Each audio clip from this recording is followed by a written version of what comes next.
Don't I know you, sir? Don't believe so. I haven't been here in many years. Name's Silas Greaves. Silas Greaves? The bounty hunter? Used to be. Ah, what are you doing here in Abilene? Just passing through. Got a little business to take care of. Well, sir, it would be an honor if you would allow me to buy you a beer. Hell, son, it would be my honor to drink it. I'm Molly. Howdy. I'm Dwight. That's Jack and Steve. Ben's behind the bar. Oh, I bet you got some great stories. A couple. Any of them true? Jack, be nice. A few. What about your shootout with Henry Plummer's gang in Bannock, Montana? Is that where you started as a bounty hunter? That's what it says in this here dime novel. Don't believe everything you read in them dime novels, boy.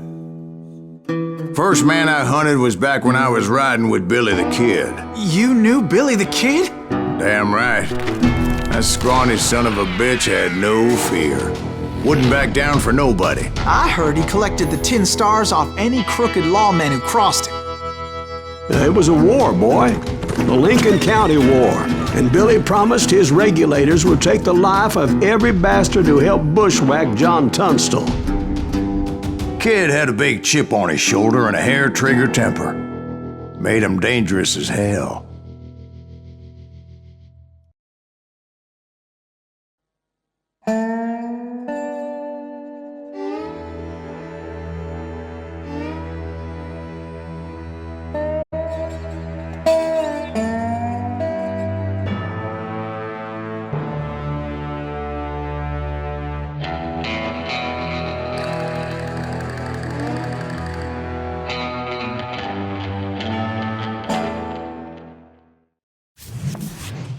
It was about 30 years ago. Billy was hiding out in an abandoned farm near Stinking Springs. I threw in with the kid because the man I had sworn vengeance on was riding with Billy's enemies. But before I tell you why I want that sumbitch dead, let me tell you what happened that day. I was heading back to the hideout when suddenly I had this funny feeling. Funny, haha? No, Steve. The other kind of funny.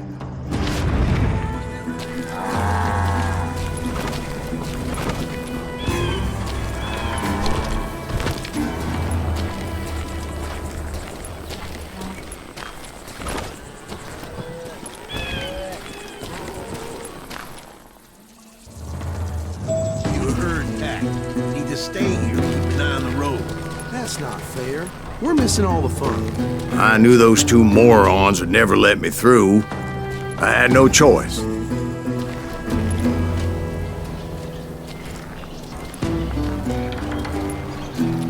What the hell?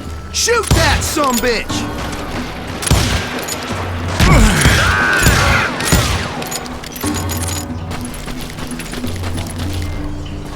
Come on out, you yelp!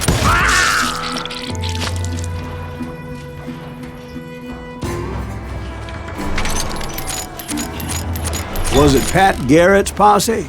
Oh yeah. I heard the shots and I knew I had to move fast.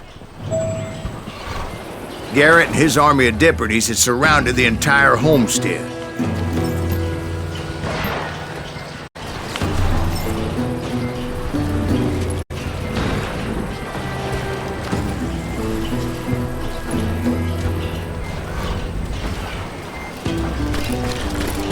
Fire at will! Spread out, goddammit! Come on! Get him from the left! They're coming from the rear! I decided to help Billy and the boys out a bit. So that's just what I did.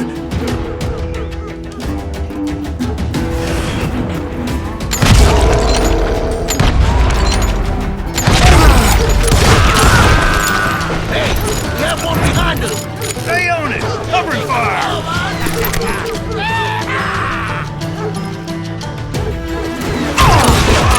As the governor of New Mexico was paying for the kid's apprehension, Garrett was able to hire every gun hand in Lincoln County.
God damn it, he's right behind us! Where the hell's Garrett? Never Garrett's men were running around like a bunch of chickens with their heads cut off.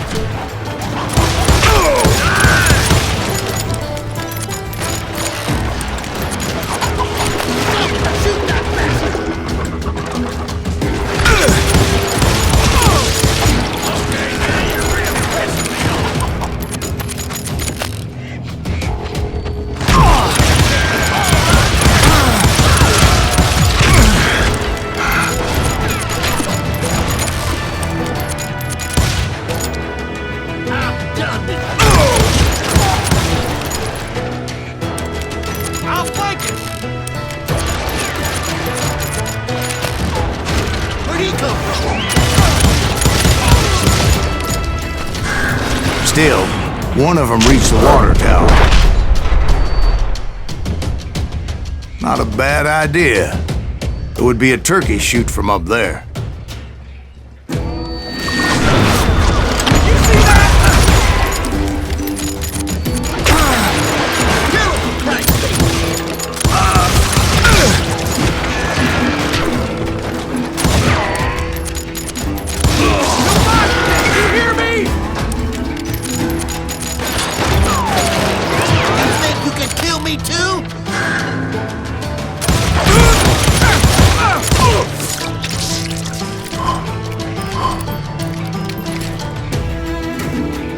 Luckily, these shooters Garrett hired weren't the sharpest tools in the shed.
The right position is very important. Personally, I prefer to be on top. Oh, you do you? Indeed, darling. But where was I? Oh, yeah.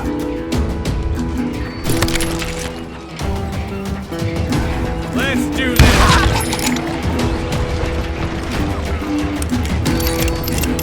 Where'd he come from?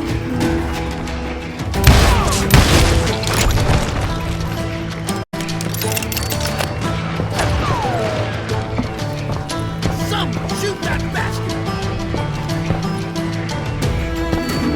A lot of them were saddle tramps or sod busters or drunken drifters looking to make a few bucks.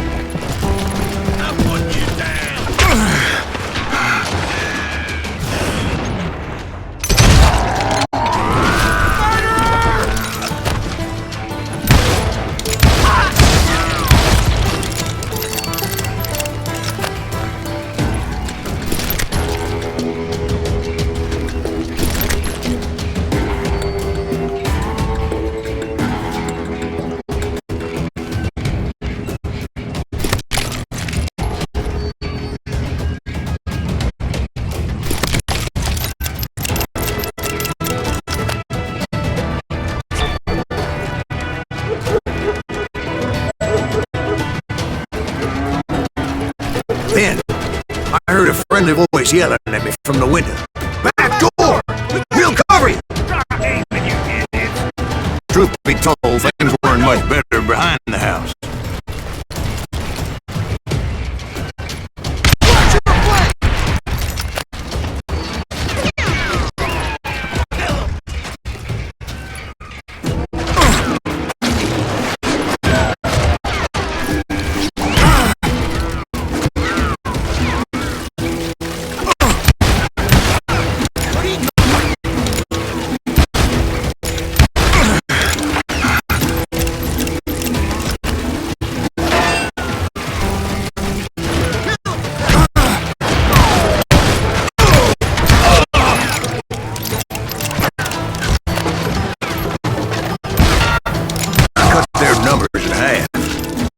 That just made the ones that were left twice as mad.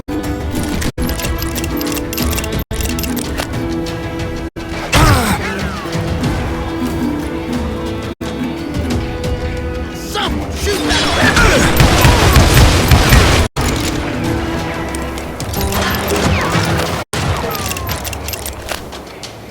You're dead! They made up for their lack of skill with a seemingly endless supply of ammo.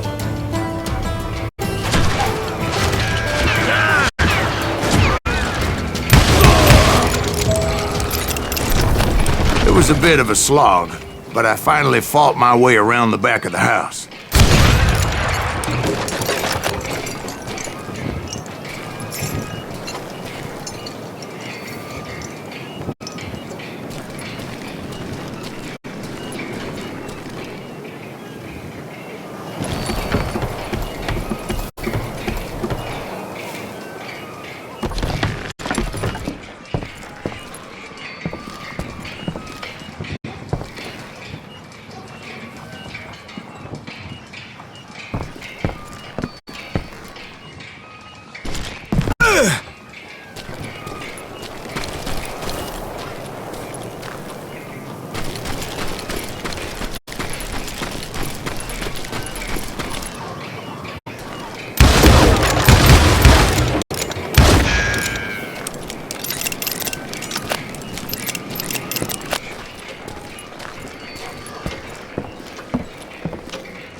And like that, I was inside, none the worse for wear.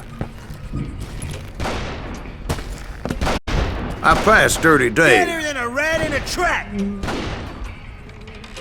I'm putting you down! How about that? Huh? You like that? And upstairs, I found Billy and Charlie Beaudry.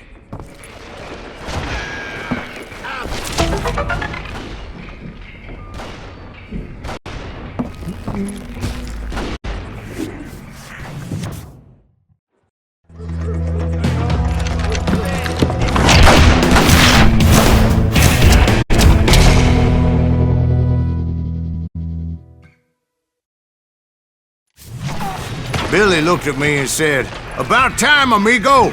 Grab a gun and get to the window!" Wait, so you were friends with Billy the Kid? Yeah, sort of. Where'd he come from? Anyway, we were surrounded by dozens of deputized shooters who wanted to do us home.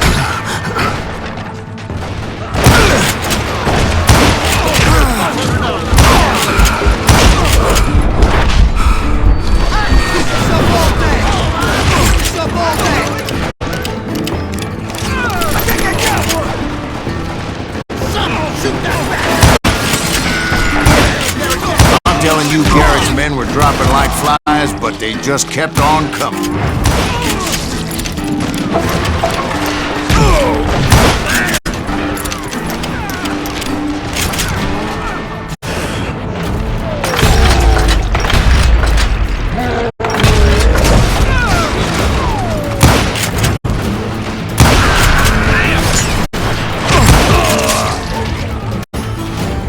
That's when Charlie got hit.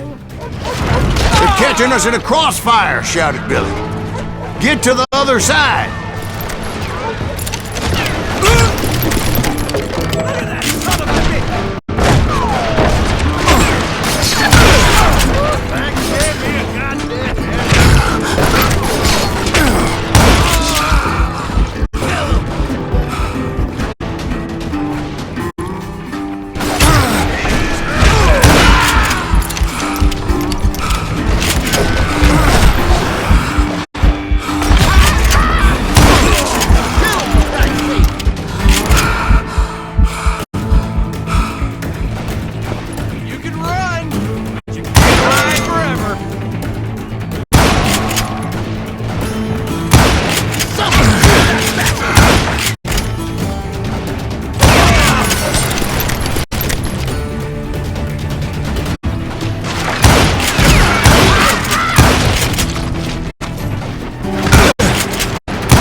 cocksuckers I personally put down, but it was pretty clear, even to Billy, that maybe discretion was the better part of valor.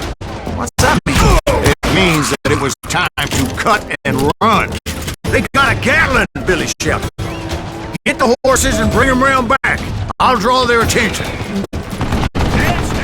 He directed that order at me, and I thought, why the hell do I have to do it?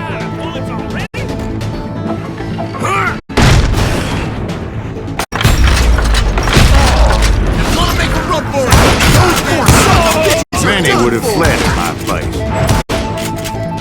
But I had that false sense of invincibility that many young men have. Like Jack here. What are you saying, old man? Jack is Joshua. Yeah, he better be. Mr. Greaves, please continue. Please, call me Silas. Now, where was I?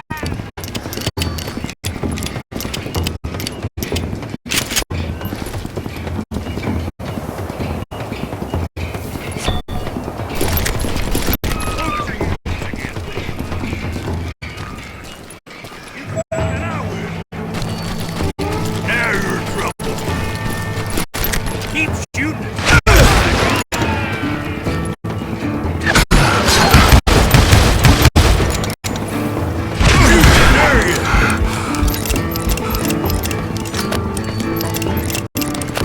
Oh, so you're hiding too now.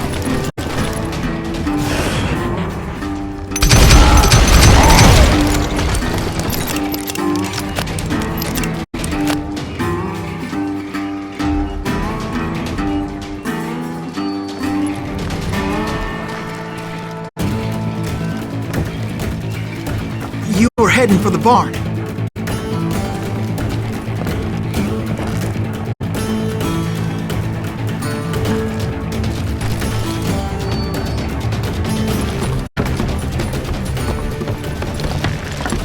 Gonna make you bleed.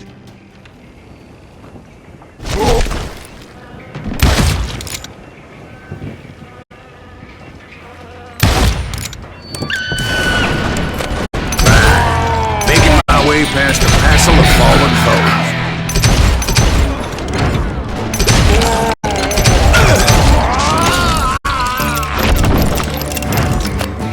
Kill it. Come out from behind there.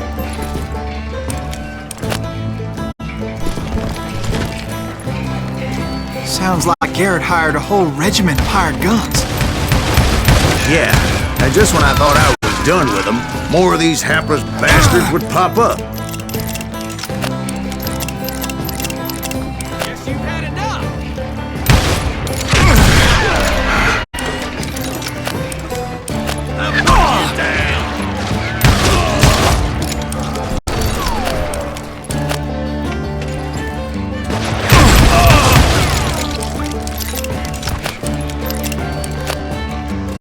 Finally, I had the stables within my reach. After the fight, maybe we could treat ourselves to some fried chicken.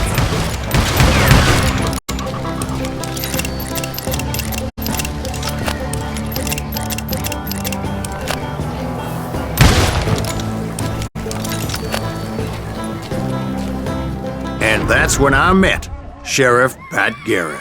I read that you went toe-to-toe with him, sir. That backstabbing bastard with that tacked-on tin star.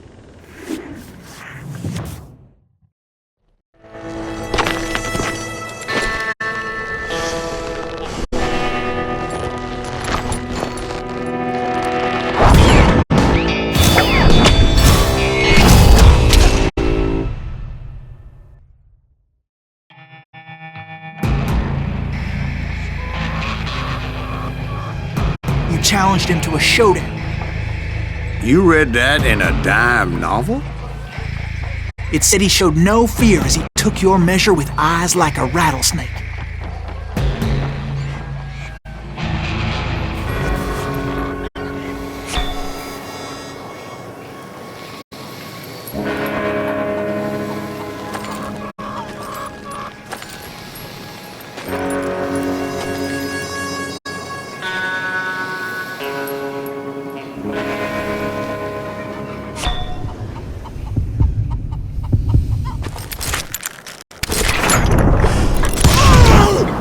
that you killed him in a fair fight. Is that what that Penny Dreadful said? No, boy. That ain't what I meant when I said I met Pat Garrett. So let me start again. I finally reached those damn stables.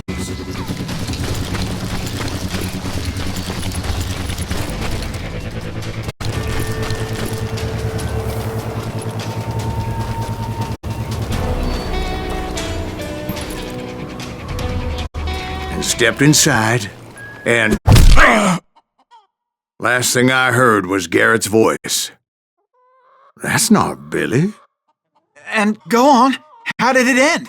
And, boy, that was just the beginning.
So what happened? Did Garrett arrest you? Yeah, after I came to, the bastard had clocked me with his Colt.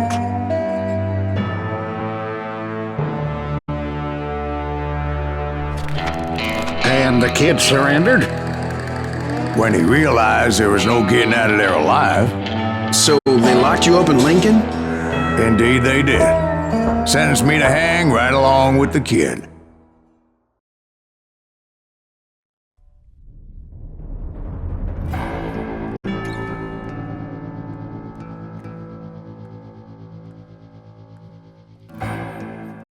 It's important to know that I was only riding with Billy so I could find the bastard I was after.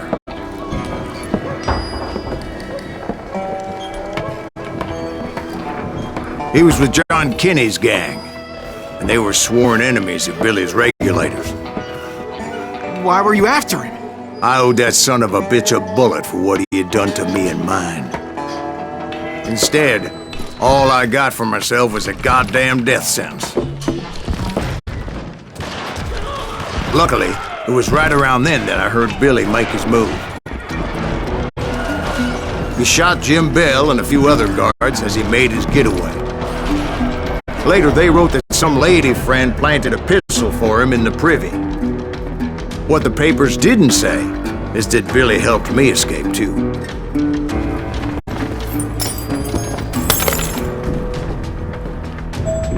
My first order of business was finding a firearm.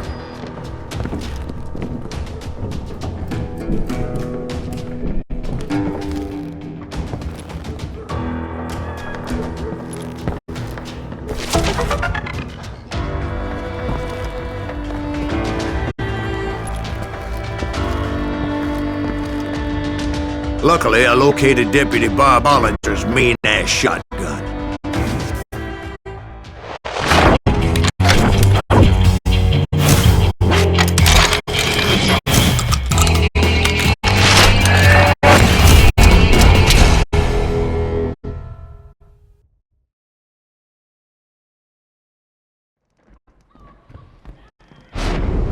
I saw Billy through the window, and he yelled that I should take to the rooftops to make my escape. So I did. Anybody see Billy? That little son! Hell yeah. That scatter gun was like a double-barreled howitzer. It could blow a man clear off his feet. You hardly had to aim the damn thing. The kids escaped raised a huge ruckus.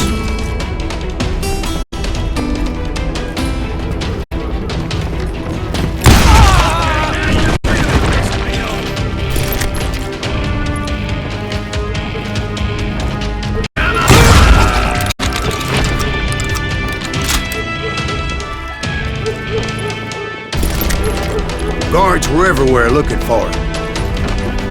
Can't let the kid get away.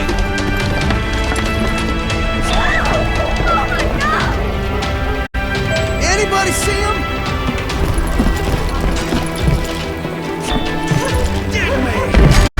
I had to jump from roof to roof like a damn alley cat. I followed the planks where I could, but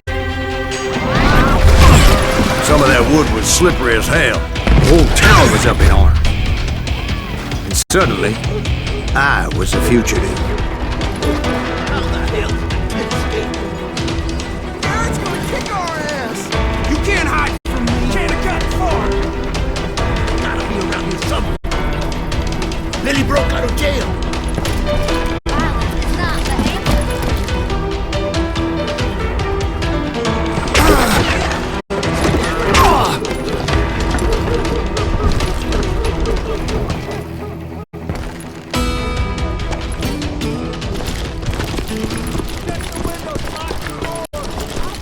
So that bastard you were after, what did he do?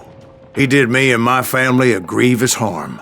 But I knew if I was ever gonna find him, I would need to get my ever-loving ass out of there. I tried to be stealthy and sneak my way past. This town doesn't have a moment's peace.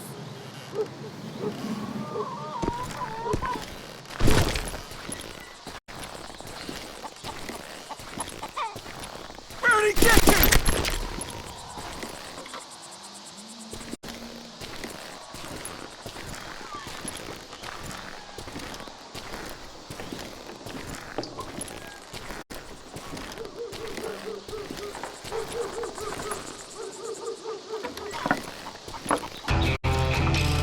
You! But hell, if they weren't all waiting for me. Apparently, some of them thought I was Billy. Go to hell.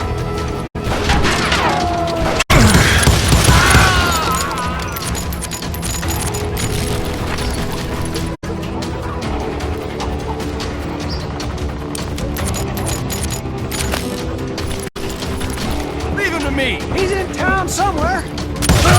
See, me and the kid shared a certain similarity in build and coloring.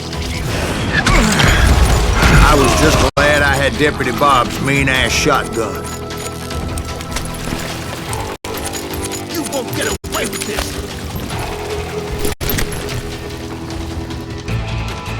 Show yourself, coward! Surrender yourself!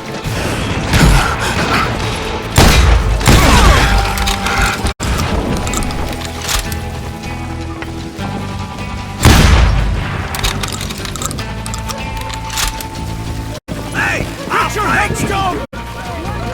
There's children here. Tell him! So much lead was whizzing by my head, it was like everyone in Lincoln wanted to put me in the ground. I knew I needed to find a horse. Though I never did have a great fondness for those four-legged grass eaters. Smelly, sweaty, ungrateful beasts. We prize them too high, actually.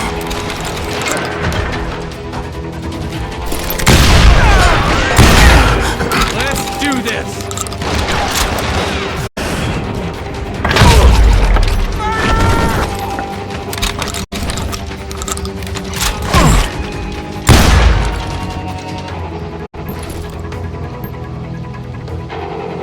Had enough?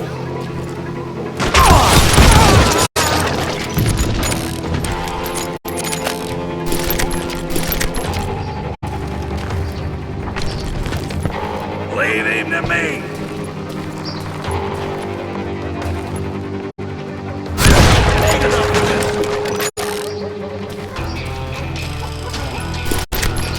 Show yourself, coward! Put down your weapon!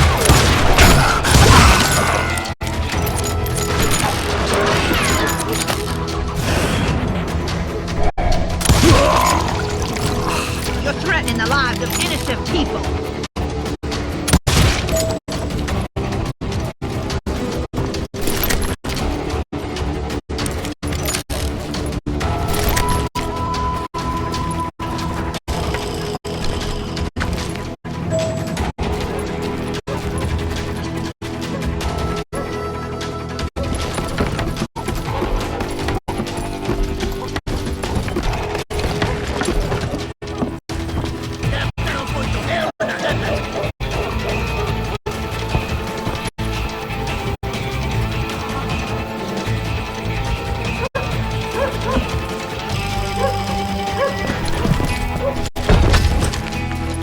But where was the kid while you were busy getting shot at?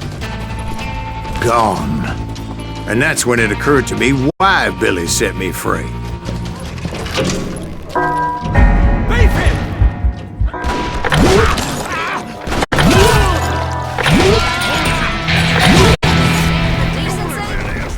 So I could be a hapless decoy and draw attention while he snuck out of town.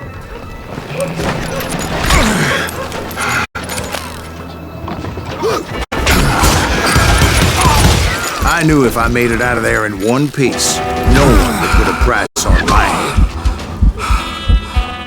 Because every... Come on, smoke that son bitch!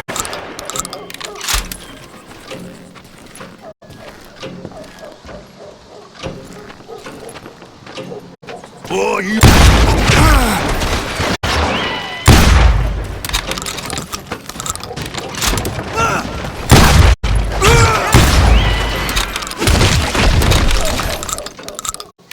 We can take him!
How the hell did he get away?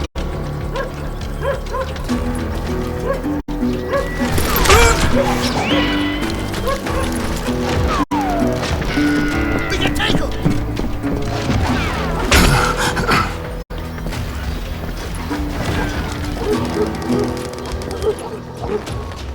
We're gonna be in deep shit when I get back.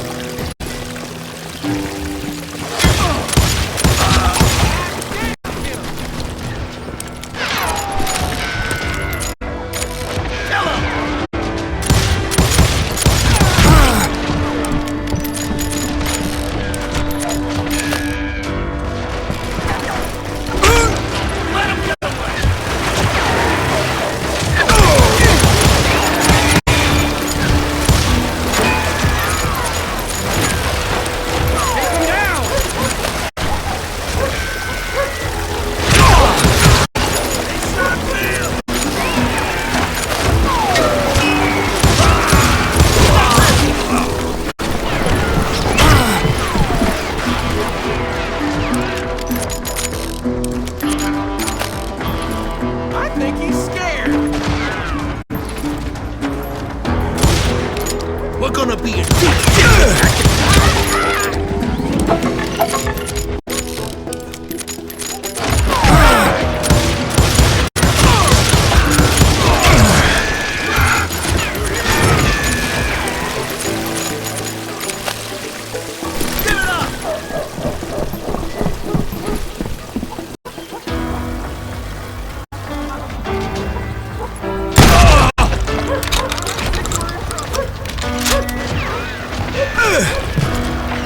We can take him!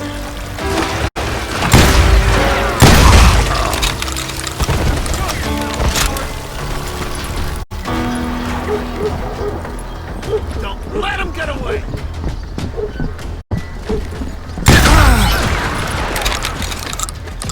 Finally, I found what I was looking for. The stables on the edge of town.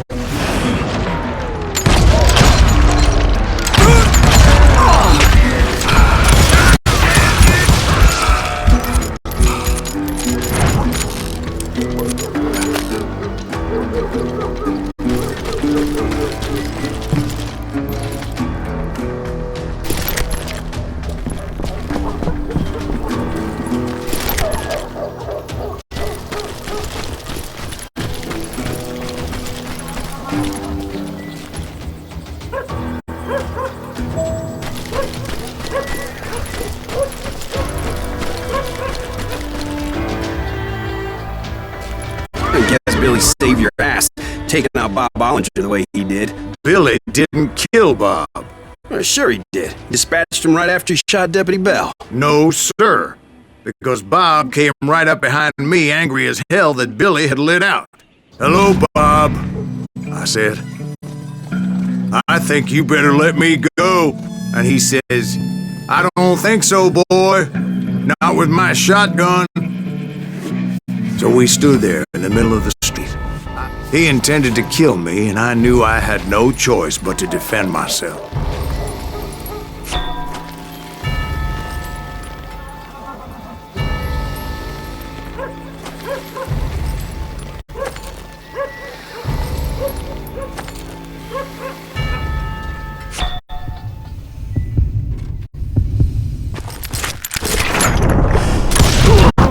I killed him in a fair fight. Everybody saw I had no damn choice. Well, Lincoln got a mite depopulated that day.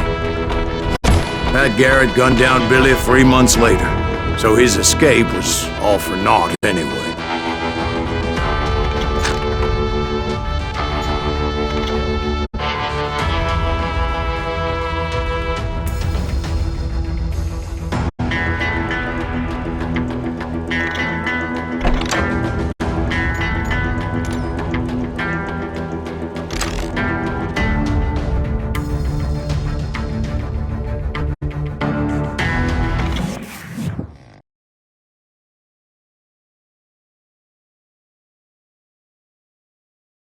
So where'd you go after Lincoln? Mexico. Until I realized nobody was looking for me. I ended up taking a job at the Rurales. The Mexican Rurales? I was hired to help them track down the cowboys. The most vicious outlaw gang in Cochise County? Curly Bill Brocious? Johnny Ringo? Led by old man Clanton himself. They must have paid you a pretty penny to take them hombres on. Not really. But truth be told, I had my own reasons for going after those boys.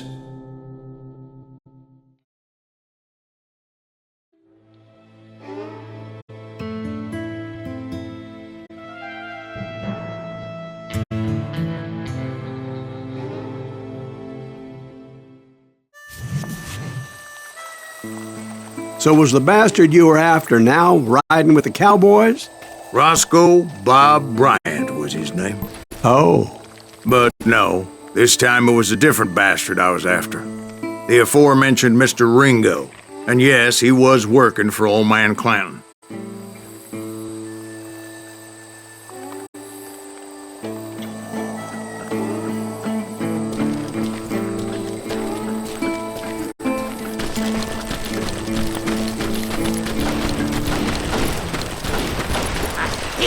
Running.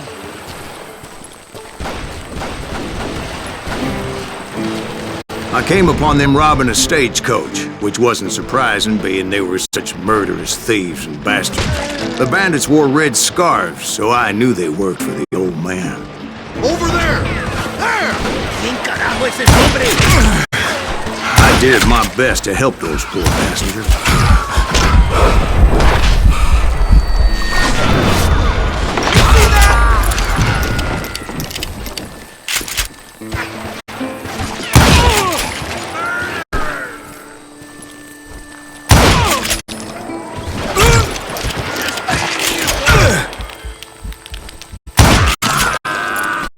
Moments later, the attackers were dead, and I checked the stagecoach to see how many passengers were still breathing.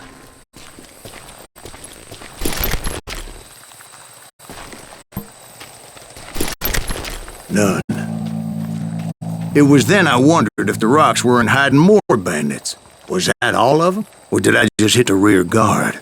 I quickly got my answer. They attacked from on high like Apaches often did. They would appear in great numbers from above and rain down lead on their hapless enemies' heads, making use of the high ground and whatever else they had.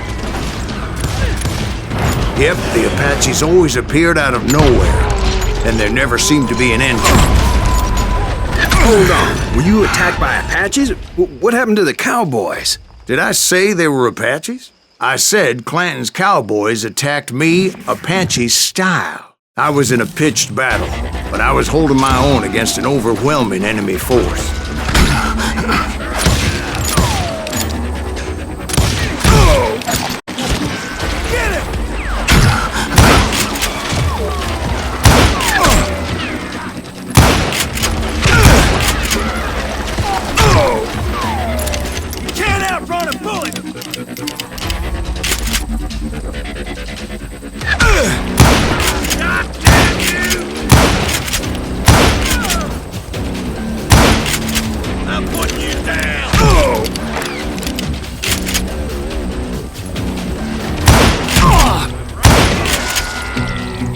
See, at the time, I was still pretty green and would often blunder into regrettable situations. But I just kept shooting at anything I could see up in those damn rocks. I didn't see Ringo, but I knew he was with the cowboys. He and Roscoe Bob had done me a dreadful wrong, and I was determined to have my revenge. But to get to Ringo, I knew I'd have to fight my way past these other assholes first. Coward!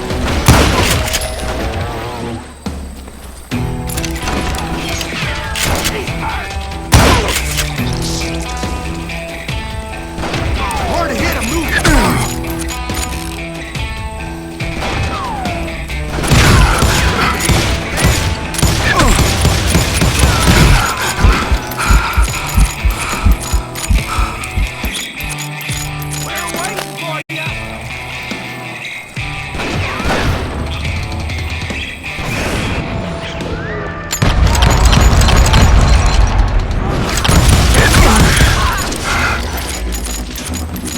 Unfortunately, I was running out of ammo.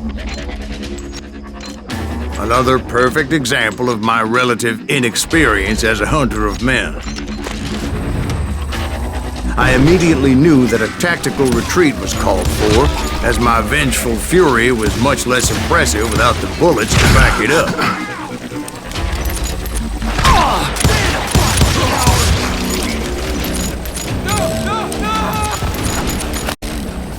Finally, they managed to corner me. Trapped as I was, the odds of my survival seemed pretty slim.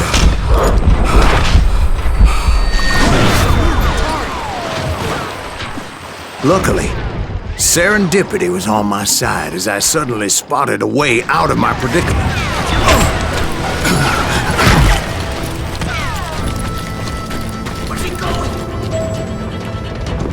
I ran ahead as if the devil himself was after me.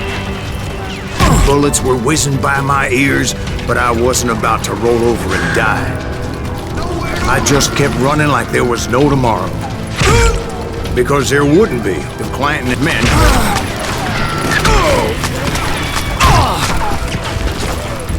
Where's he gonna run to now?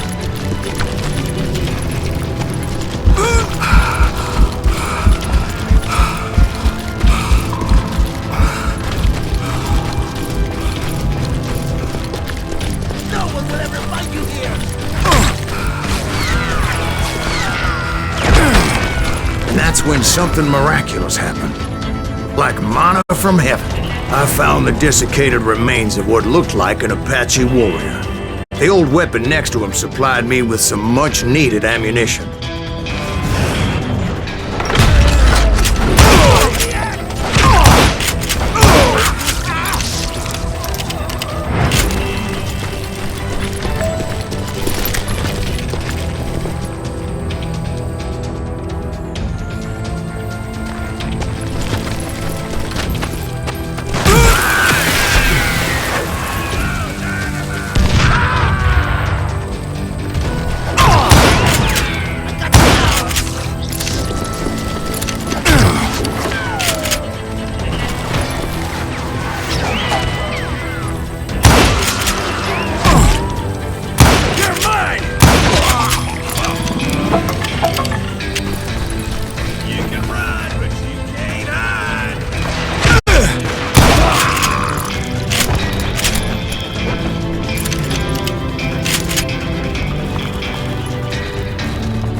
Where's he going?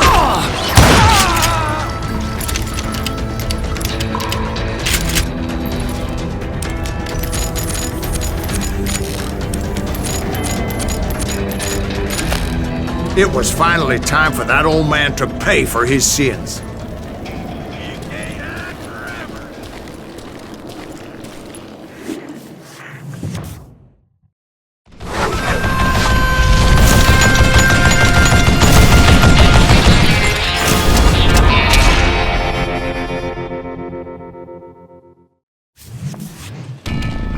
I yelled out at the top of my lungs, "Clanton, I'm coming for you!" A little stealth might have made more sense, to be perfectly honest. Because that old fool had a Gatling gun and enough bullets to last him till Kingdom Come. But I knew I could not let that deter me. Not if I was to find and kill Ringo. I needed to get that old man off that gun.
Apparently, one of the cowboys made it out of there alive and told Ike and Billy Clanton that it wasn't a Mexican who took their father's life that day.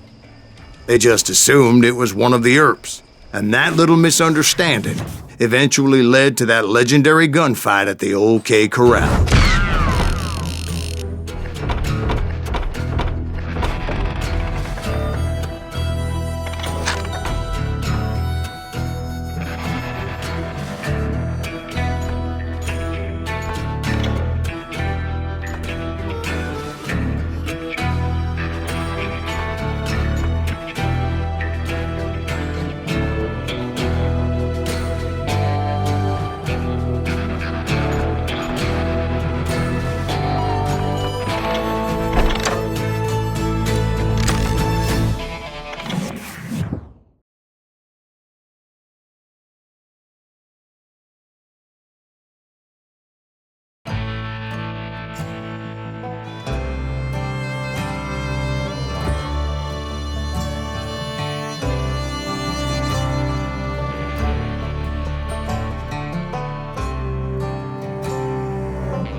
A few weeks after that dust-up at the OK Corral, I was still after Johnny Ringo.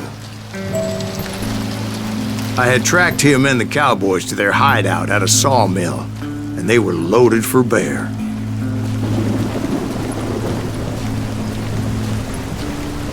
Somebody's coming!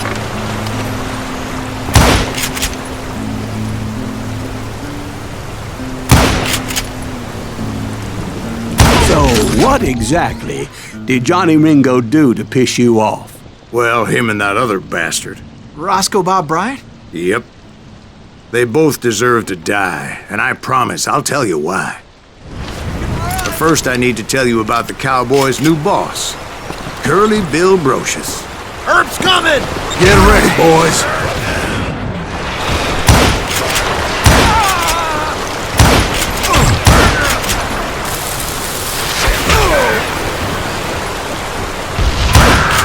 Curly Bill took charge of the Cowboys upon the old man's demise, and after that gunfight at the OK Corral, the Clantons wanted revenge.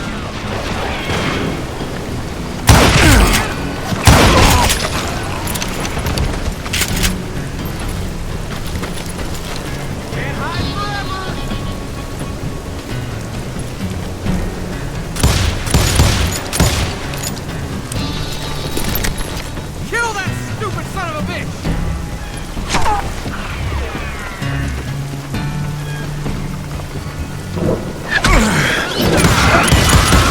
So they murdered Morgan Earp and grievously wounded his older brother, Virgil.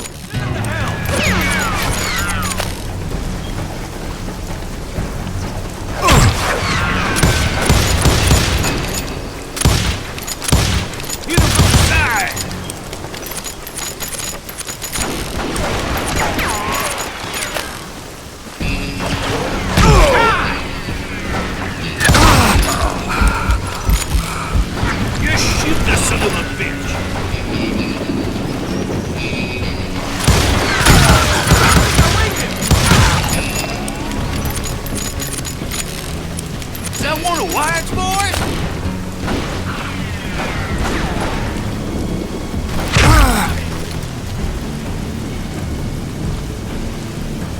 Kill him!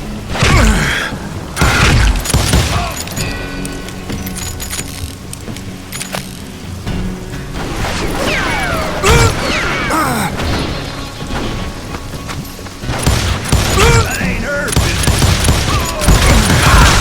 Wyatt and Doc went on what became known as the Vendetta Ride, hunting those outlaws down.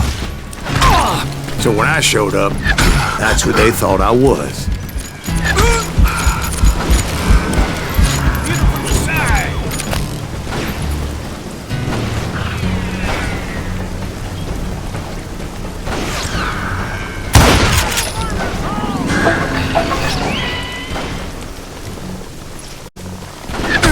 I'm done with you.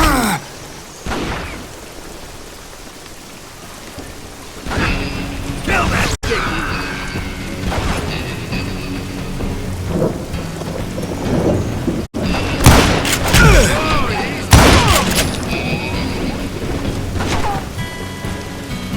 It's you or me!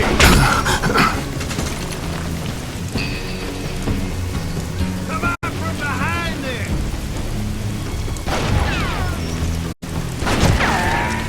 I'm ending. Do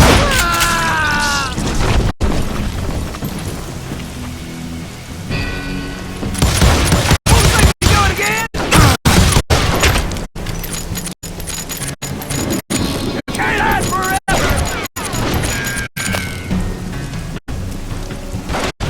You or me!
Earp wasn't much of a match for him, but Doc Holliday might have taken him. That lunger should have kept his nose out of it. They never charged anyone for the murder of Morgan Earp.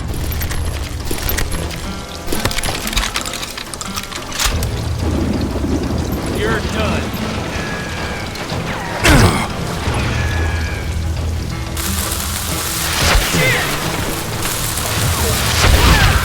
But everybody knew that Kirby shot him in the back. That was common knowledge. Yeah, maybe so. But Ringo had nothing to do with it. He was just being loyal to a friend. Is that what you call it? Being loyal? Well, to get to that loyal friend, I had to pass by some buzzsaws as big as a man.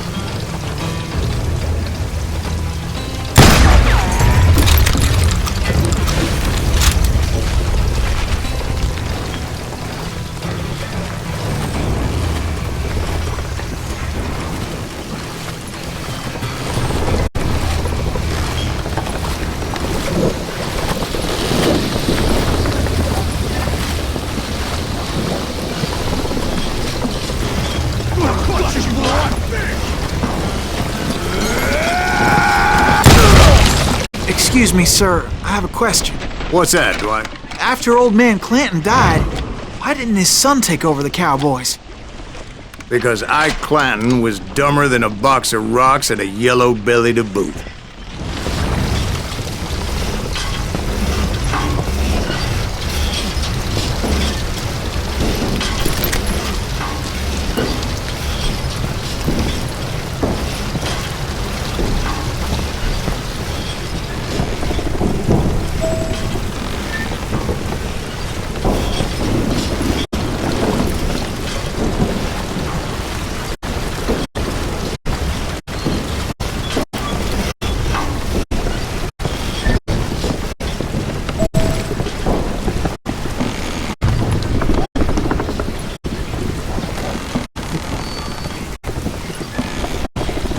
Now, where was I? Taking down the entire cowboy gang single-handed. Indeed I was, Jack.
the kill. Can you shoot around corners? Come on, smoke that sumbitch! Look out! Ah! He has it coming! Die for Christ's sake!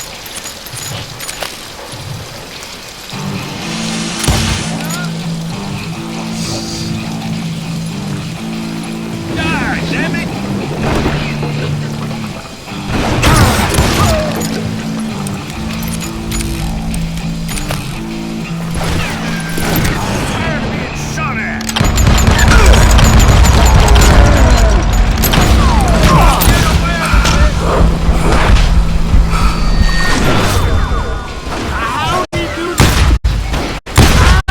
There were carts everywhere, piles of lumber, and God knows what else for people to hide behind.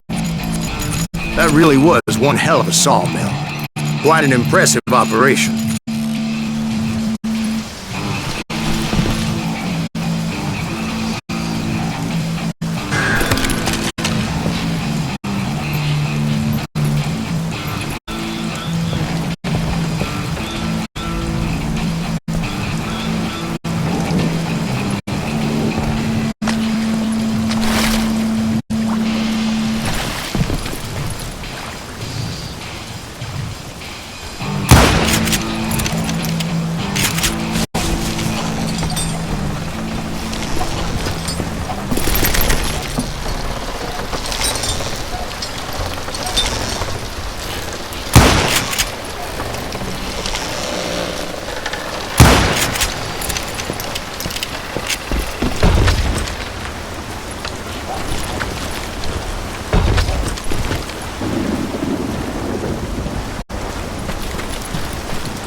And where was Curly Bill? Did you see him? I'm about to get to that, Ben. Patience.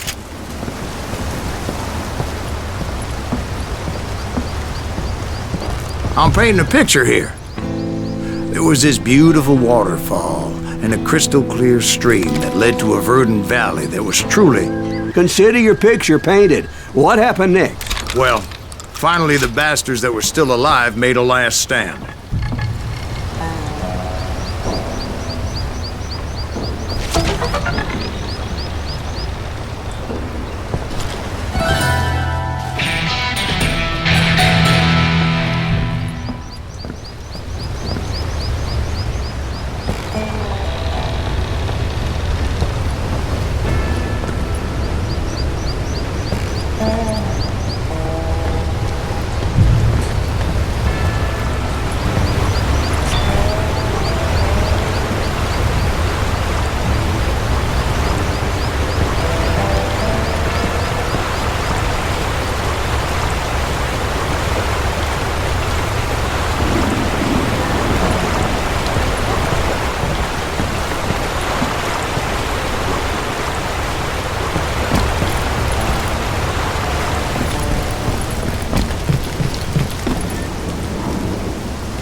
Curly Bill, Johnny Ringo, and his compadres took off into the lumber yard, and I followed after.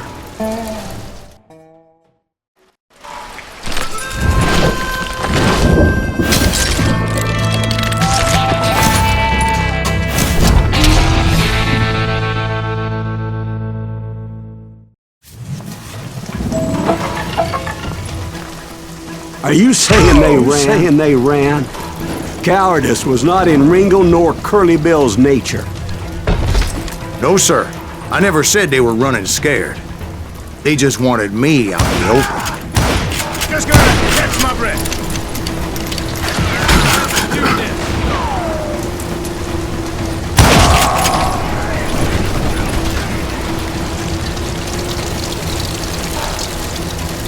Come on out, son.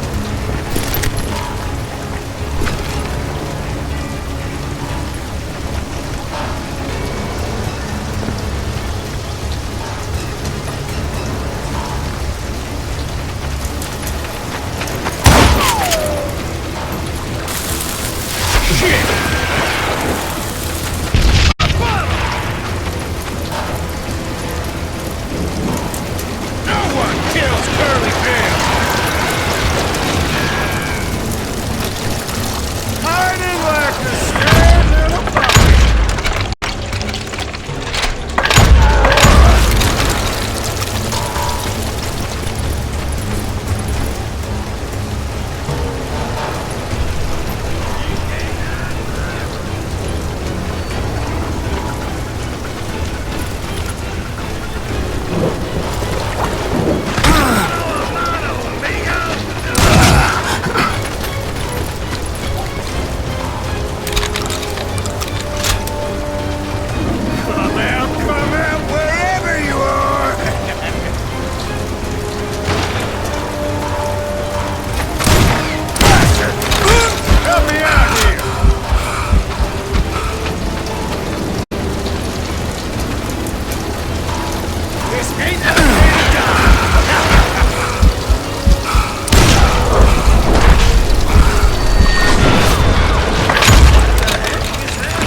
Just gave me no choice but to take his life. But Ringo was nowhere to be found. I knew you didn't kill Ringo, because he was found dead in a different location altogether. To this day, his killer is still unknown. Indeed. Took me a few months before I finally tracked his ass to West Turkey Creek Canyon.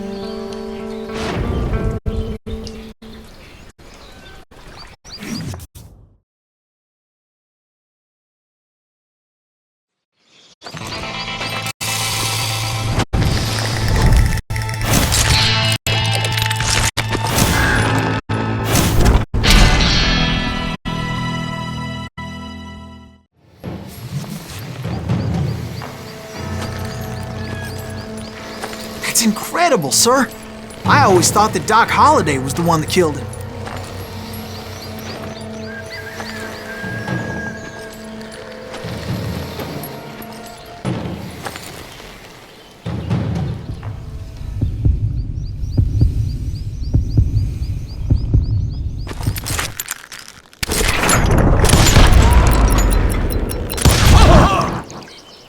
Sorry I had to ruin the legend for you, boy. But the legend ain't always true. Doc Holliday had nothing to do with the death of Johnny Ringo.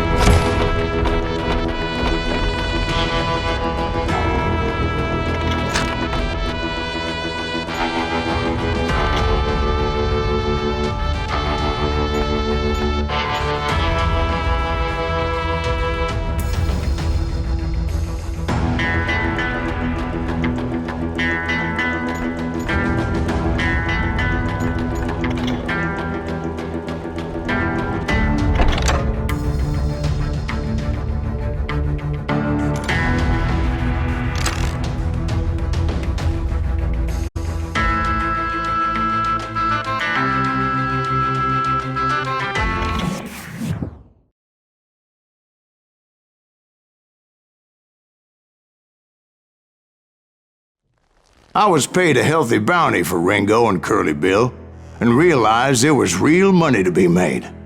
That's why I went after Henry Plummer.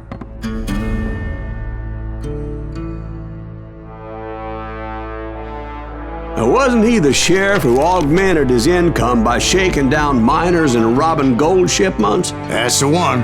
Oh, yeah, I remember him. He ran that gang of thieving outlaws called the Innocents.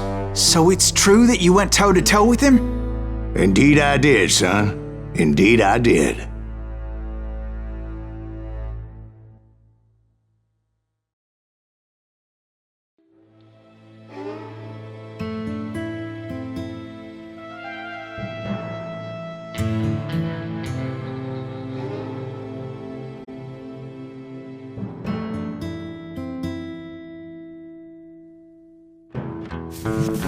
I knew I needed resources if I was going to track down Roscoe Bob Bryant, and hunting Plummer looked like a good way to get rich quick.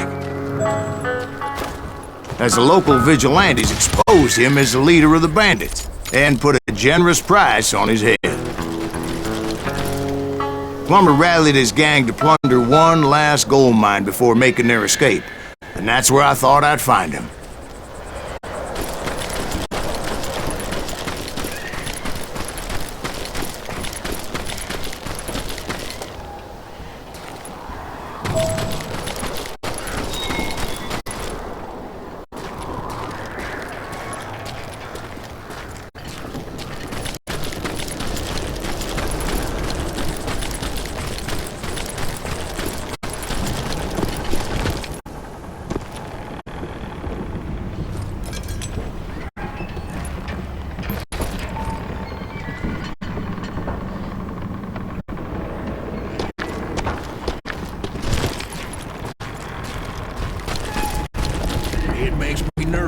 so close to all these goddamn barrels of gunpowder. Why would you be nervous? No one has the cojones to come after us. As long as you don't light up a cigar, we're fine. Yeah, besides, George is up there on the rocks with that rifle of his. Nothing gets past him.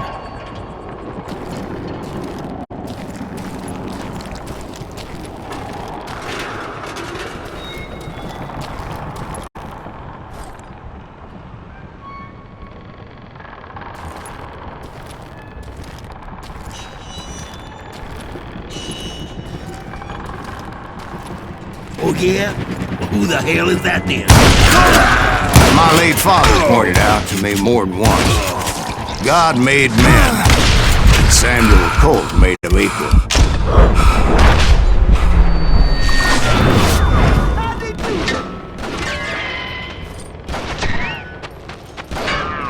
I'm ending you!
I knew that dynamite wasn't mine, so I decided the polite thing would be to return it.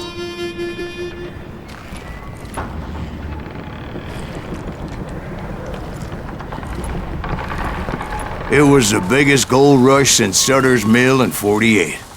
Unfortunately, prospectors weren't the only ones drawn to those riches.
There were thieves and killers, robbing travelers and hijacking gold shipments.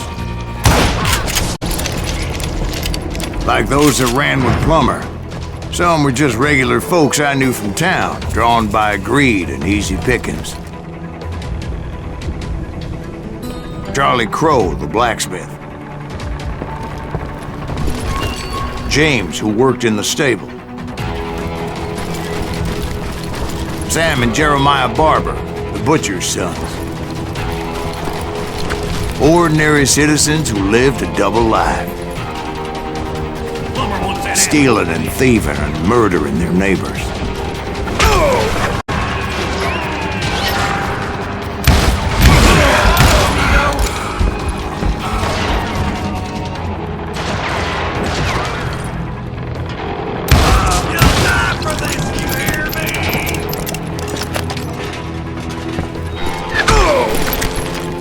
You're dead!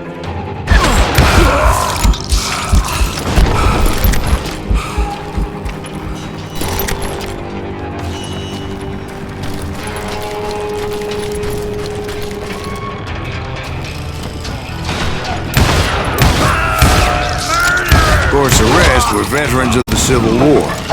Stone-cold killers trained on the bloody fields of Shiloh and Antietam. Dangerous, desperate individuals. Plummer had a lot of men on his payroll. A hell of a lot. That son of a bitch pretended to protect the public with one hand while stealing them blind with the other. He set up a defensive perimeter which I had no idea how to breach.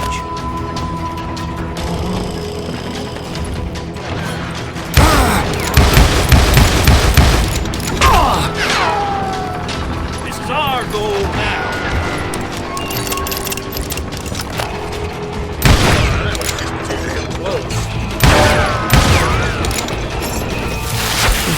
If Daddy had lived to see Alfred Nobel's explosive invention, my guess is he would have told Samuel Colt to kiss his ass.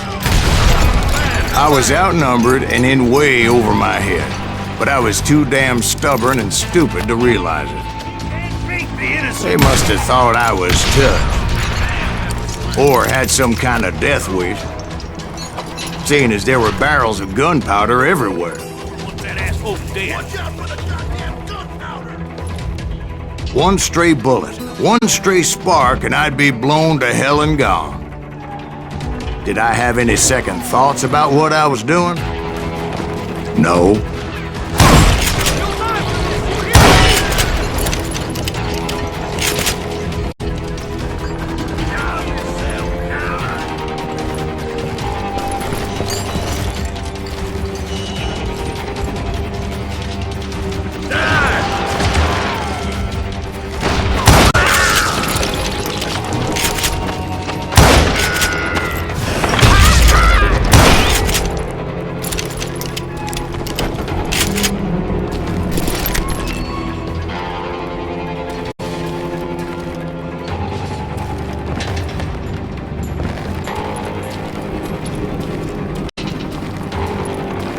I thought I was some kind of hero.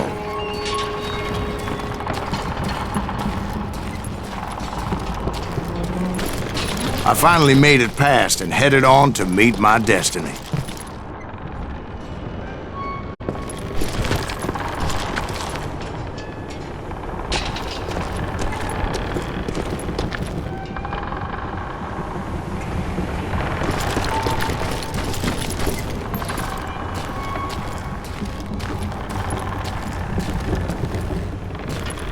But first, I had something I needed to figure out. I had a few ideas on how to get into that mine, but once I made my decision, I knew there was no turning back. So my first thought was to enter the nearest mine portal. I saw an entrance. Made sense. It was the quickest way in, but that also made it more dangerous, as there would undoubtedly be enemy pickets posted along the way. Put that moron out of his misery.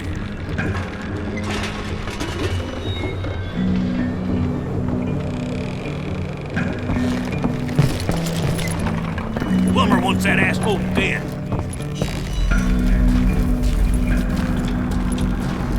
This is our goal now.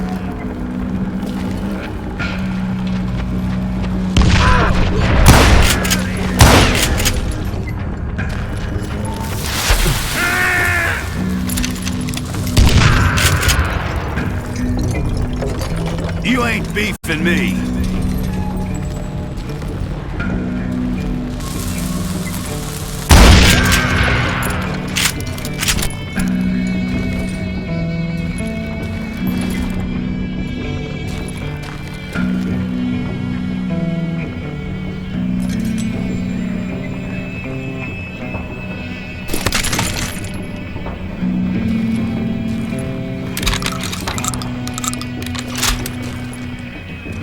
Besides, once you enter a mine like that, it's easy to get all turned around. And that confusing maze of corridors wouldn't even be the worst of it.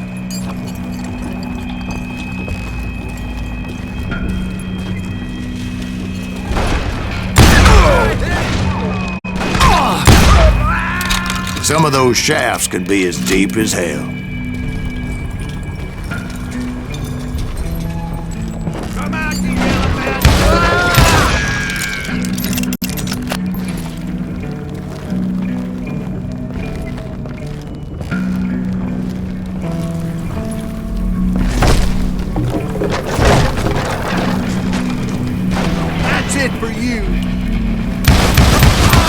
A single stumble or misstep can easily end in a deadly plunge to oblivion.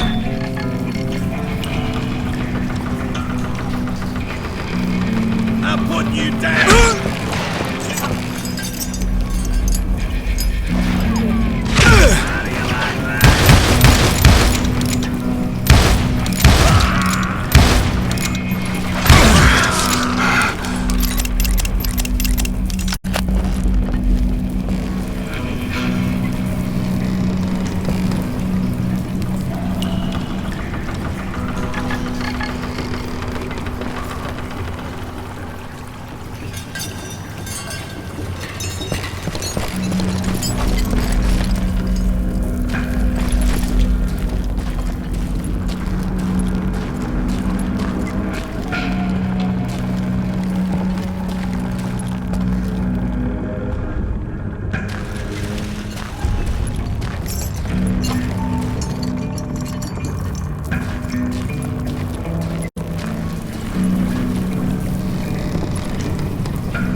quick reflexes often make up for a lack of common sense. Luckily, I was never one to be easily bushwhacked. I would just need to be careful not to blow myself to kingdom come. You or me?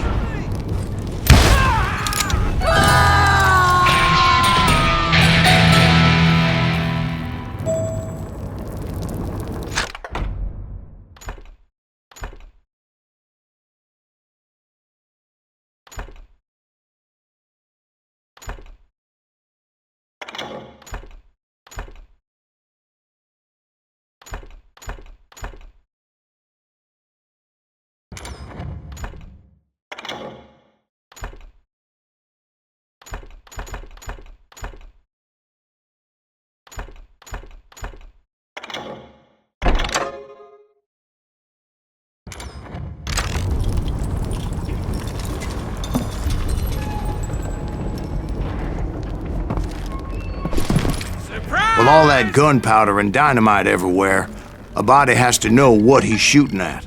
Drop you down a mine shaft. You can't hide forever. God damn you!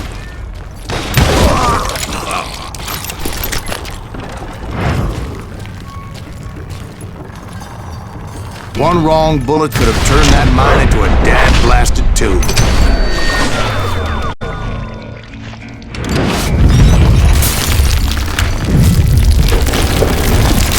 I freely admit that my plan of attack was not just moronic, but clearly insane.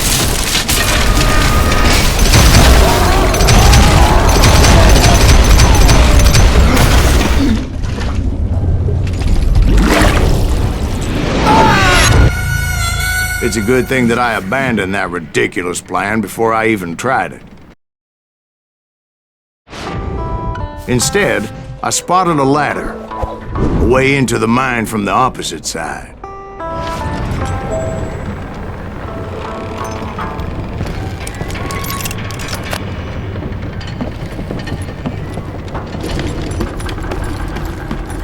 It was a long way around, but that approach seemed more sensible at the time.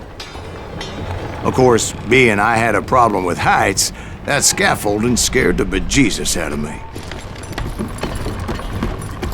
Climbing down that ladder required some caution, because even though I had a younger man's reflexes,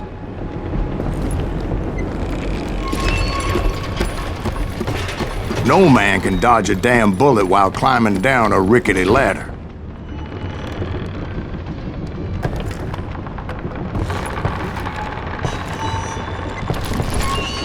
I needed to make a leap of faith. I was determined not to give up, however. That Sheriff Plummer seemed quite the despicable character. When the vigilantes discovered what the sheriff was up to, people were outraged. That 10,000 they put on his head would go a long way to helping me find old Bob.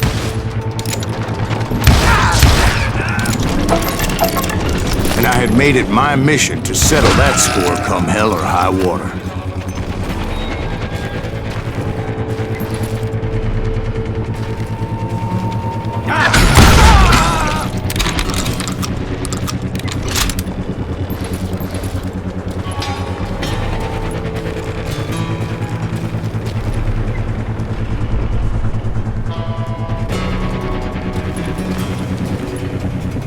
But first, I would have to make a choice.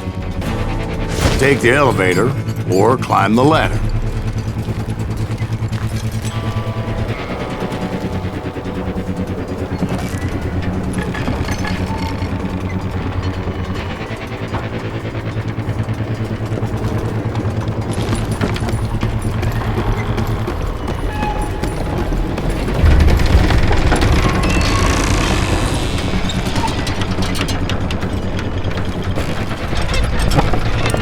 I wanted to use the element of surprise.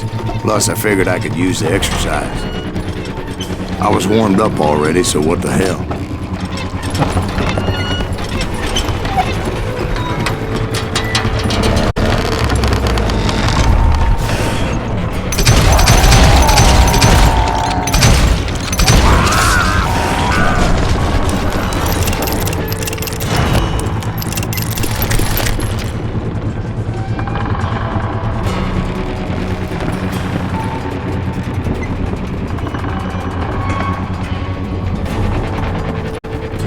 Plummer was a mad dog killer, and the people of Nevada City deserved better. Nevada City? Well, I thought Plummer met his maker in Bannock, Montana.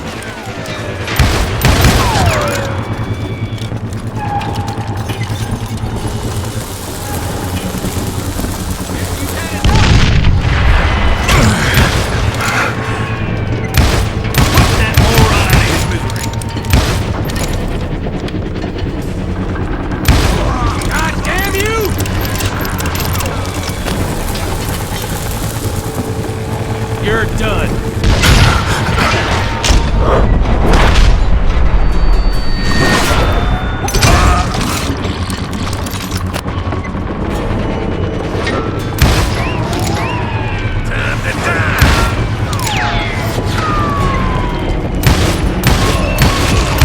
The point was, taking him down would save a lot of lives, including my own.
can shoot, but can you aim?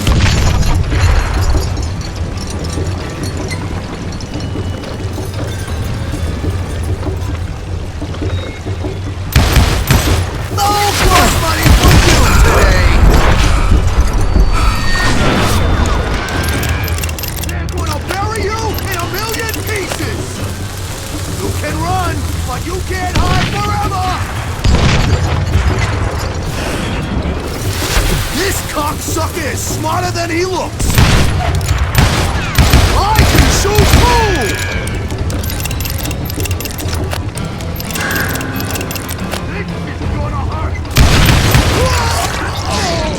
So that's how Henry Plummer died. Him and his crew were worth their weight in gold. And now, I was officially a bounty hunter.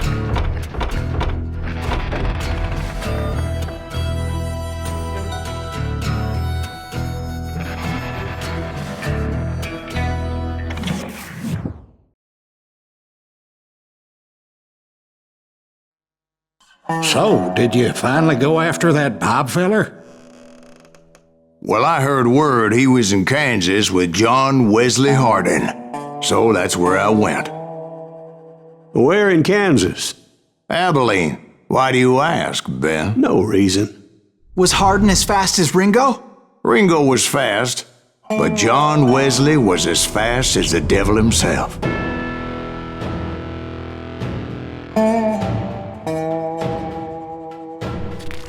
Hell, he killed his first man at 15. From that day forward, he had a price on his head and wouldn't back down for nobody, not even Wild Bill Hickok himself.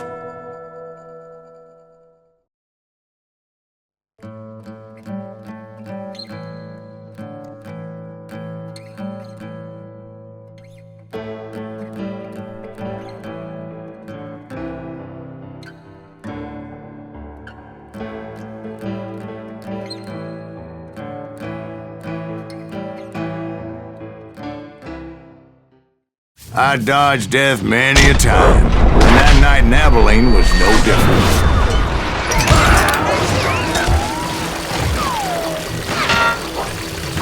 I was there with the intention of finding that bastard Bob and collecting the bounty on John Wesley.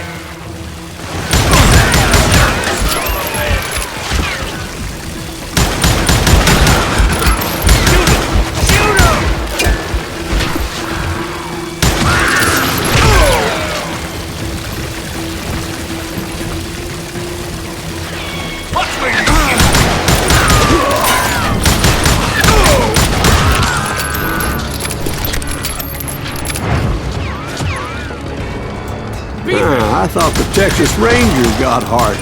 Yeah, that's what they want you to believe.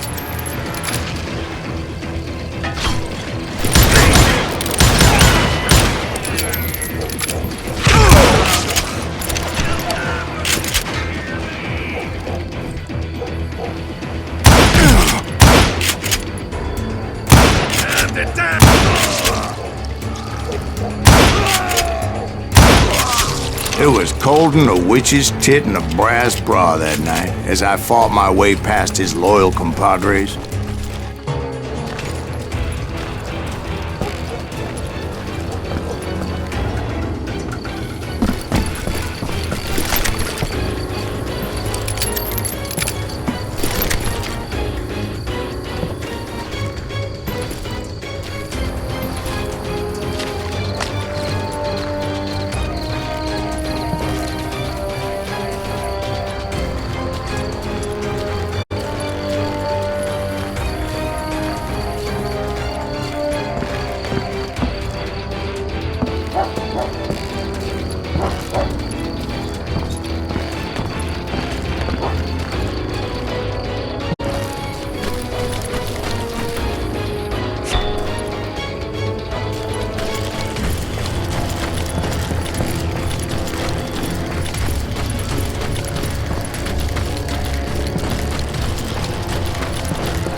The very same saloon we're sitting in today.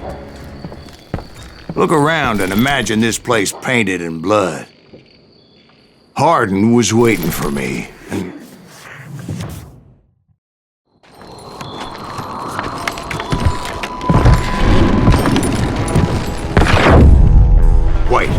I'm jumping the gun here. Let me back up and give you some background on this sumbitch. He deserves that much. Don't you think so, Ben? John Wesley Hardin was a killer.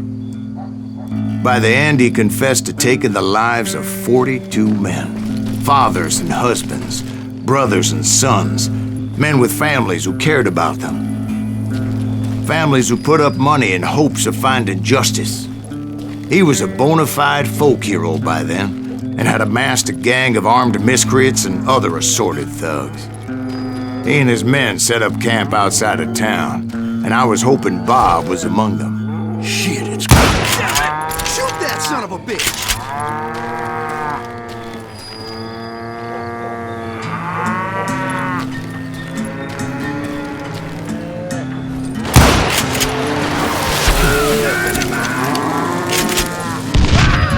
They didn't ask why I was there.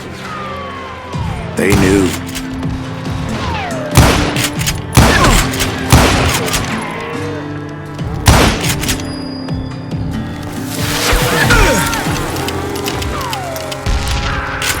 As most of them were wanted as well.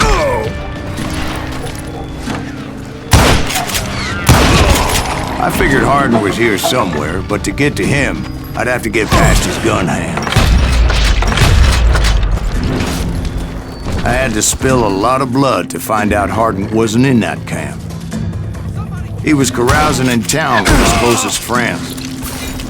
Hardin's boys apparently didn't want me to reach the Bull's Head.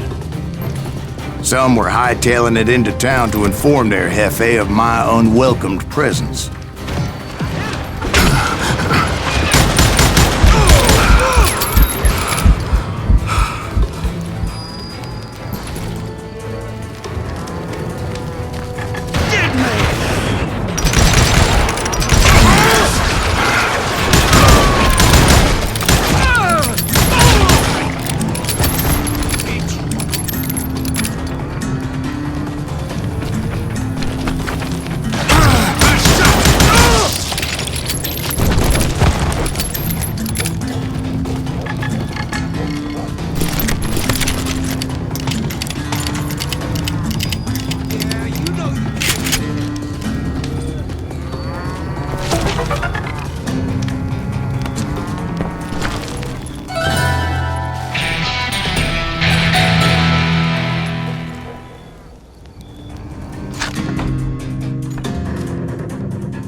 You just met your match!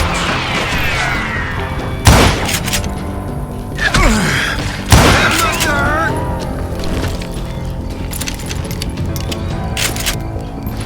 You can't hide from me!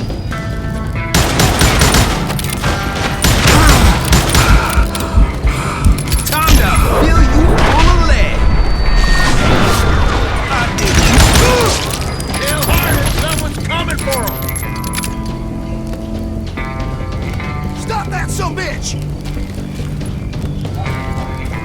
Let the boys know we got another law dog.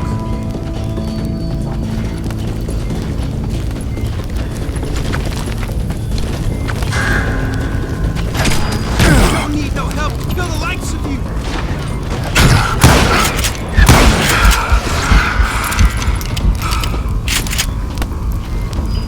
You ain't beating me, boy!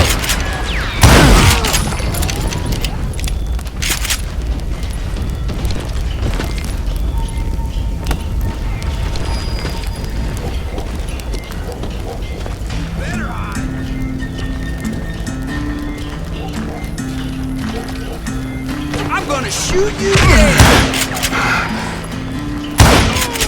I wondered if Bob was among them.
And I steeled myself for the fight ahead.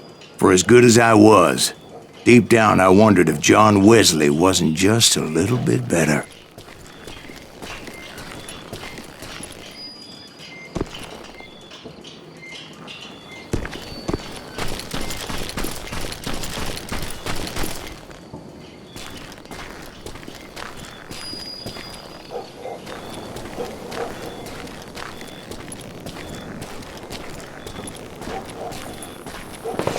Before I could test my mettle against Hardin, however, I would first need to dispatch his cadre of hired killers.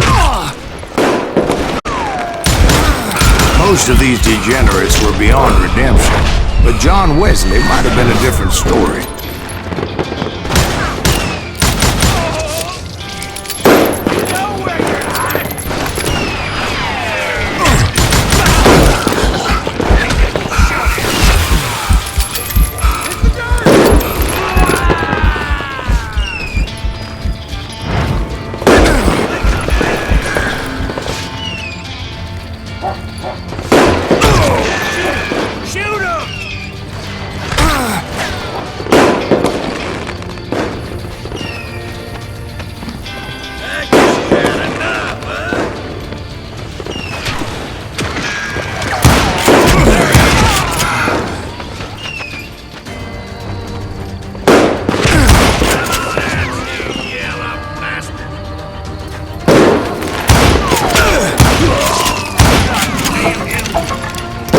Until later that night was in fact his birthday celebration.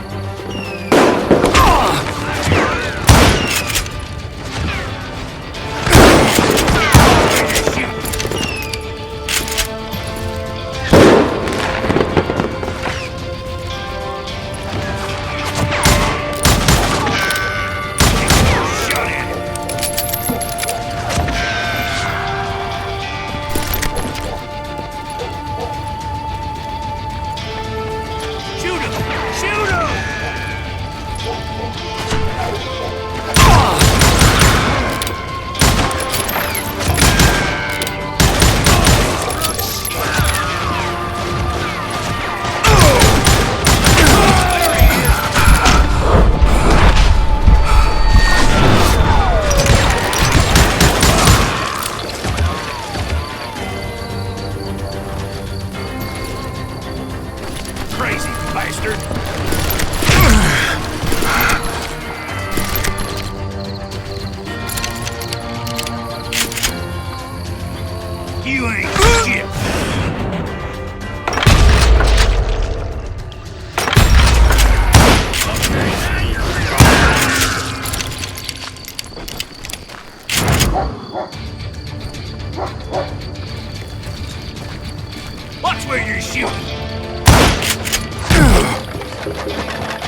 I think I already mentioned that I found Hardin in this very saloon.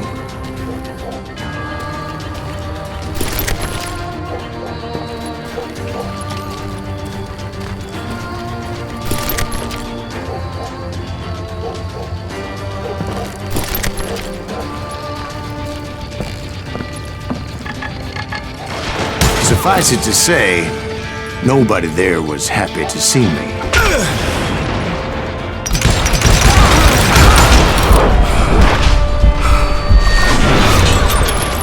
What the heck just happened?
Yeah, you know you can't beat me.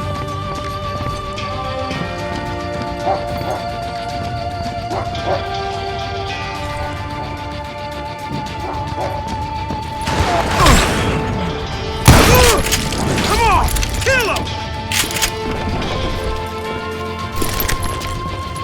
Hide, you little living son of a bitch!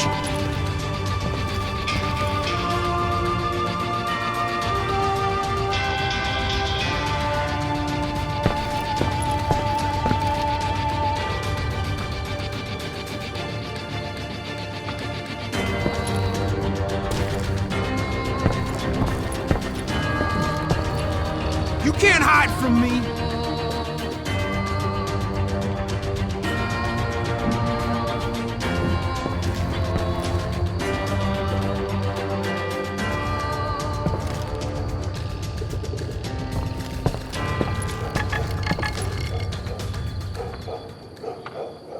That's right! Run!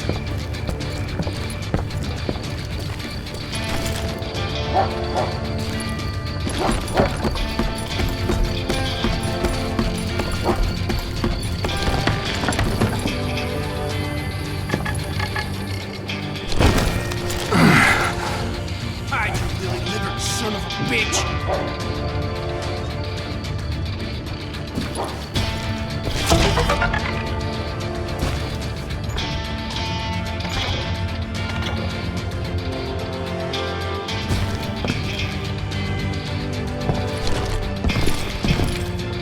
Yeah, you know you can't beat me.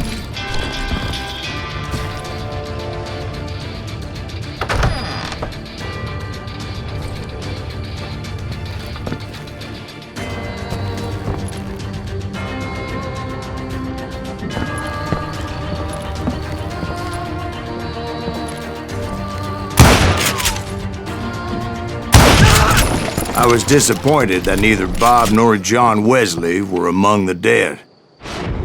But that was short-lived, as a moment later I was facing down the fastest gun in the West.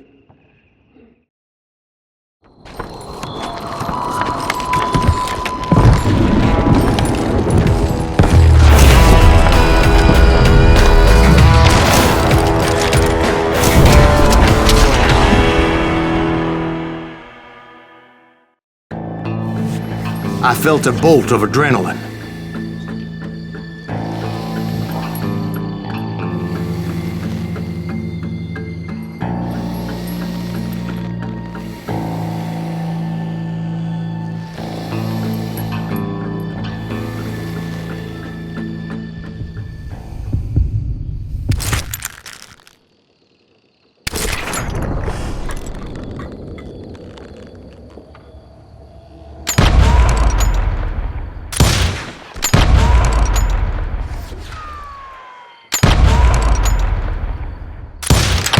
was faster than greased lightning. But being inebriated as he was, he didn't count his shots. And now, he was at my mercy. So he didn't die? No, I sent him to prison. Years later, after he was free, some restless avenger took his life. Shot him in the back at a saloon just like this one. Anybody up for another beer? Ben?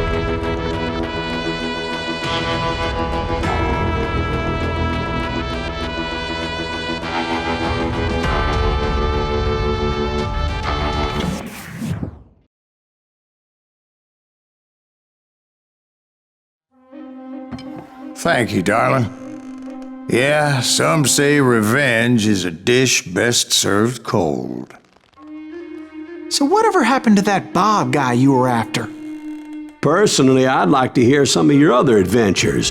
Like, I don't know, did you ever go toe-to-toe with a red man?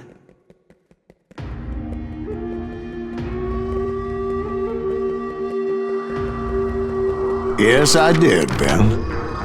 I remember once I was after this renegade Apache, Grey Wolf. Strangely enough, revenge was also his primary motivation.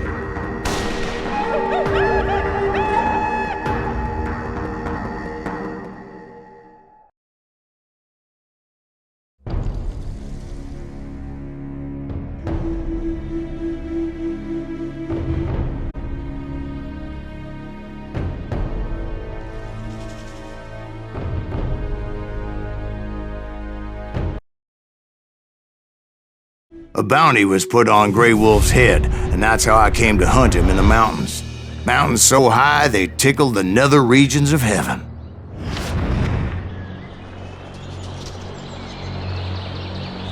Grey Wolf was a Chiricahua Apache medicine man who had led a war party in revenge for a massacre against his people. The U.S. Army had attacked his tribe during his daughter's sacred sunrise ceremony, and the slaughter was unspeakable. I understood his anger, as there's nothing more traumatic than seeing those you love die in a cruel and painful death.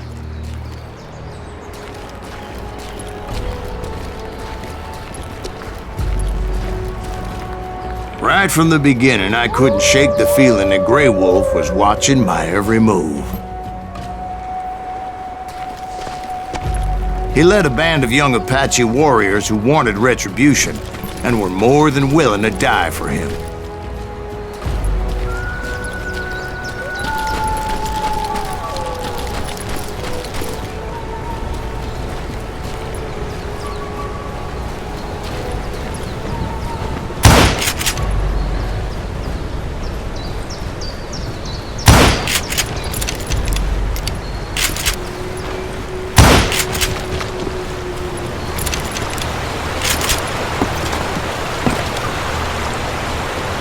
They saw me before I saw them.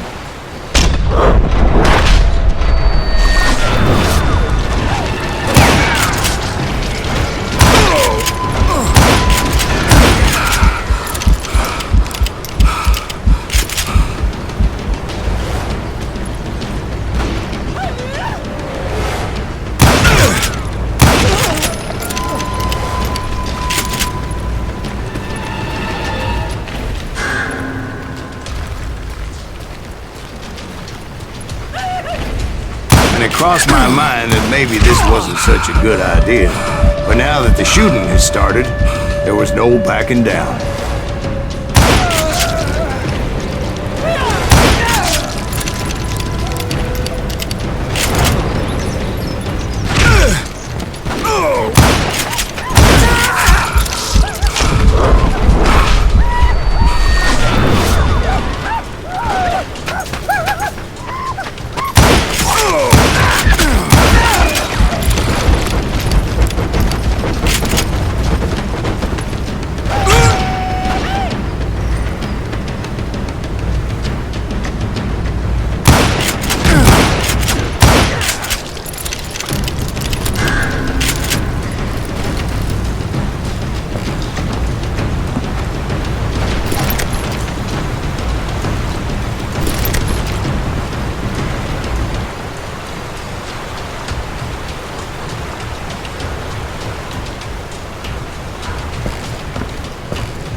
It was rugged country, the winter home of the Chiricahuas, and that's why they had retreated there.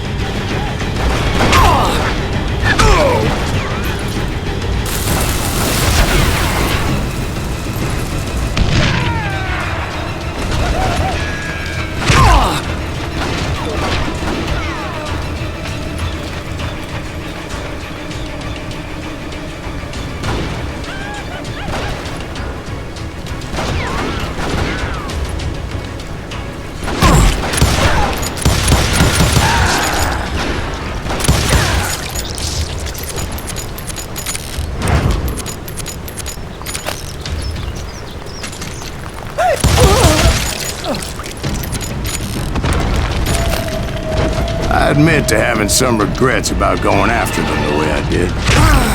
But then again, I got a lot of those.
Did you find Grey Wolf? Not at that moment, but I did find the entrance to their hideout.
A deep crevice that led to a deeper cave.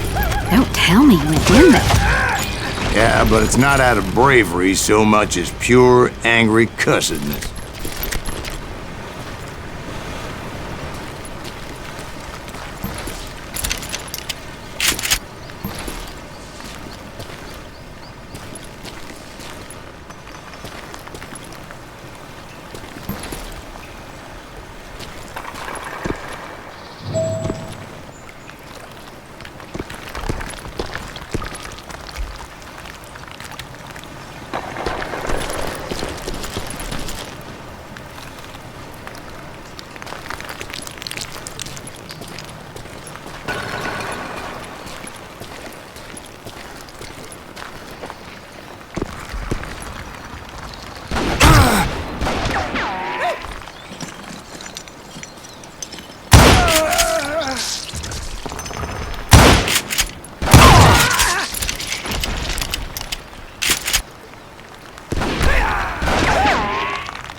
See, back then, I had a stubborn streak a mile wide, and I wasn't about to back down.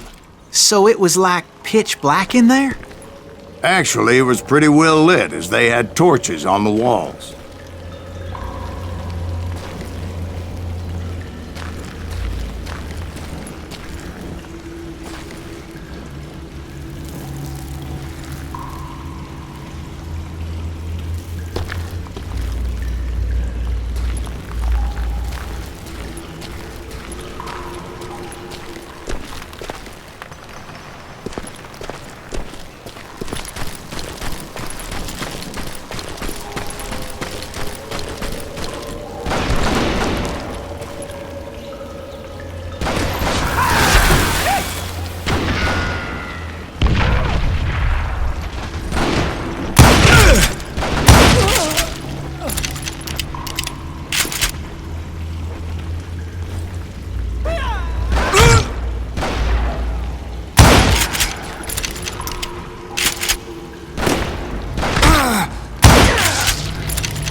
Was his cave?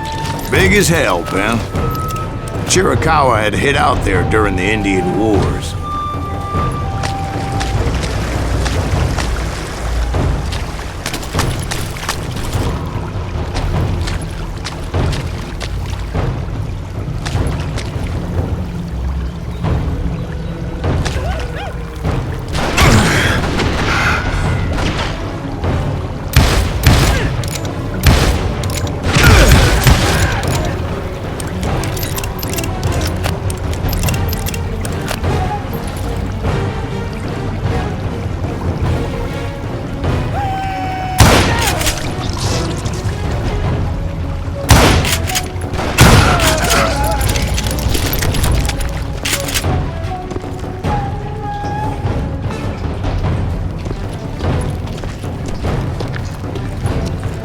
They thought it was haunted with the ghosts of those murdered by the horse soldiers. The cave was haunted with dead Indian ghosts?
How come you know so much about engines? A few years back, I was married to 2 Mescalero women.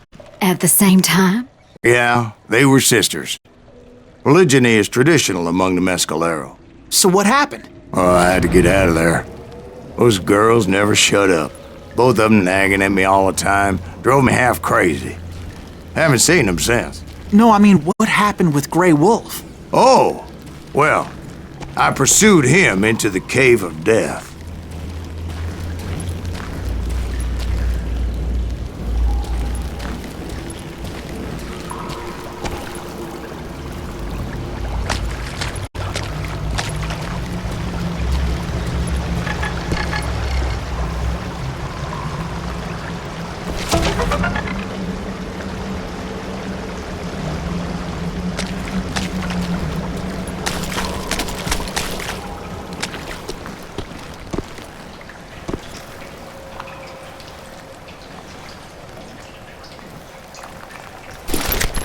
I came upon this flooded grotto, and that's when I saw him. He came to me unarmed and unafraid. His voice echoed in the shadows, and I sensed he meant me no harm. You carry great darkness in your heart, and if you do not release it, it will claim your soul. The sound of his voice put some kind of ancient Indian spell on me. As his story unfolded in my mind. You will come to this place again and kill many more men, and the darkness will grow until it consumes everything that you are. The soul will have no rainbow if I have no tears. He said I was a great warrior, a coyote man, unequaled by any other pale-faced warrior, or something like that. The snakes will bite shadows of your past until a venom poisons your heart, and an echo of the song of the dead summons the spirits deep from within the mountains. I didn't quite get what he was saying, but there were definitely snakes. And indeed, his warriors surrounded me and attacked me like hungry wolverines. They couldn't stop me though, and Grey Wolf wasn't in the mood for idle talk.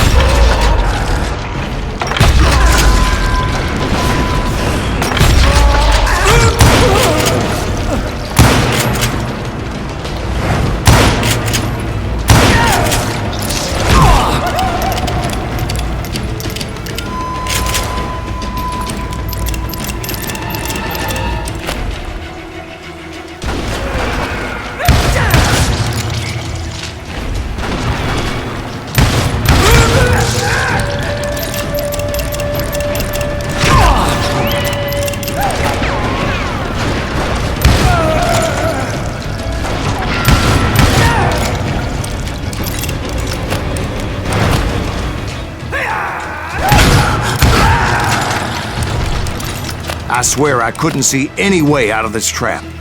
But suddenly, one just appeared. Kinda like a miracle.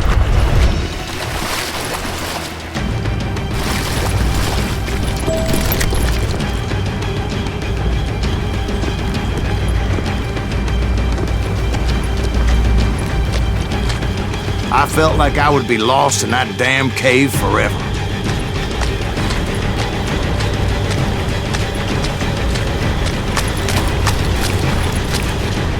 Finally, I found myself back outside, perched on the edge of a precipice overlooking a thundering whitewater river. To get where I was going required several leaps of faith, but no way in hell I was turning back.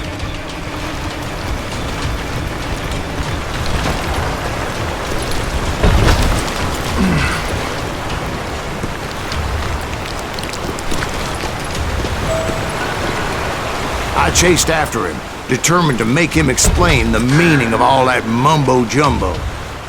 Mumbo-jumbo's right. Are you making this all up as you go? A few details may be fuzzy, brother, but I am relating exactly what happened to me.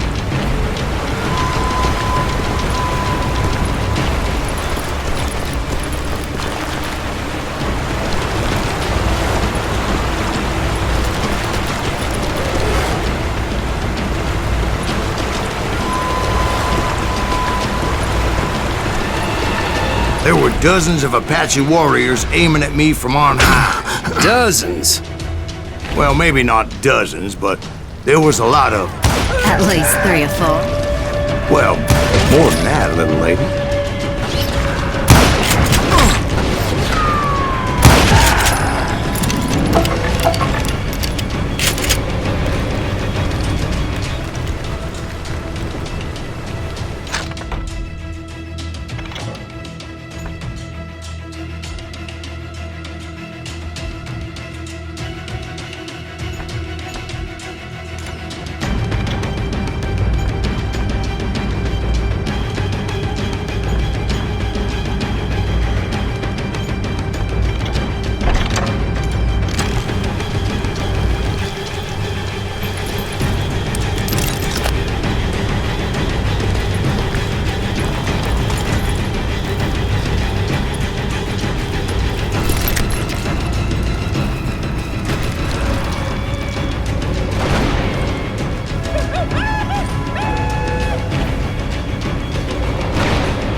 I had a steep climb up creek ahead of me and scrambled up those rocks like a mountain goat.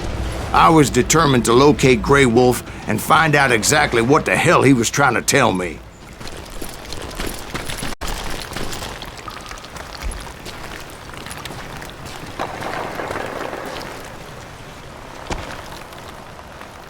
And wouldn't you know it, that crafty son of a bitch led me right into a trap.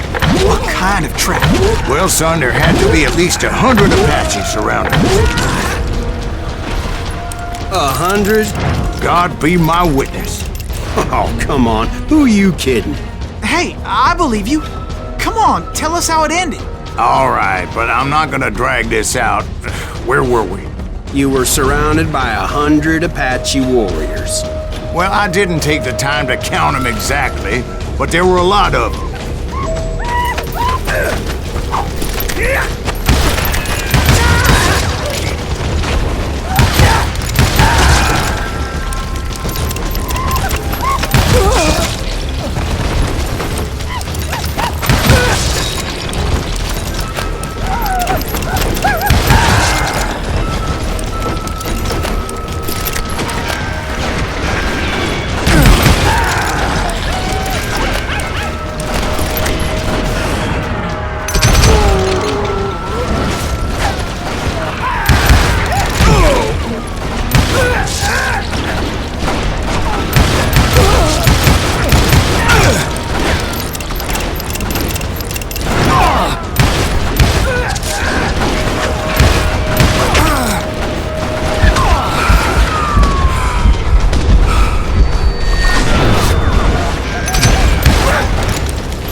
And in the end, a path appeared before me that I had not seen before. I followed it as I desperately needed to find out what Grey Wolf was trying to tell me.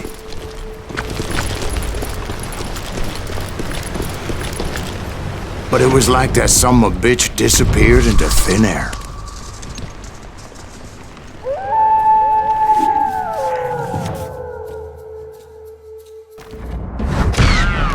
Never did find him. And never did collect my goddamn bounty.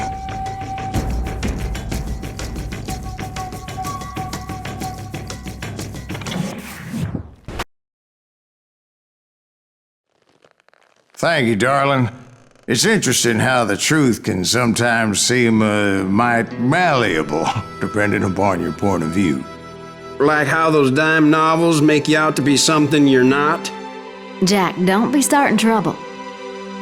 No, he's right. They do tend to exaggerate.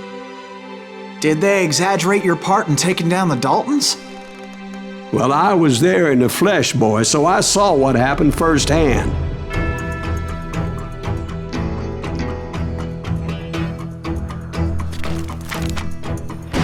Those Daltons were lawmen once, before they all went bad, robbing banks and trains clear across the territory.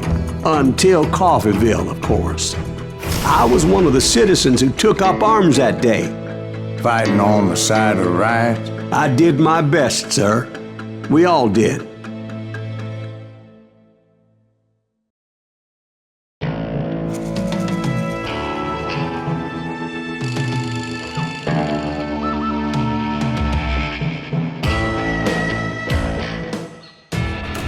It was early morning.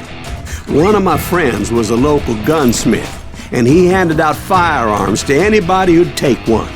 You see, the Daltons got it in their heads to rob 2 banks at the same time.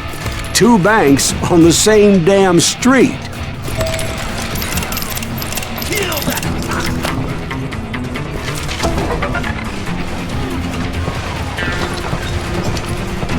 Story was Bob Dalton's girl was always riding him about how he had no ambition.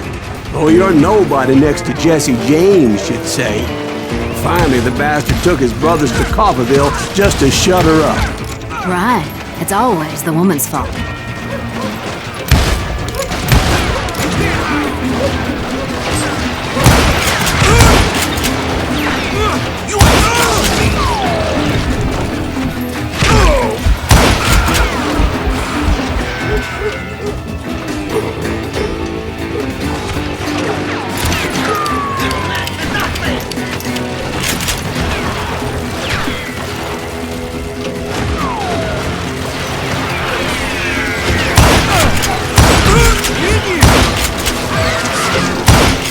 Well, the locals recognized the Daltons right off. Before they could get away, half the town took up arms to defend their property. Their first mistake was pulling a job in their own damn hometown. The boys grew up in Coffeeville, so everybody knew them. Hey, we got us a hero. Put some holes in him! We got company!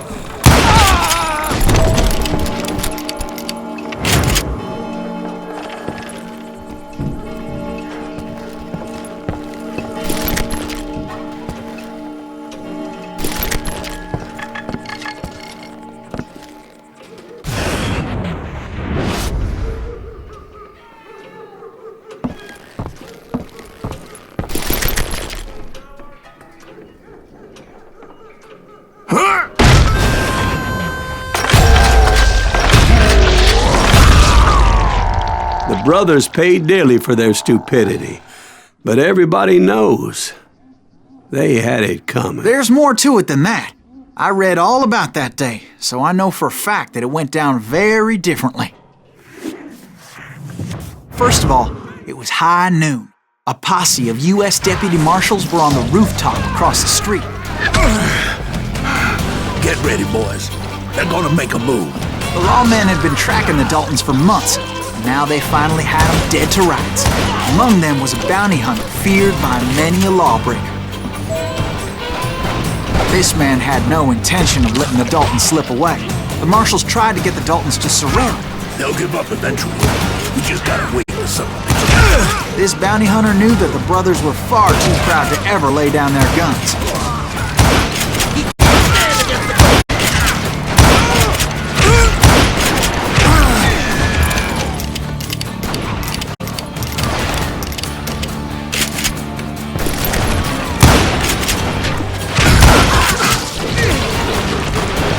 He went in there alone to confront those criminals. One of the marshals shouted, "Where are you going? Are you crazy?" Hey, where do you think you're going, dumbass? That rifle's mine. But he paid him no mind. He saw a way to get around to the back of the bank.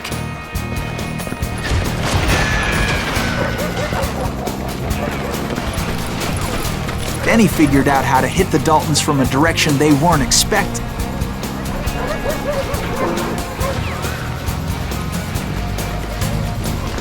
From above. Fortunately, a water tower was right there.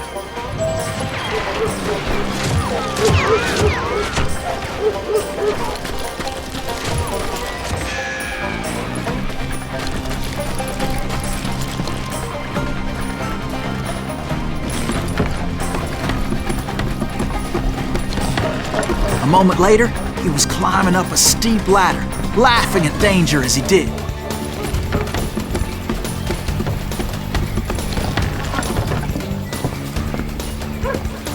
It was brave men like him who risked their lives to tame this wild country.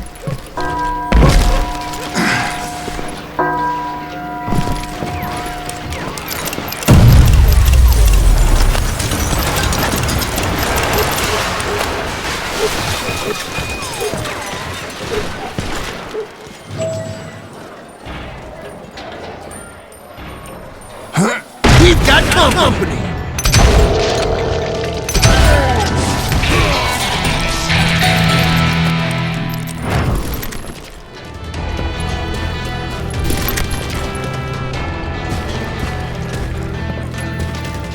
Is that Silas Greaves? Son of a bitch!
Silas Greaves! What the hell?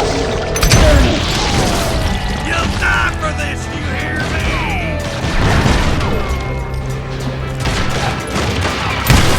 Come on in!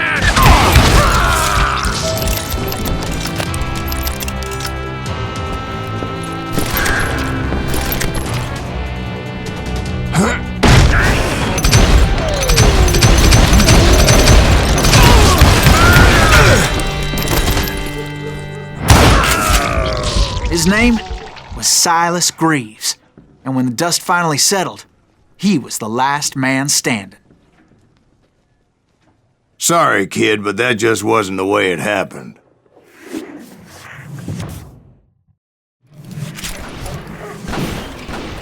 It was early evening, not high noon.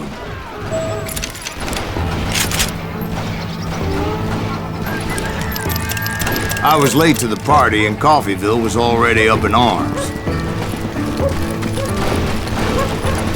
The Daltons blew up a safe and were all set to hightail it out of there.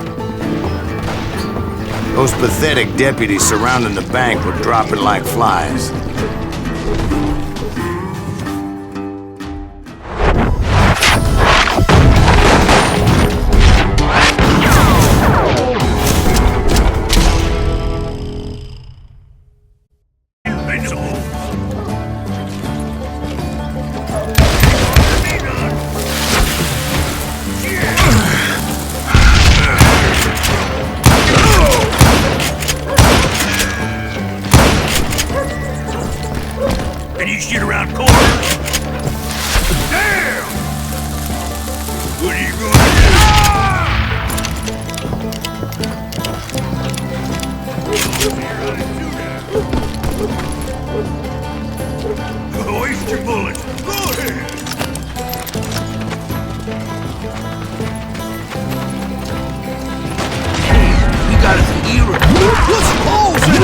Those friends came after me like a pack of wild dogs, tooth and nail.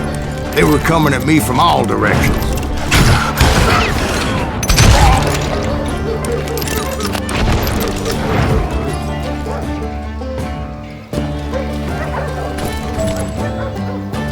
I caught sight of the Daltons running with the money and didn't want to lose it. Problem was, they knew the town better than I did. And to top it off, I found myself in the middle of another shootout entirely. Did the Daltons hole up in somebody's house? No, it was the Smiths, I believe. They were cousins of the Daltons. And they were shooting at the Browns, who were shooting at the Daltons. Which wasn't any surprise, because those two families have been feuding forever. And since the Joneses are related to the Browns, they shoot.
The Dalton boys knew I would never give up. Those Daltons weren't the sharpest knives in the drawer, but they always stood together. They set a trap to slow me down and allow at least two of them to escape. The third brother stayed behind to plant me, just in case that trap of theirs didn't work.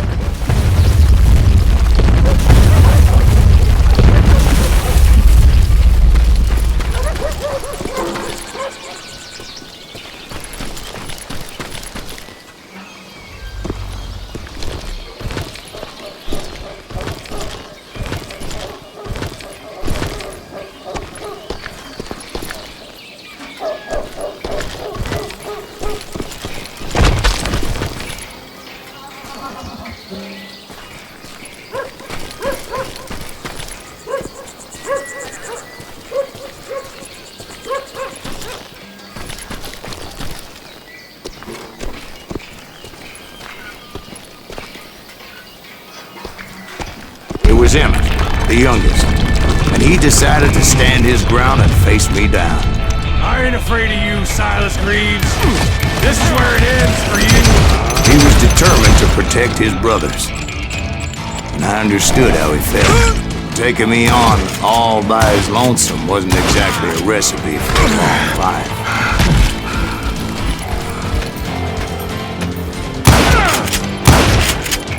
I'm gonna tear you apart!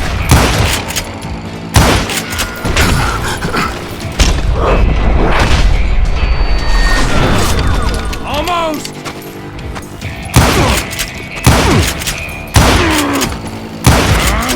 I'm gonna place you where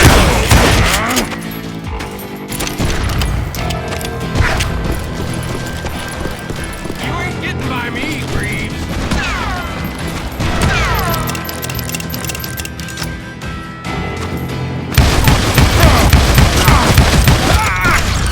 You are dead, dog.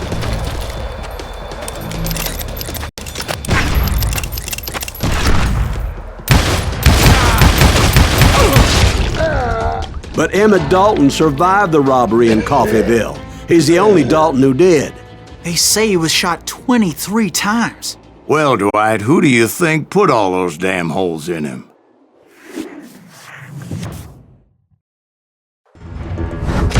But I have to admit, that boy had grit.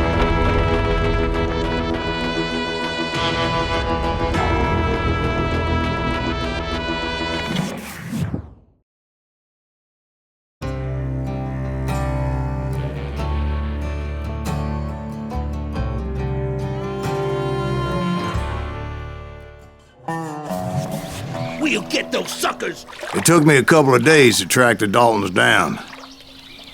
They can't get away with this! And in that time, a whole posse of local vigilantes offered to lend a hand. We'll track him to the ends of the earth. They seemed as determined as me to find those outlaws. But as we headed into those swamps, it was like I had my own private army. There was no way those boys were getting away this time.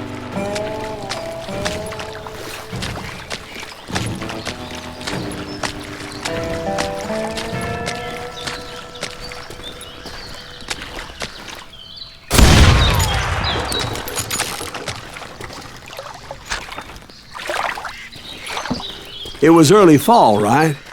Beautiful time of year. At least you had the weather on your side. Not by my recollection. It was damp and foggy as hell.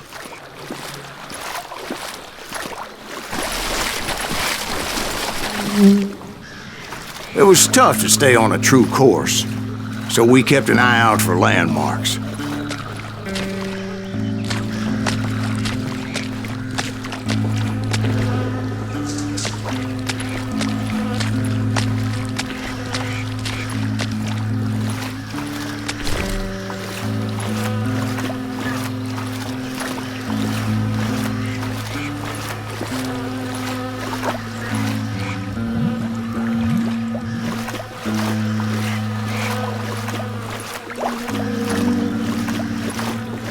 It was autumn. The maple trees were in full color, red as blood.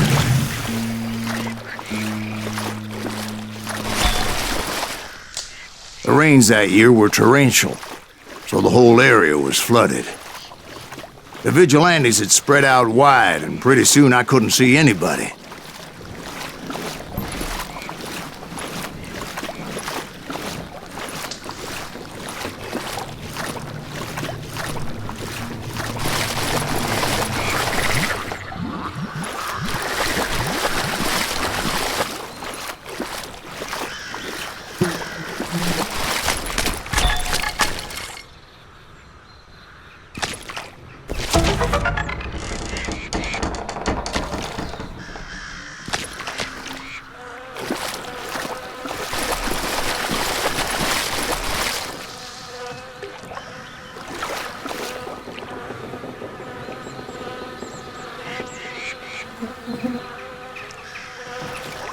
Bury them in the swamp! Plant them where they stand!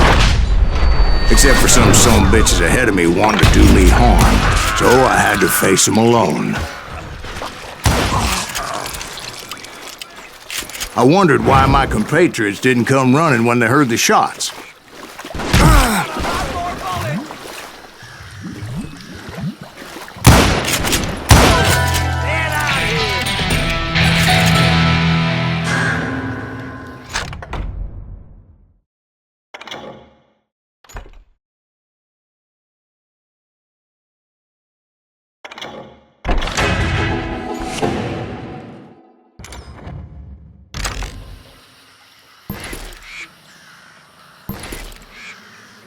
Had enough?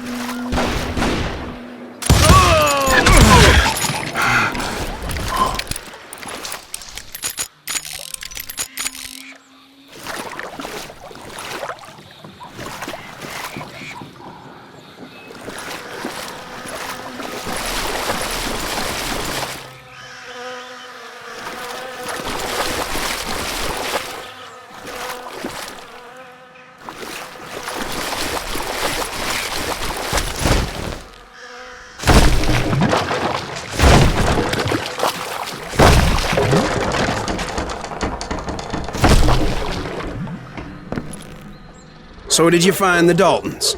Not yet, but I did have the questionable pleasure of meeting a few of their friends.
The boys had established quite a reputation by that time, so they attracted all manner of riffraff to their cause.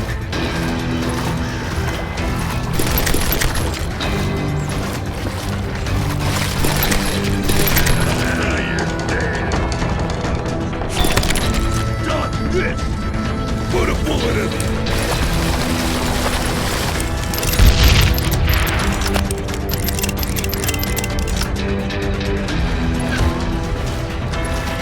Shoot him in the head! Gonna blow you!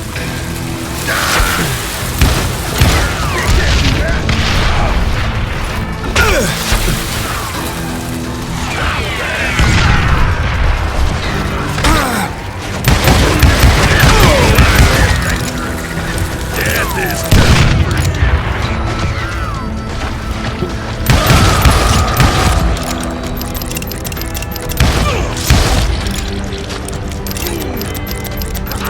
ain't no place to hide from me.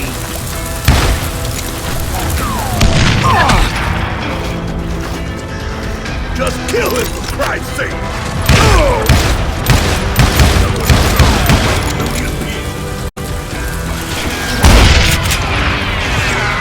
Shoot that asshole!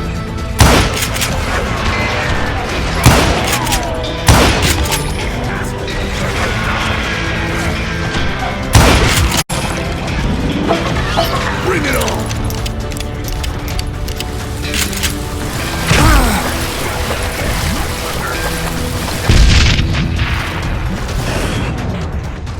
Calm down, die!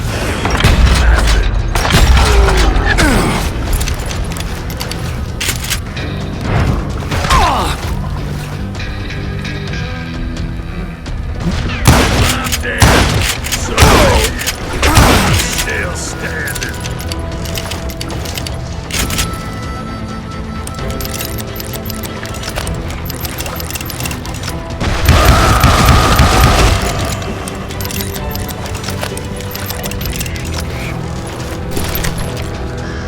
And my reinforcements was nowhere to be seen. Point being, I was under serious attack.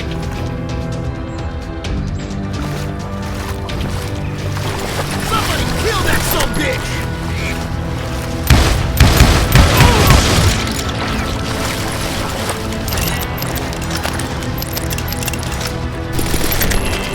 You can run! Can't hide forever!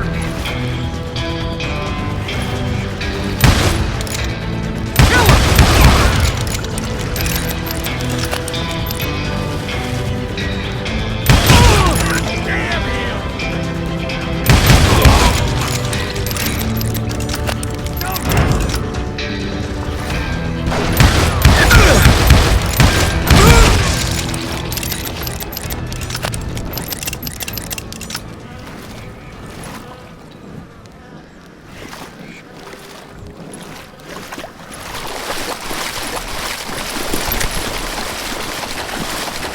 But luckily, a barn materialized as if right before my eyes. I scrambled up top to get a better view.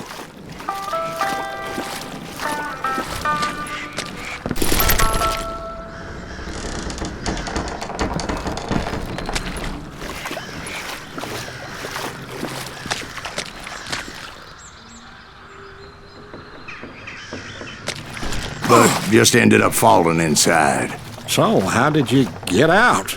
The barn doors was open. About right then, I saw some suspicious characters running for the bushes. Of course, I followed them. But that goddamn swamp was like a goddamn maze, and pretty soon I had no goddamn idea where I was.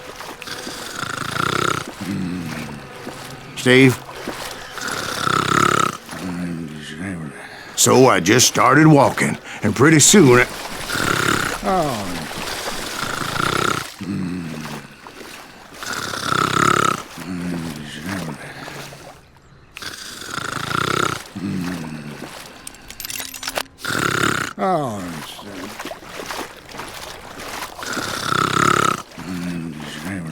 Steve? Steve? Huh? No, I'm listening. Indians surrounded me from all sides.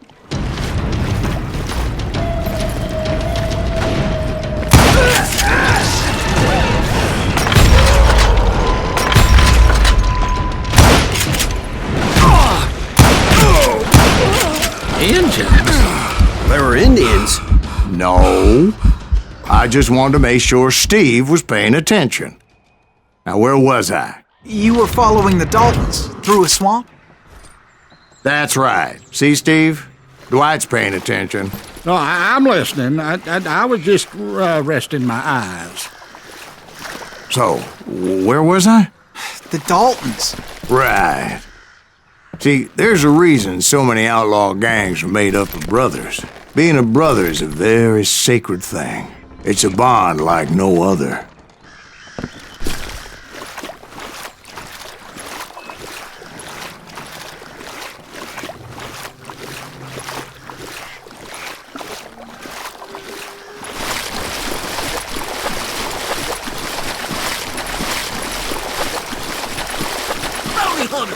Stop that, son bitch! So did you ever find the damn Daltons? Not yet, but I did find a few of their cousins. Kansans breed like rabbits. More Smiths or Heimhoffers or who knows what. But hell, what's more important than family? I'll bet Ben knows what I'm talking about.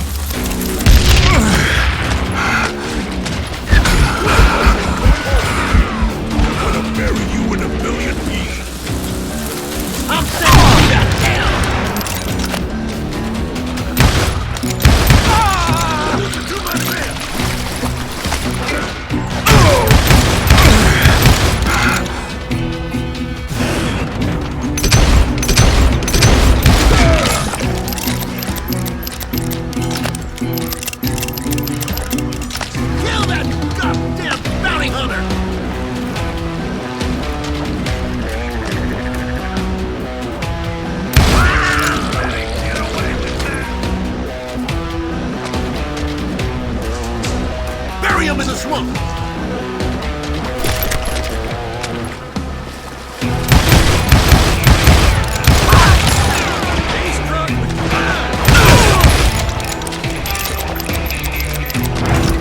That beat us off.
gonna make you pay for that.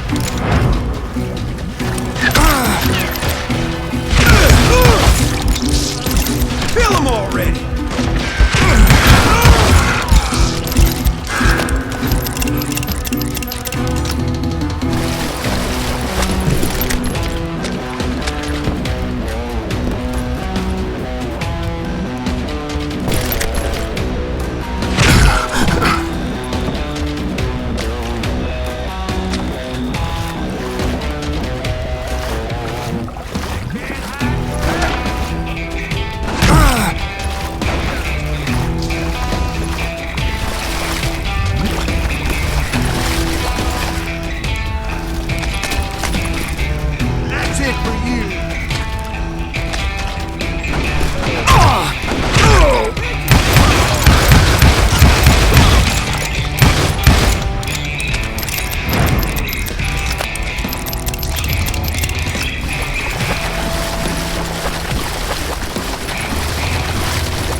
Coming.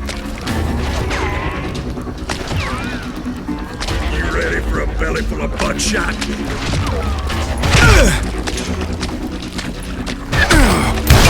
Not do that again.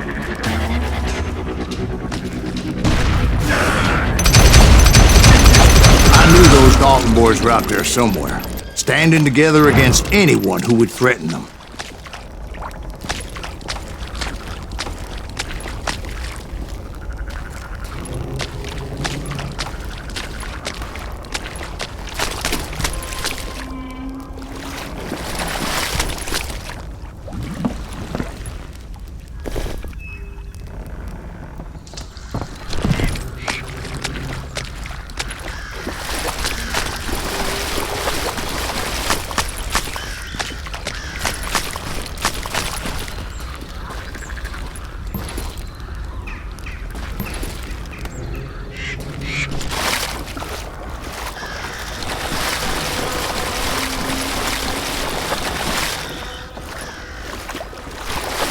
And that's when I saw it. A goddamn steamboat.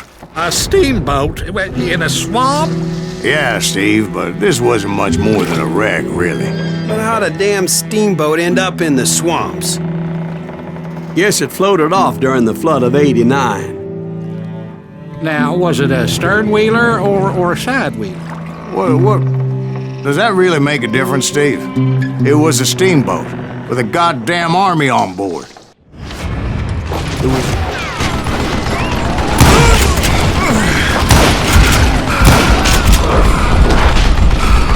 But among those men that were shooting at me, I thought I saw some familiar faces.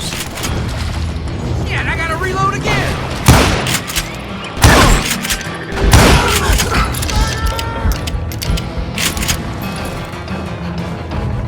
You're a dead man!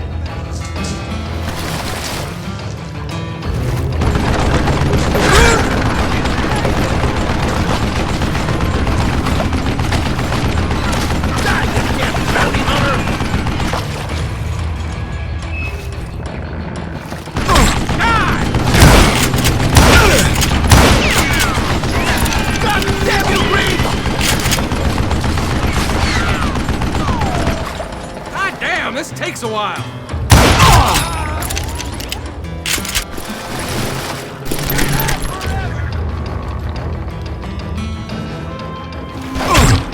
I'm done with you.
were waiting on me.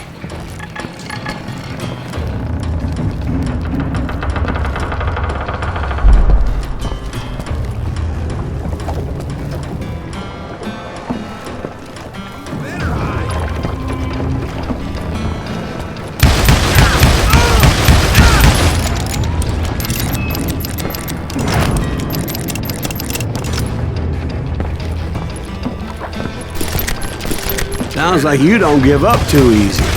That's the kind of man I am, Ben. I set out to do something. I do it. Surrender just ain't in my nature. Plus, I'm stubborn as hell.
Right about then, much to my relief, the vigilantes finally arrived.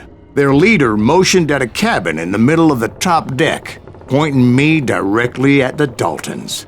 I finally had them, after months of dogged pursuit.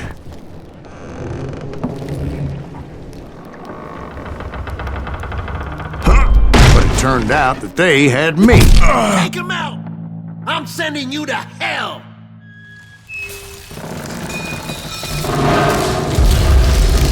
The Daltons had played me like a fiddle. Apparently, the vigilantes were on their damn payroll. They didn't just want to shoot me. They wanted to burn me alive. But finding my way out of a burning labyrinth proved to be quite a challenge. It was a riverboat, right? I mean, it's not like it was a goddamn ocean liner. Oh, yeah, but I was in a fight. Did you hear about that ship that's gonna launch next year? Largest one in the world. You're talking about the Titanic. If you ask me, it's too blessed big. I don't think it'll even float. So anyway... Don't be stupid, Steve. They know what they're doing. They say that the Titanic is unsinkable. Oh, God. But getting back to that steamboat, how'd you get off it, Mr. Greaves? I took in a lot of smoke that day, so I admit my recollection might be a bit hazy. But somehow I managed to finally disembark. I was coughing up smoke and pretty damn pissed. I was done playing games with those boys. It was time to settle this once and for all.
about to come at me one at a time.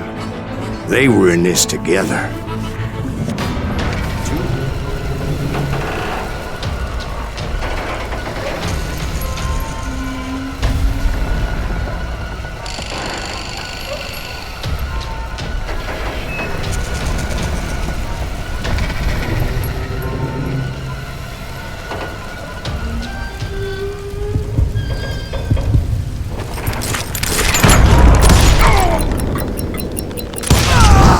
They got it wrong.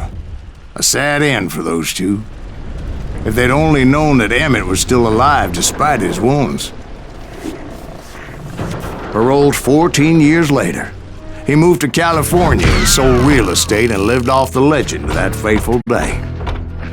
And the tragic death of his two brothers.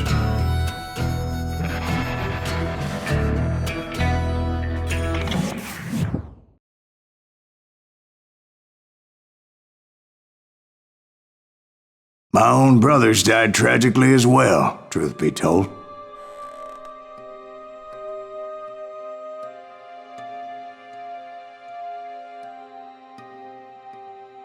It was 1868, and me and my older brothers were pulling a tidy profit running cattle into Juarez, Mexico. One night after my brothers retired for the evening, I found a little poker game in a cantina with a couple of cowboys.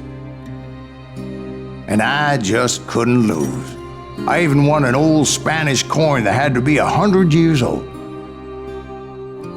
Well, I was mighty pleased with myself the next morning as my brothers and I rode for Texas. But before we crossed the border, those cowboys caught up with us. It was Johnny Ringo, Roscoe Bob Bryant, and another asshole named Jim. They wanted their money back and everything else we had, including our lives, as those boys didn't want us coming for them later. Bob put that old Spanish coin in my mouth and said, "I won't have it said that I left you with nothing, boy." Well, those horses bolted, and there we hung as those bastards rode away. The branch finally snapped under the weight of the three of us, but being my older brothers were bigger and heavier, they were already dead. And right then I swore to myself that I would avenge them. Ringo you know about. But Bob eluded me until I heard he was riding with the Wild Bunch.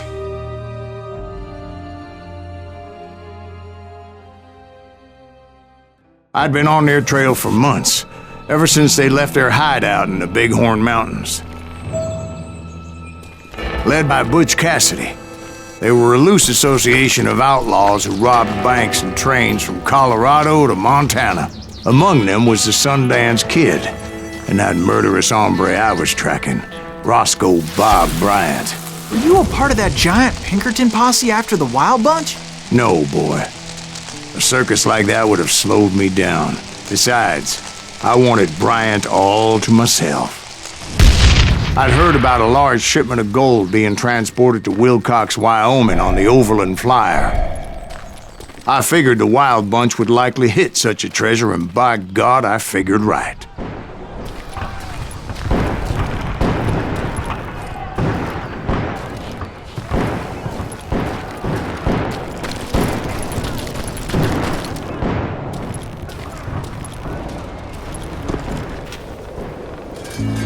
They blew the bridge with the intention of forcing the train to stop.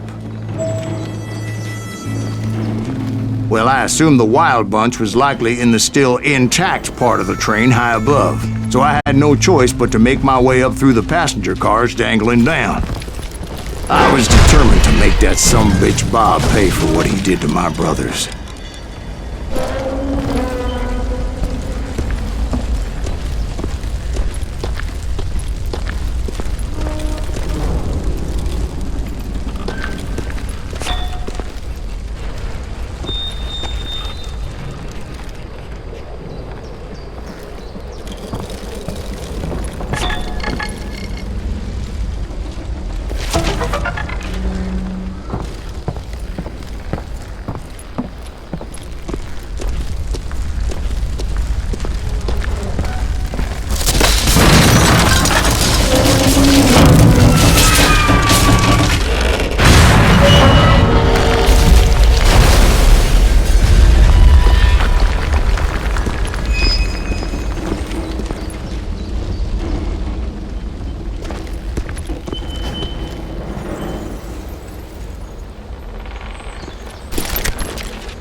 I found the device they used to blow the tracks, so I knew I was headed in the right direction.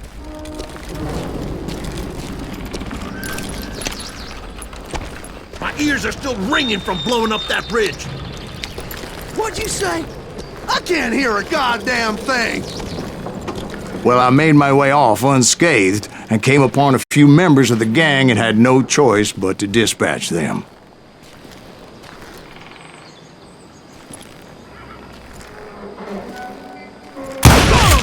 Shit! That silence breathe! From there, I had to negotiate an even more precarious route.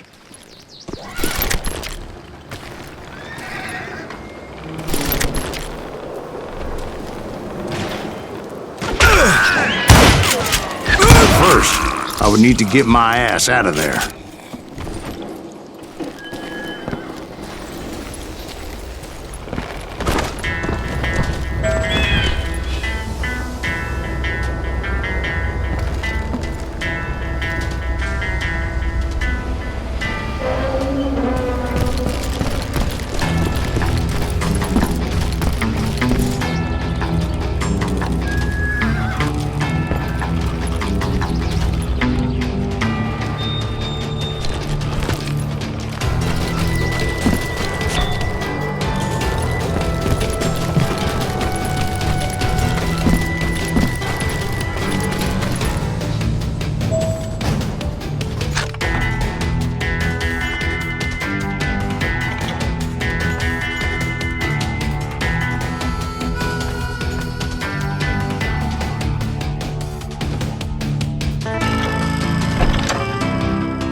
Jumped from the frying pan into the fire as the train was clearly fixing to fall.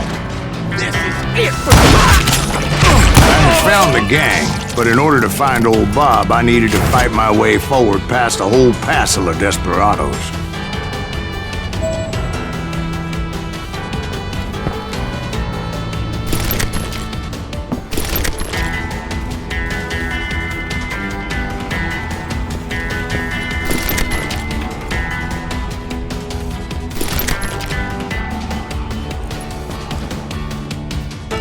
Outside, inside, any way I could, I made my way towards my prey. I think he's scared.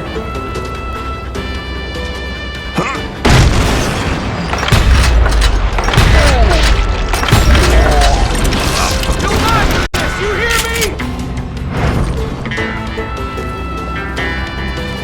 You're done. Shit!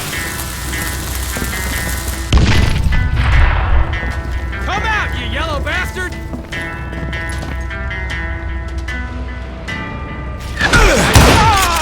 Well, what about the passengers? It was mostly a freight train, as I recall. There were no passengers aboard that day. Just bring your match!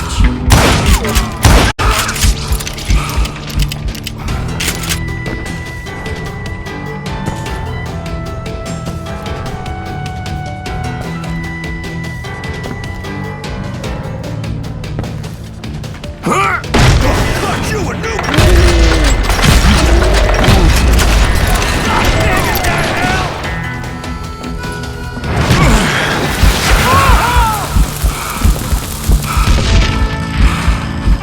I will kill you!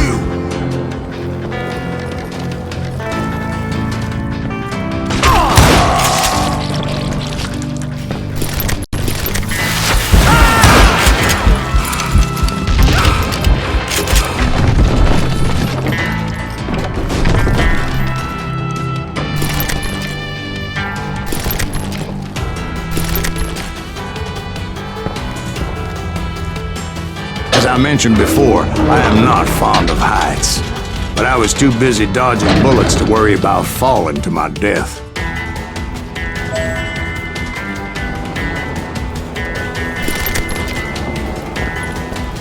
Odds were I was likely to die that day anyway.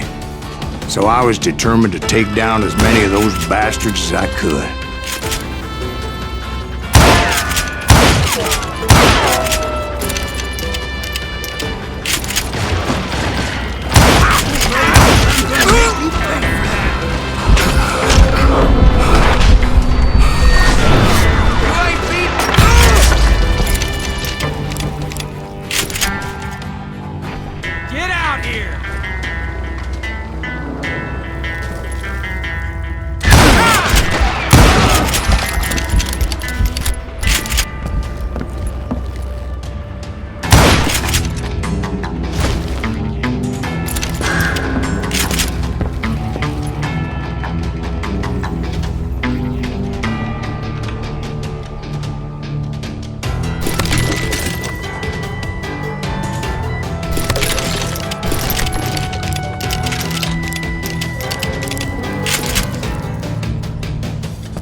times, it was like shooting ducks in a shooting gallery. The only difference is these damn ducks shot back.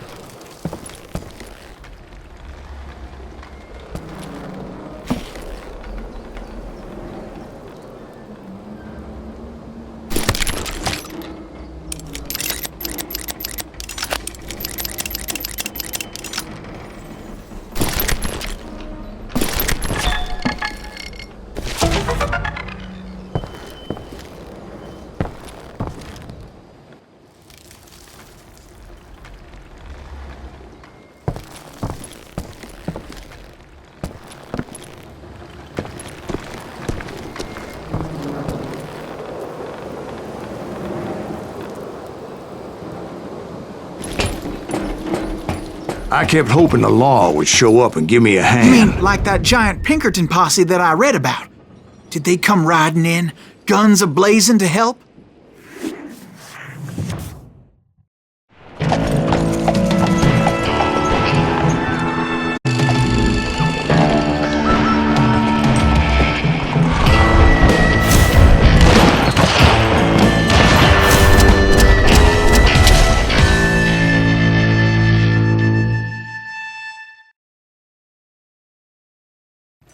Help?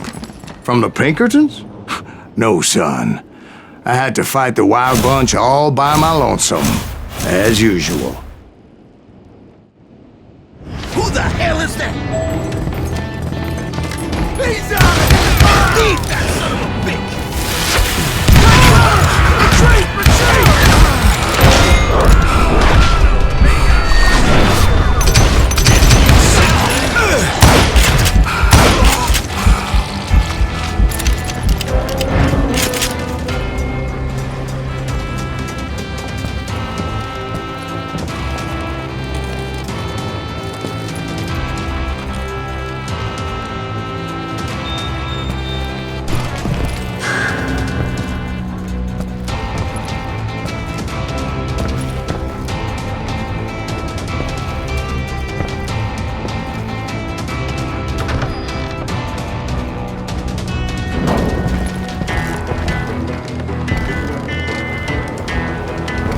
Killing everybody!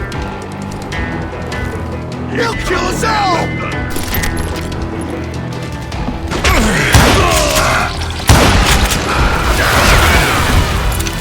Stop that! I'm going out! Did he just...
My guess is those dime novels didn't portray this as it happened, did they?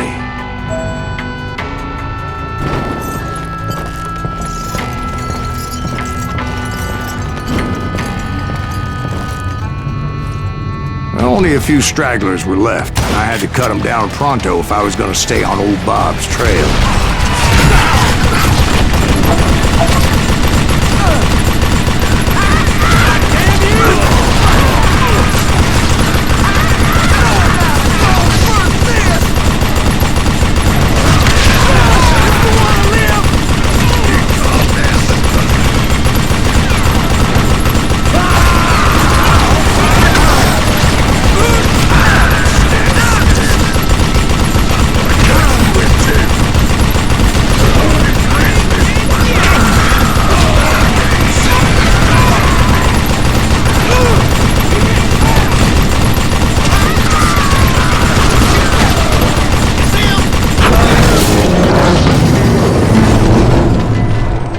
Once I silenced all those guns, I went searching for my nemesis, determined to finally have my justice. But the only survivor who welcomed me was George Flat-Nose Curry. Who was he?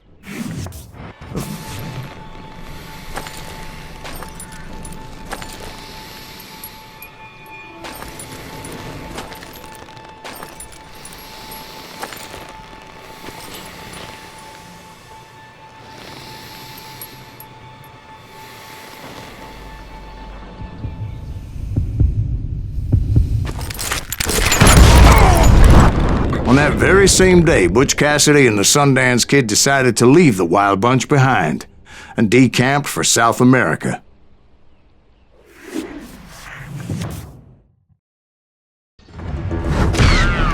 They ended up living down there for many years, but I'm sure you already know all about that.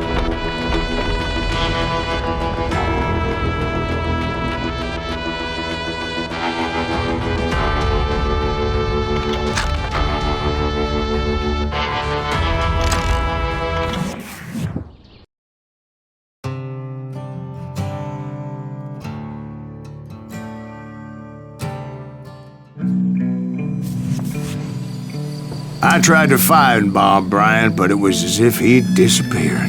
Sometime later, I heard the Wild Bunch was back together. Kid Curry escaped from jail, and now he was running the whole shebang. So I took to their trail, as I was still in pursuit of my brother's killer and hoped that he was back with him.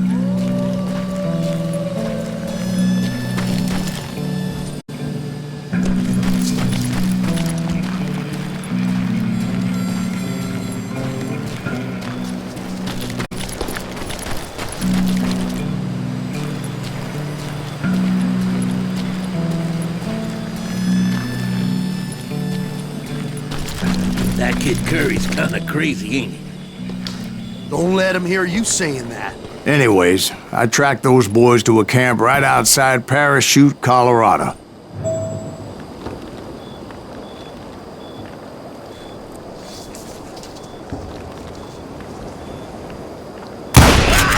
Who's shooting at? Being outnumbered, I didn't bother with a warning shot. I just started taking those bastards down.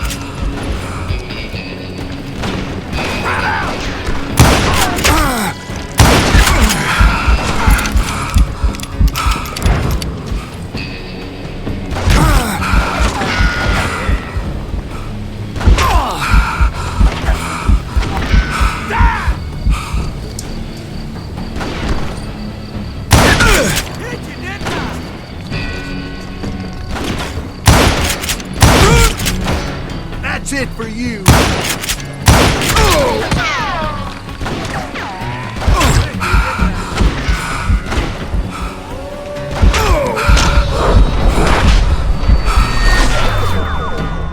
It's you or me. What the hell?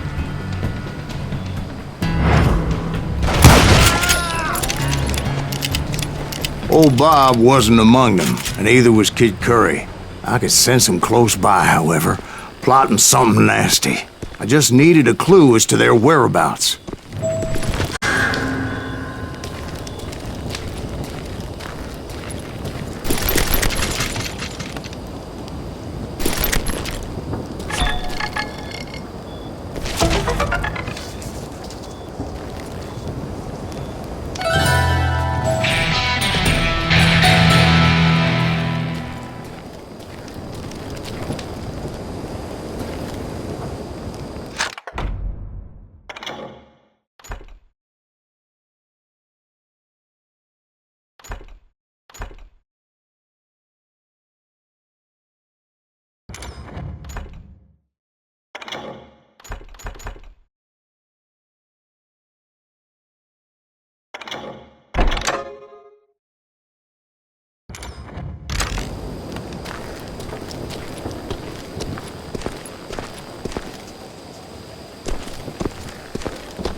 I found one.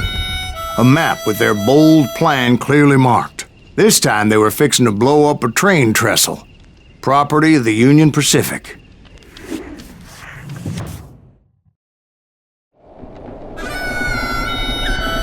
The plan clearly indicated how they were fixing to undermine several of the weakest wooden supports.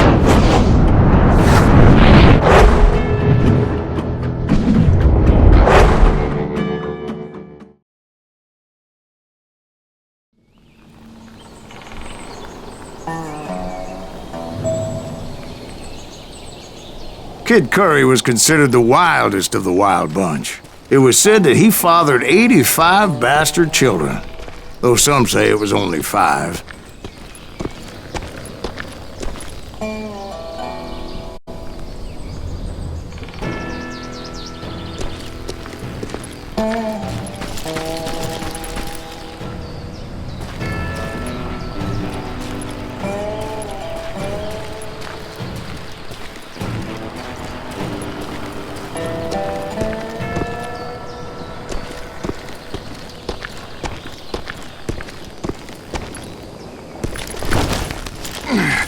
Kid Curry had bragged to a whore how he was gonna rob a train heading to the U.S. Mint in Denver.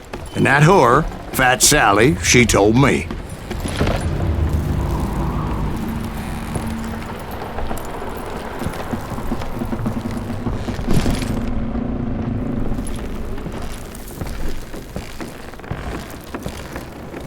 The bridge was rigged with dynamite, so I decided I'd best be careful confronting those bastards.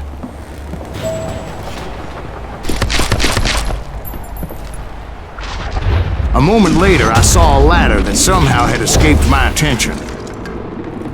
Don't you blow us up now. Don't worry, I know what I'm doing.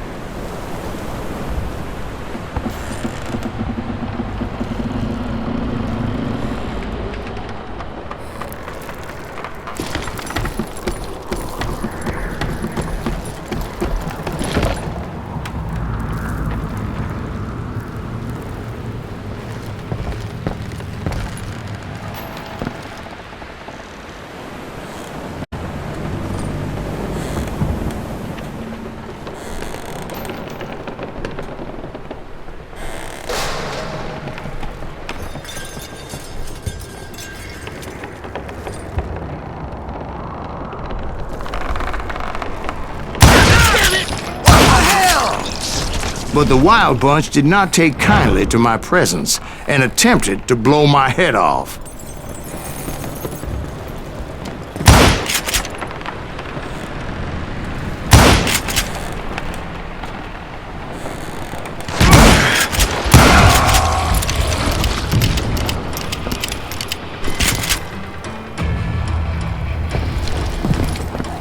It appeared the kid had found a number of new recruits to bolster their ranks. Guess there's always desperate men willing to trade their lives for stolen treasure.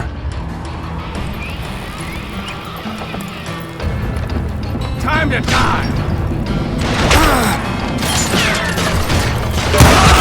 God damn him! What happened next? Well, having removed the first bundle of dynamite, I decided I might as well remove the other one. Once that was done, I figured I'd find my way from there. He's wounded!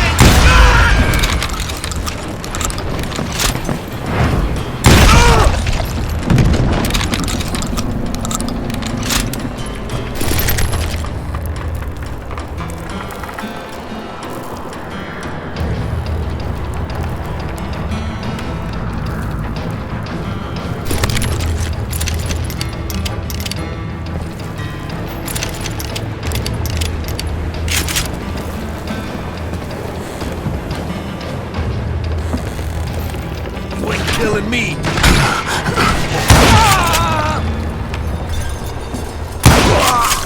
Get away with this!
damn head off! The wounded grizzly's twice as big.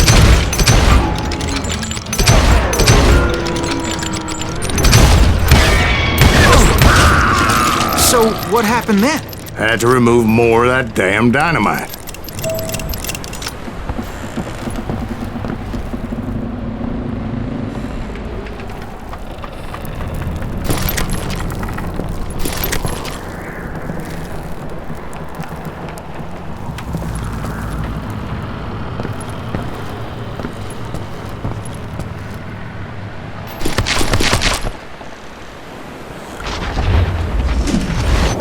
It must have been terrifying trying to make your way across. I was sweating it a bit, but then I noticed a footbridge tied up on high, so I shot the rope.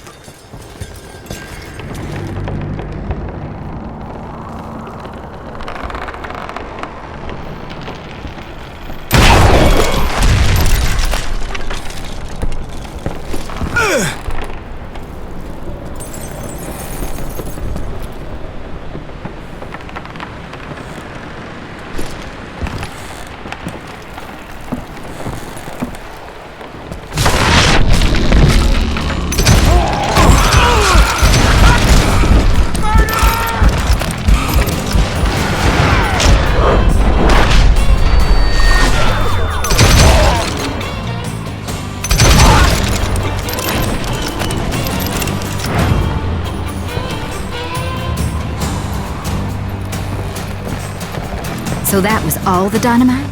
Funny you should mention that, darling. As actually there was a fourth charge impeding my progress. Once I removed it, my path was pretty clear.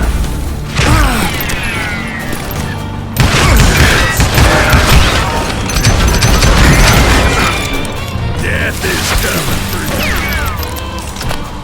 You must like pissing me off.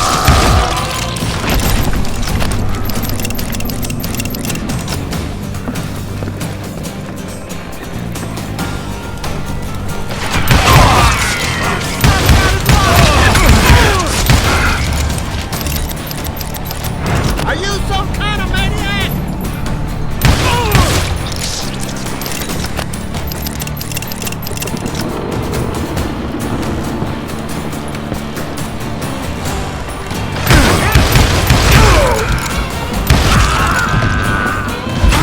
Somebody really rip this son of a bitch off!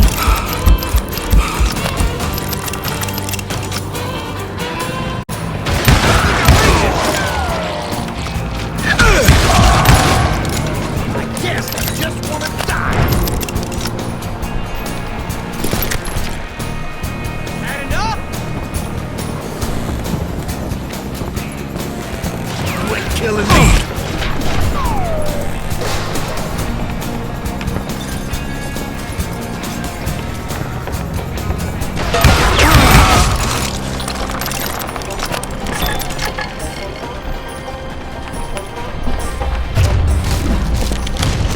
So I proceeded onward. I realized that that way just wasn't gonna work. I needed an alternate path forward.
Luckily, I found a cave, and as I made my way back to the bridge, I saw something that concerned me.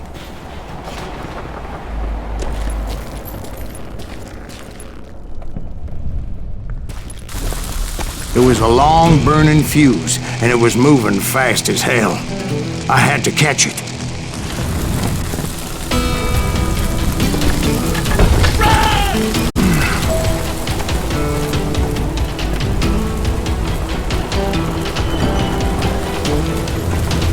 The burning fuse was so damn quick, I had to run like the wind. I almost had it, but no. Thought I was gonna have a coronary when I lost sight of those sparks. My heart was pounding like a sledgehammer. I knew that failure meant boom. Then, finally, at the last moment.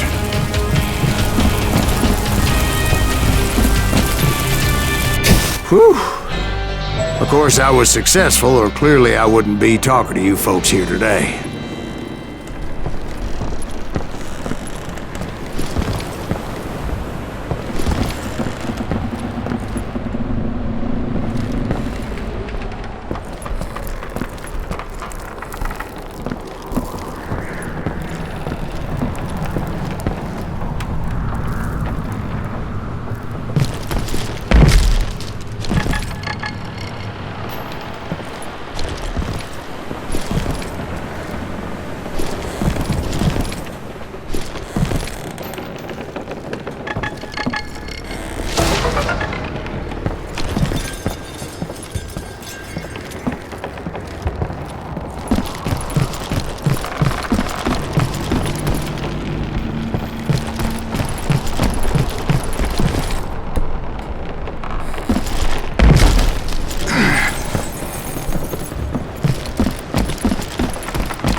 Naturally, I removed the last dynamite charge.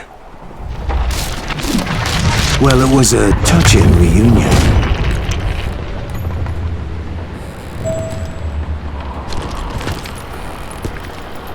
But by this time, I was thoroughly exhausted and dragging my ass as I was not a young man anymore.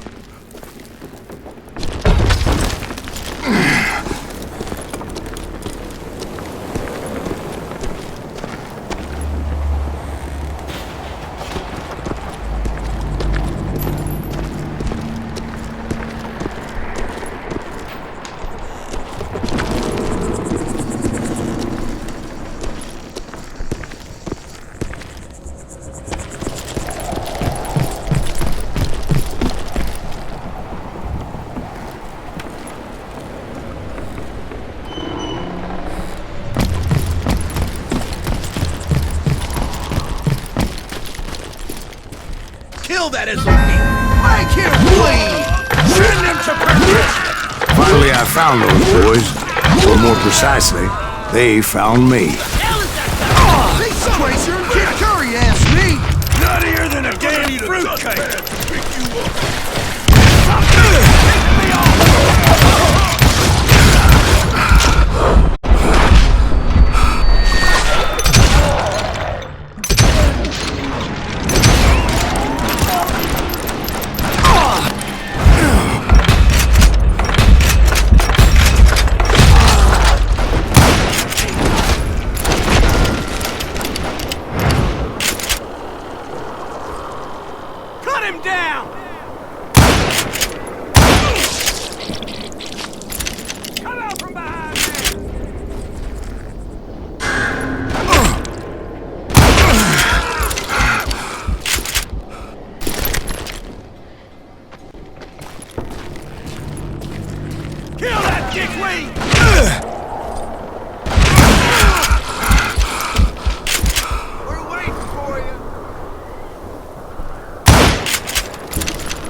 Just when I thought things couldn't get worse, Kid Curry opened up on me with a goddamn Gatling gun. It was hidden in this tunnel and pretty well shielded.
Eventually, I brought that tunnel down.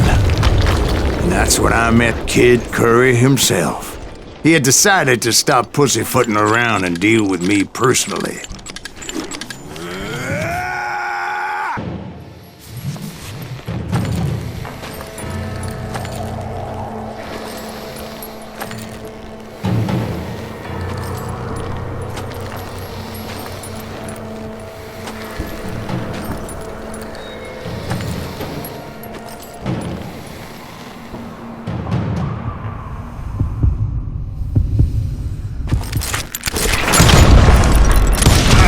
Fast as he was, I was just a bit faster.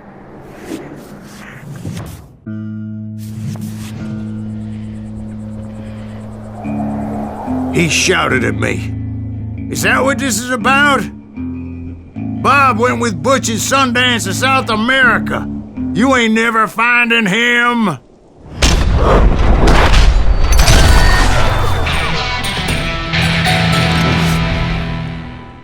Those were his last words.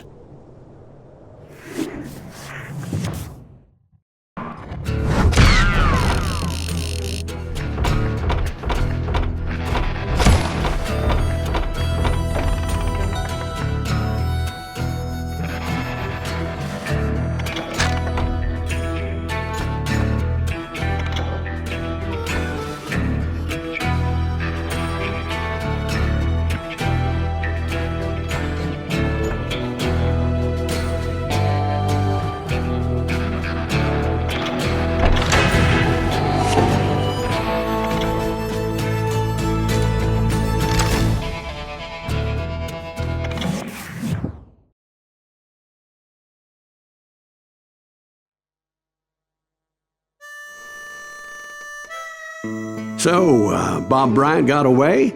I knew I'd never find him in South America. What about the other killer? Yeah, you kinda glossed over that one. Well, I found Jim not long after my showdown with Ringo. At the time, he was riding with the James Younger gang. Did I neglect to mention that?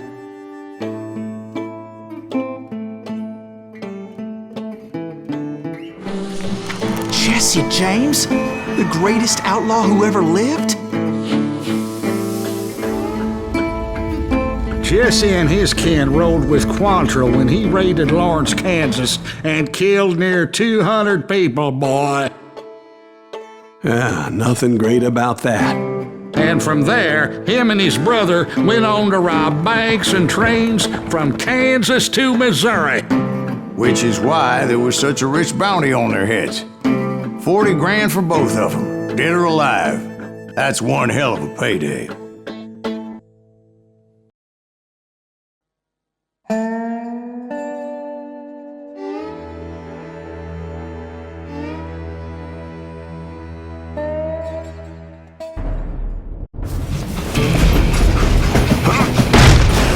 I confronted them as they were robbing a train. Bullets were flying at me from every which way. But I knew I'd have to fight my way forward if I was gonna find this Jim.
Now wait a second. Now, how'd they stop this train in the first place? Well, the James boys were experts at this.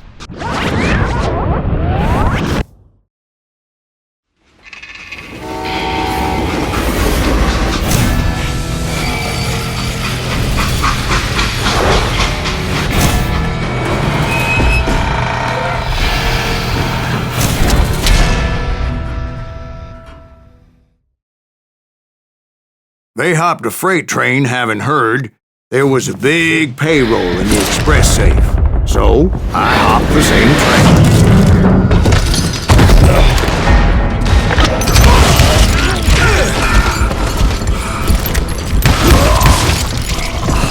The James Younger gang was decimated after that little fiasco they had in Northfield, Minnesota.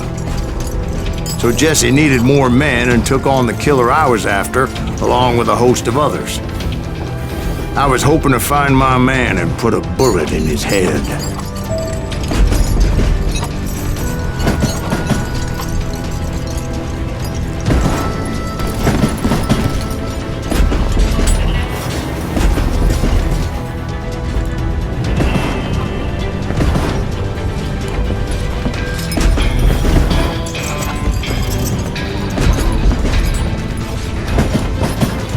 Climbing around that train, I must have swallowed 100 damn bugs before I reached James that... Younger gang pulled the first train robbery west of the Mississippi. Sounds like you hold them in high regard. Everyone knows they were the most famous outlaw gang ever. And you took them all on by your lonesome. Again, I'm finding this all a little hard to swallow, friend. Well, maybe you need to wash it down with some whiskey. By the way, did I mention that that train was flying down those tracks like a bat out of hell?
would I find the gentleman's facilities?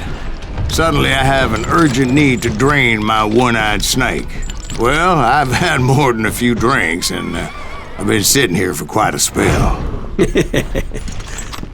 Right through there. Let me show you.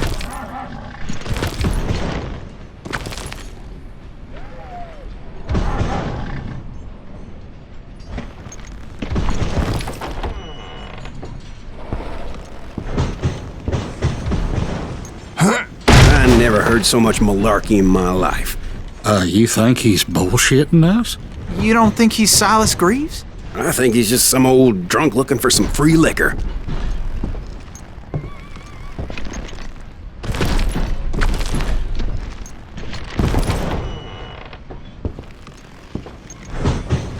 I don't know, Jack. I think I believe him. You don't think he met Jesse James? Boy, you gotta be kidding me. That story makes no sense at all. Jack. I mean, you gotta be 2 bricks short of a load to believe that cock and bull story. I don't agree. Jack, lay off the But boy. you seriously think that tired old man went toe-to-toe with Jesse James? Well, that's better. Did I mention that this Jim was married to the infamous Belle Starr? Of course, I didn't learn that until later. Anyway, I made my way forward the best I could. Around the sides, over the roof.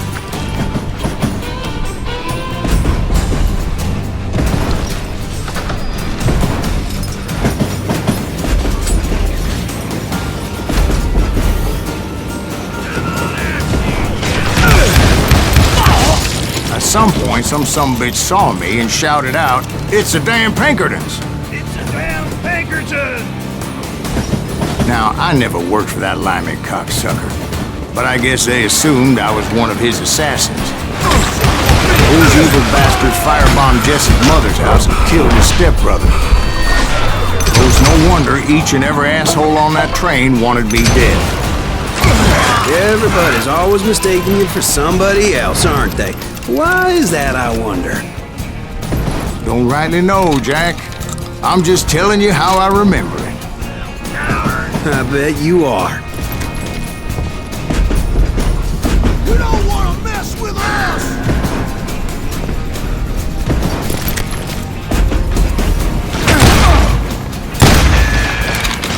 You can't fight with James, gang!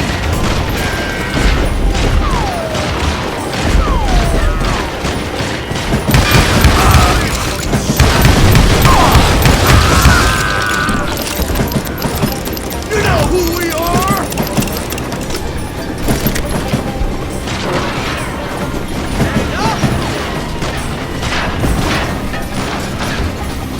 Shoot that stupid son of a bitch!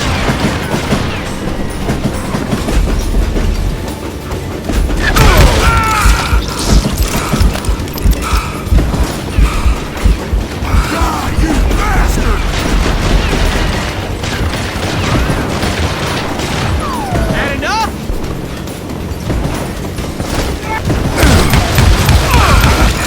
Just kill Red?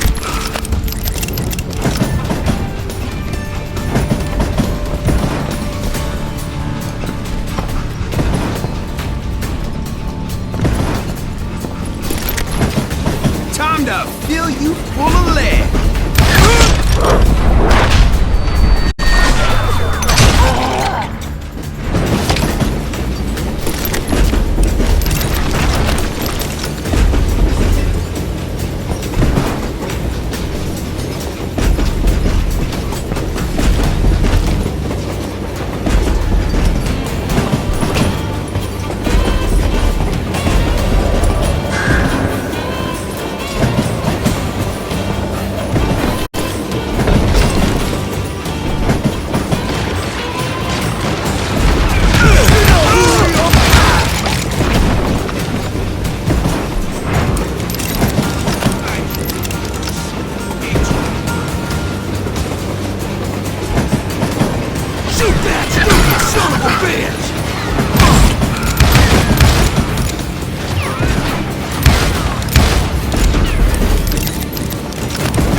came across a flat car piled high with logs and had to come up with a creative way to make my way forward.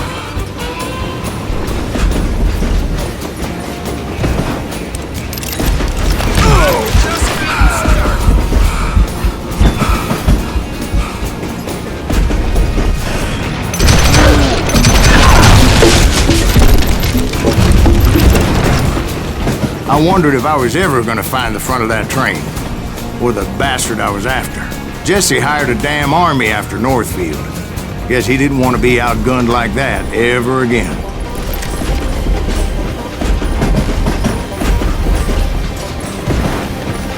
Right about then, I was attacked by some asshole on a Gatling gun.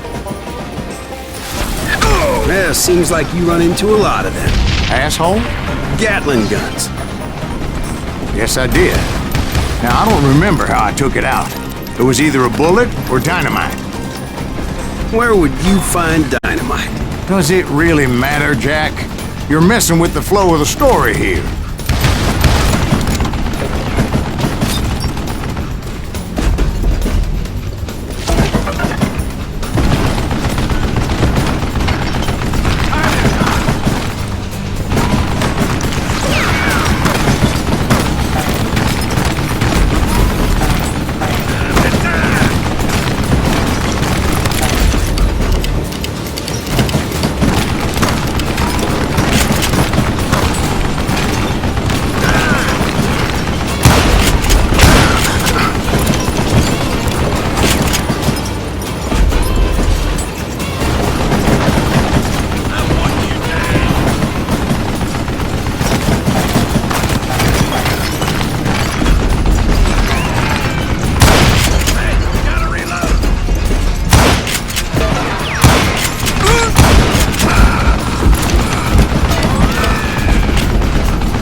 I was looking for Jim and shooting any son of a bitch stupid enough to get in my way. And that included Jesse James himself.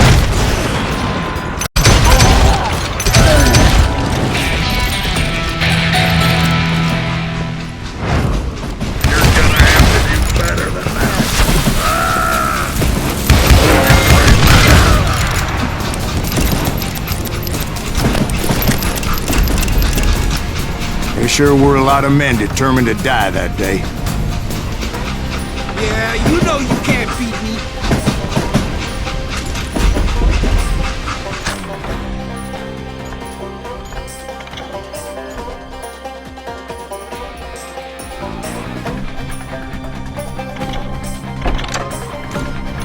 You can't fight James, gang!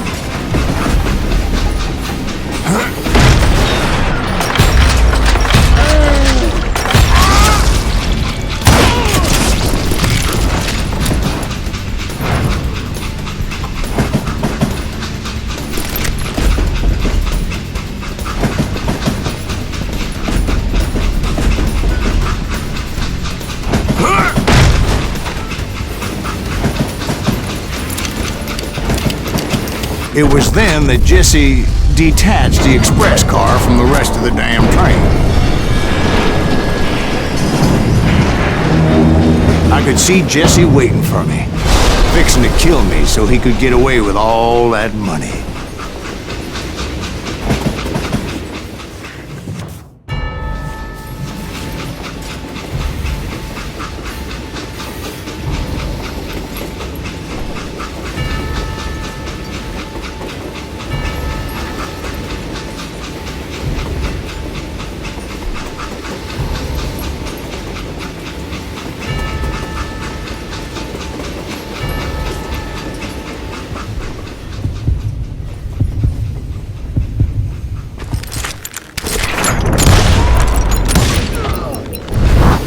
Yeah, I didn't kill Jesse James.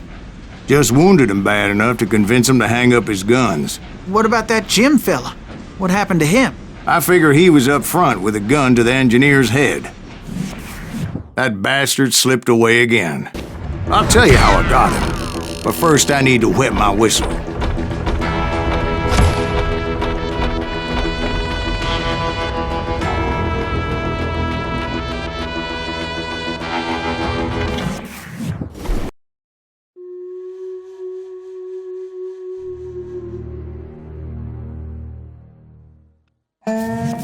After my showdown with Jesse, I continued to track his brother, Frank, and that sumbitch Jim.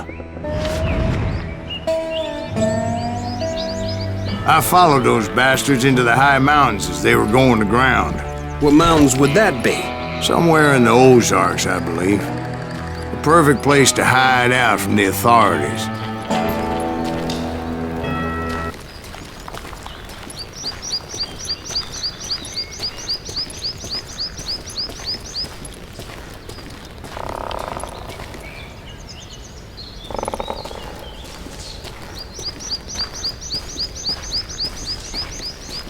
In fact, before I could find them, some Indians who fled the res and were hiding out from the military found me first. They probably thought I was a cavalry scout and didn't want me telling the military where they were. Indians? Yeah, they could have been Cheyenne, but there was all sorts of renegades roaming the landscape back then.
Hey, how about another whiskey, Ben?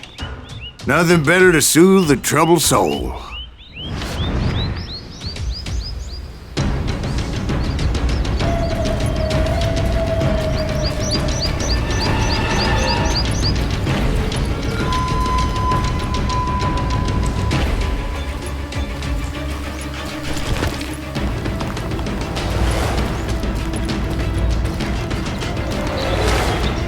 Now, where was I? Indians, right. I had more than my share of run-ins with the red man. Like that time... Did I tell you about Grey Wolf? Yes, sir. You did. Ah, of course I did. In fact, I can still remember that old medicine man's words. Jesus Christ, we're back to that again. You carry great darkness in your heart. It will claim your soul. you will come to this place again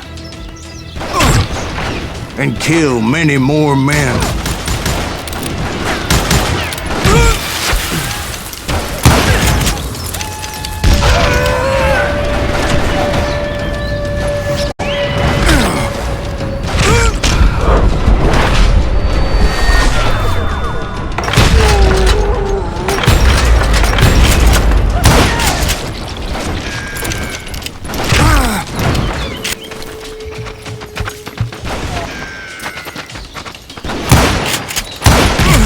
The darkness will grow until it consumes everything you are.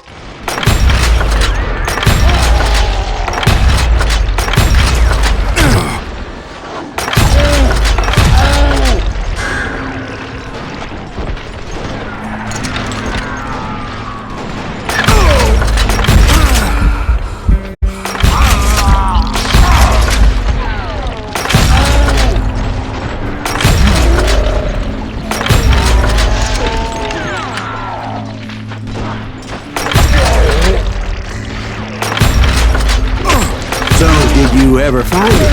Who? The man you are after. Let me ask you something, Ben. You ever think about death? Mr. Greaves, are you all right? Ooh, death. Ooh, death.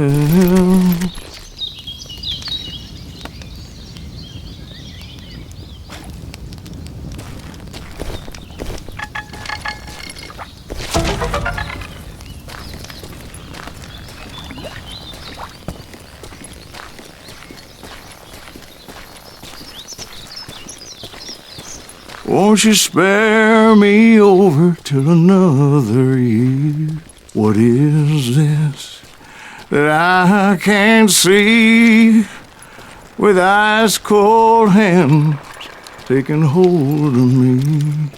Well, I am death, none can excel.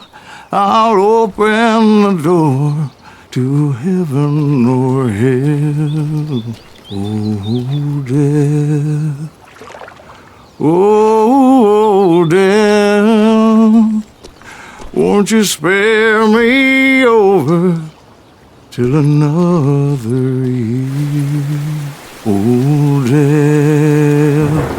Someone would pray. Could you wait to call me another day? No wealth, no land, no silver, no gold. Nothing satisfies me but your soul. Oh, death.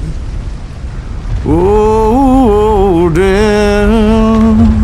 Won't you spare me over till another year? So are you going to answer the question? What question is that? Jim Reed. Did you ever find it? Reed was indeed that son-bitch's surname. That's right, Ben. A despicable character. I remember him laughing like a hyena that cold morning they lynched me and my brothers. He was intent on avoiding my vengeance, but nothing was gonna stop me. Nothing.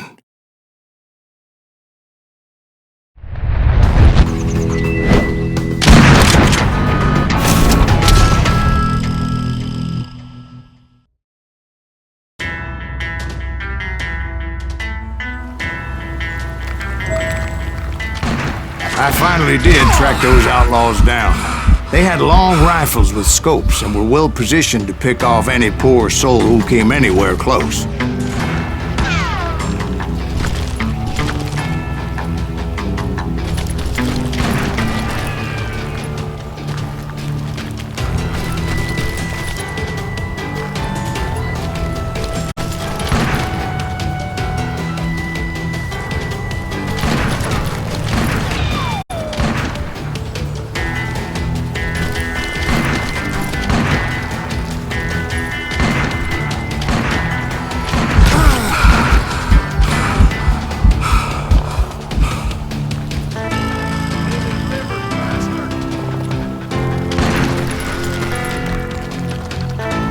I'm guessing Frank James believed I was responsible for the demise of his brother Jesse. I couldn't really disagree with the man, as I thought Jesse was dead then as well.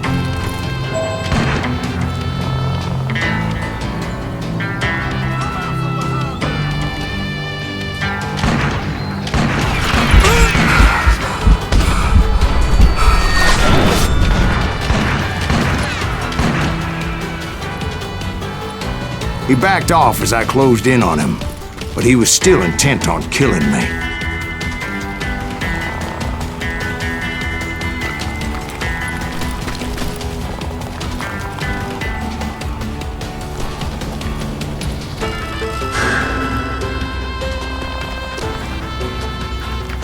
And when I closed in on him again, he backed off again, looking for a better angle on me.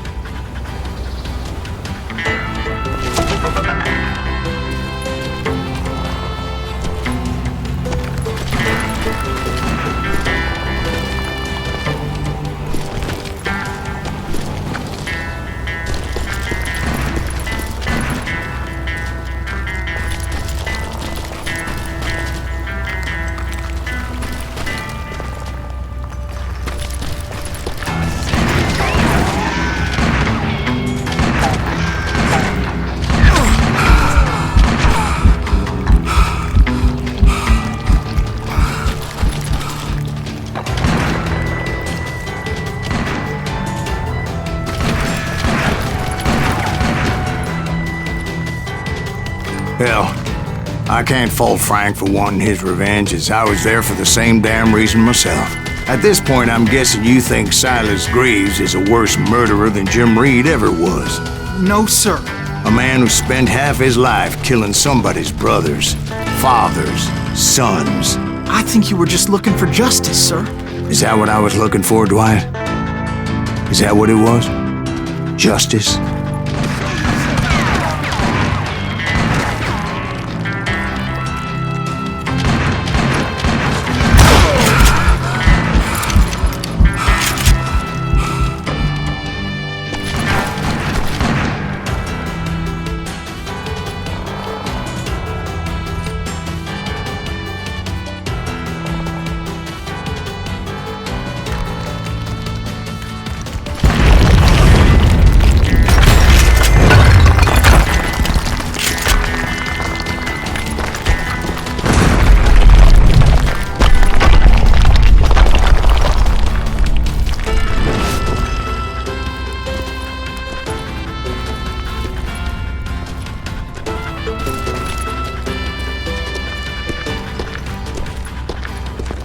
Isn't that why you were hunting the James gang?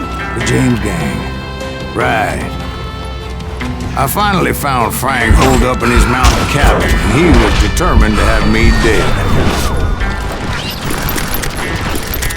It was a pitched battle that could have gone either way.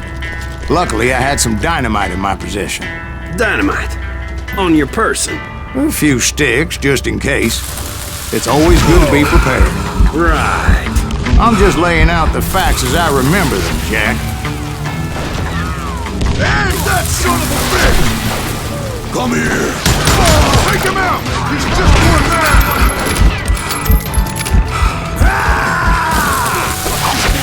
Oh! You're gonna bleed! Put him down! Want that bastard dead!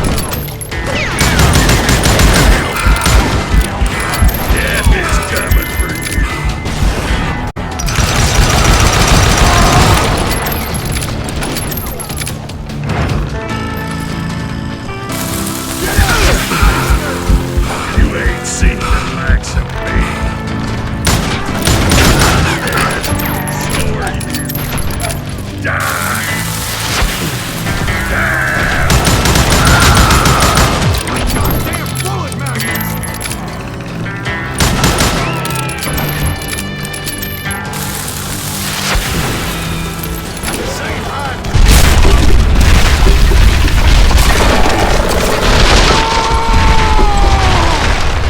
Shack?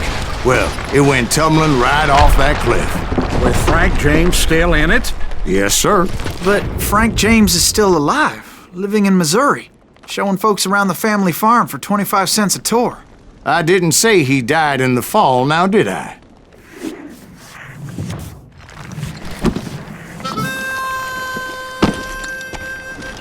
I'm done with this damnable outlaw life! Kill me, don't kill me, do what you will! At this point, I just don't give a shit! I explained to Frank that I had nothing against him personally and that I was looking for someone else. You want Reed? Have at him! I never did like that bastard! I am done here! We parted in peace as Frank pointed out the path to my prey before making his way back down the hill.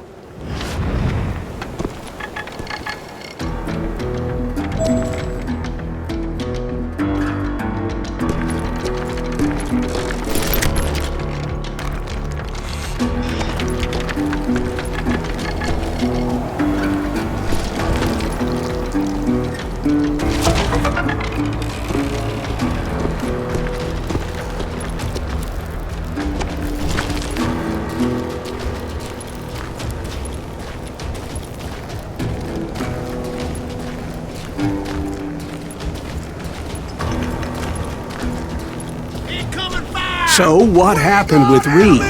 Well, I finally found the last of the gang hiding in a nearby cave. First, I had to dispatch the lookouts.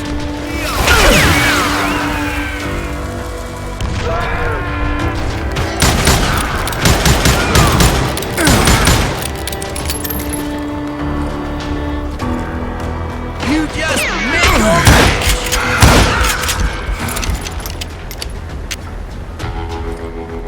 can't hide from me. I was determined not to let that murderer escape my revenge again.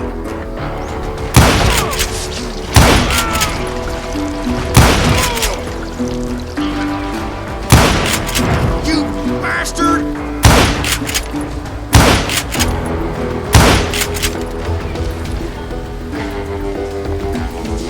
But rather than wander in willy-nilly, I decided it would be better to smoke that sumbitch out.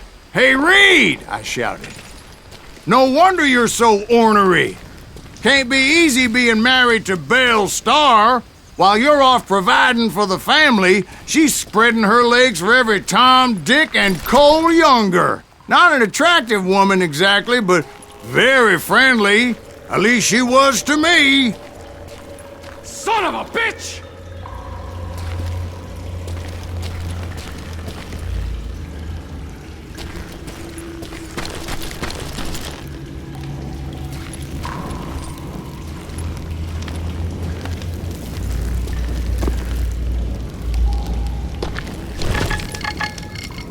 It was then that the last bunch of bandits jumped out of hiding. Why won't this asshole give up? Would someone please kill him?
eventually, it was just me and Reed.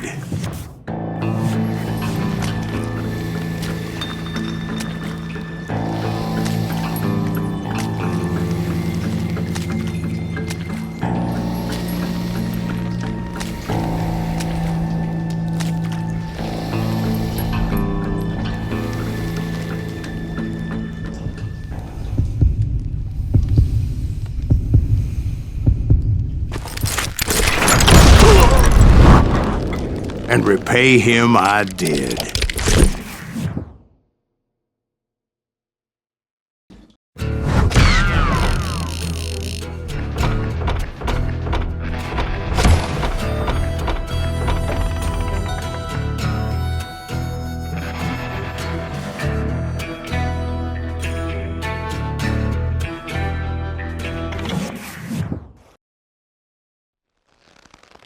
Well, I don't know about you boys, but I'm pretty beat. Well, it's too damn bad you never found that Bob character. Seems a shame you never had to pay. Well, funny thing about that, I did have one more chance at him.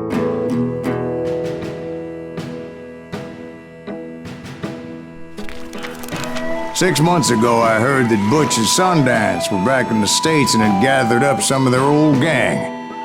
I tracked them down, hoping that Roscoe Bob Bryant had returned with them. So you're saying they didn't die down in Bolivia? That's what I'm saying.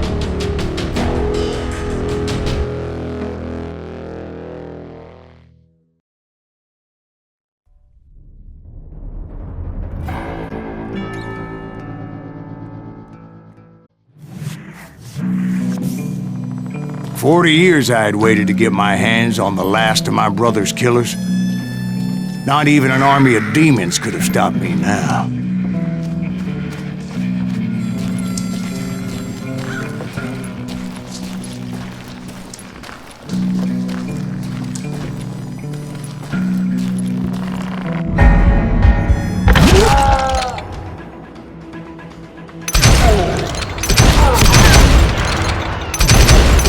Johnny Ringo and Jim Reed fell fairly quickly. But the last one, Roscoe Bob Bryant, that son of a bitch had managed to escape my vengeance time and time again. I couldn't even be certain I'd recognize him after all those years. By now, he had to be close to 70. For all you know, he could have been dead. That thought had indeed crossed my mind. As did others.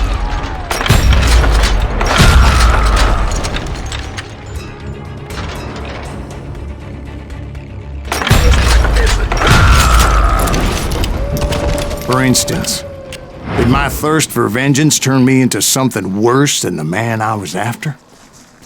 By this point in my storied career, I had killed more men than Bob Bryant ever had. I was furious as hell at that bastard for making me who I am.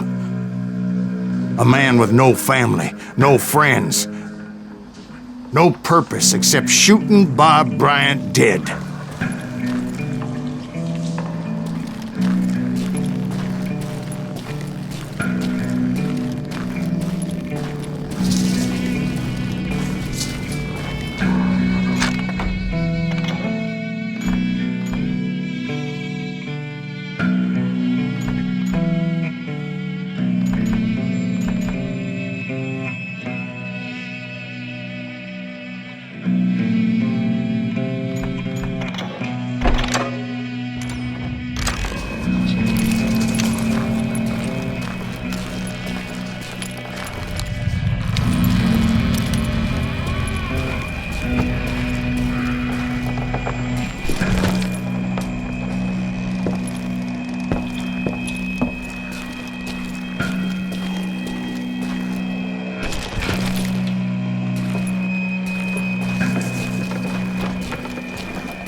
Nothing could stop me from taking his life.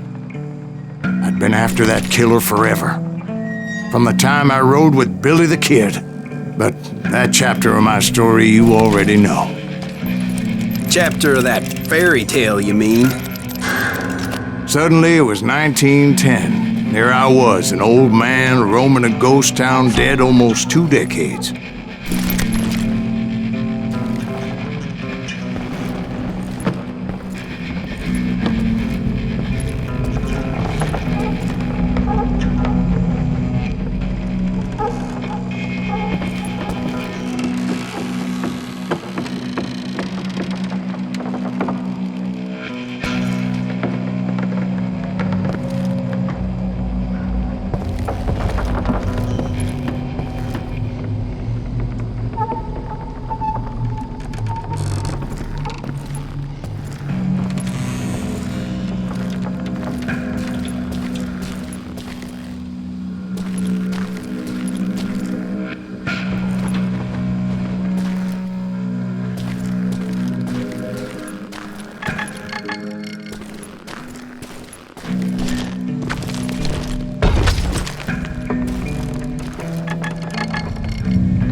Just like me.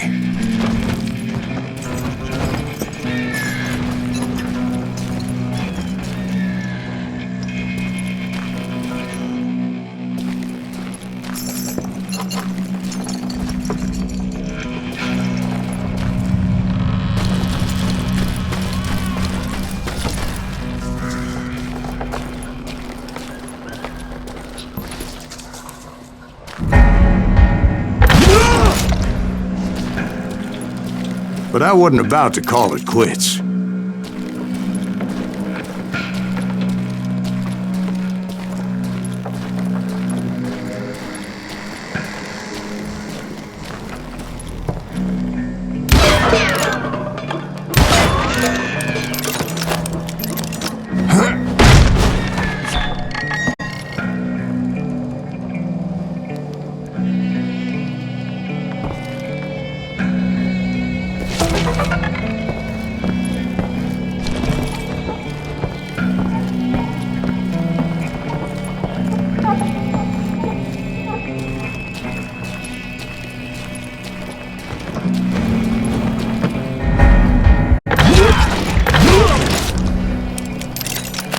Even though the ghosts of my dead brothers were begging me to end what I started so long ago. Mr. Graves, are you all right? Would you like some water? The Wild Bunch knew I was there. They were after a treasure they had hidden before they fled, buried in the grave of a dead amigo. Some folks think the town is haunted, so they figured there wouldn't be many people poking around.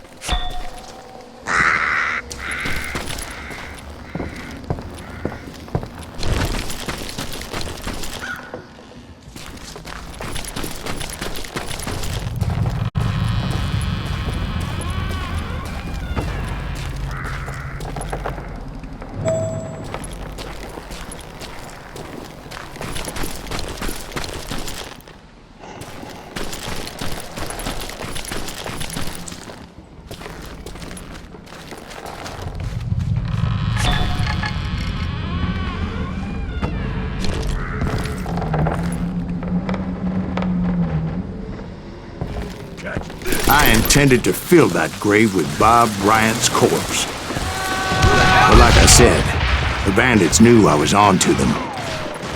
They lured me in and hit me with everything they had.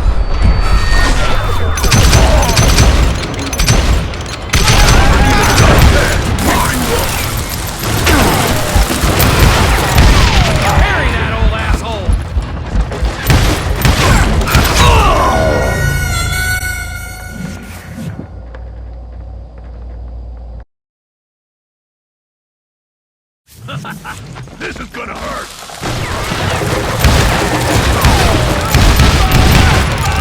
Who the hell is it, old man?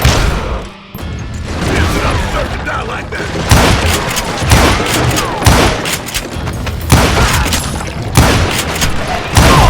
He's hurt now! Put that geezer in the ground!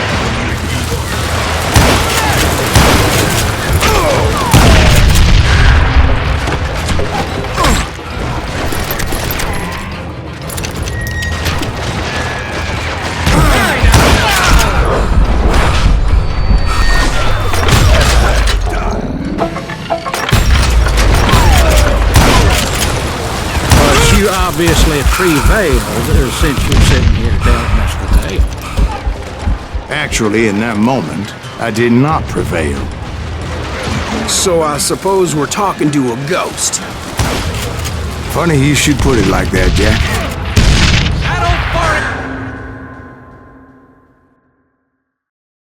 Because when I woke up...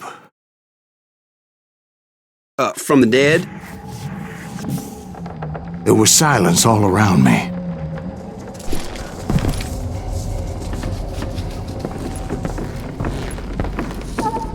I could swear to God I saw Billy then. Billy who? Billy the kid. William Bonney. He was shooting at me from a rooftop.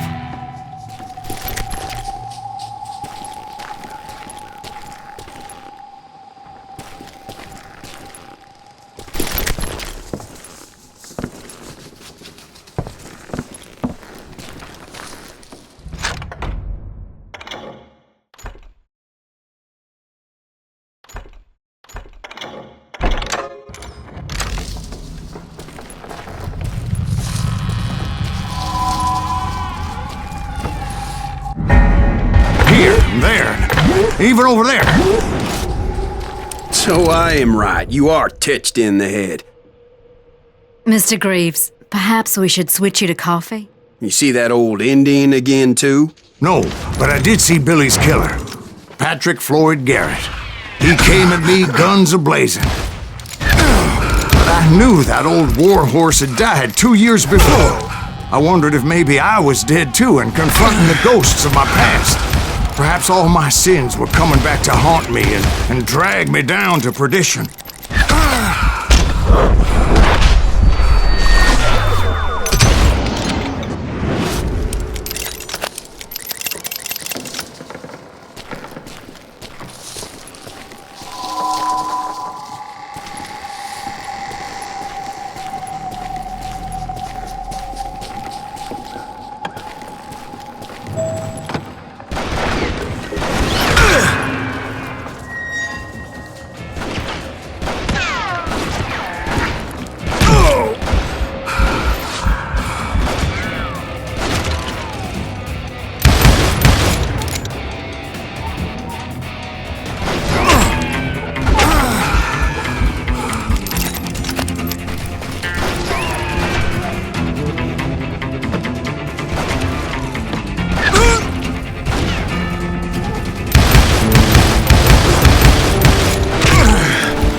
I saw Henry Plummer throw dynamite at me.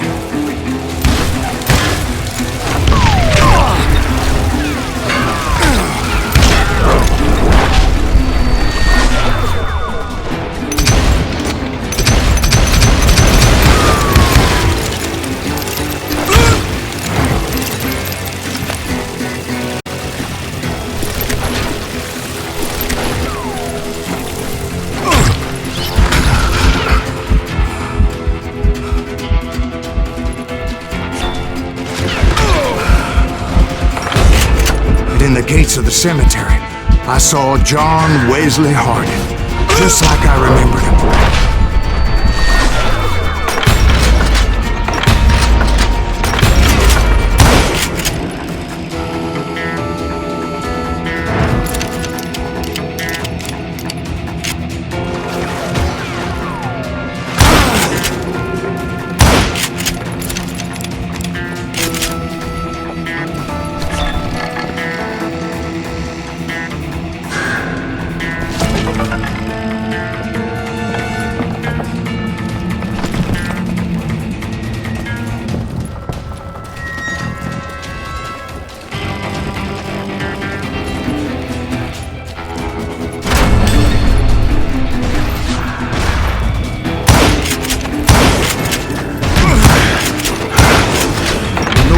Army was stopping me. My father-in-law got hit with a fallen branch. He spent the rest of his life talking to dogs.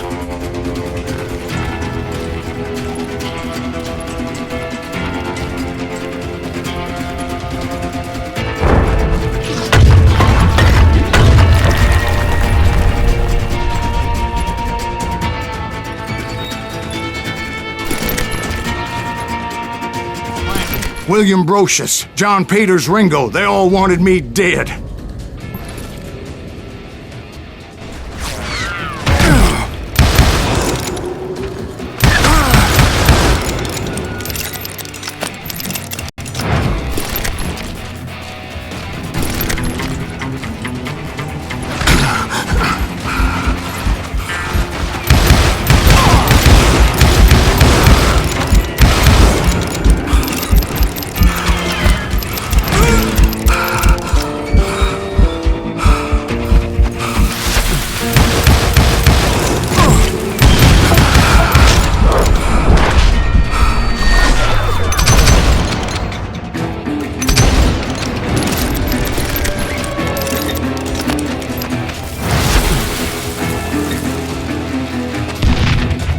The Dalton brothers, guardians of the Garden of the Dead.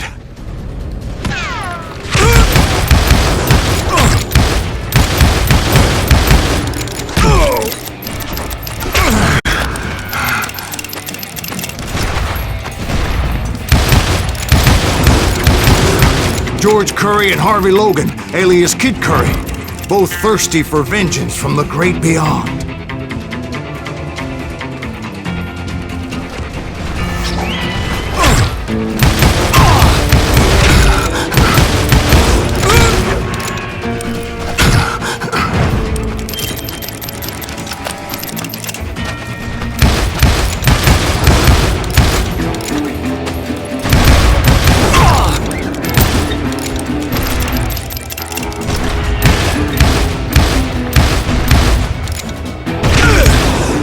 Jesse, Woodson, James, and Jim Reed.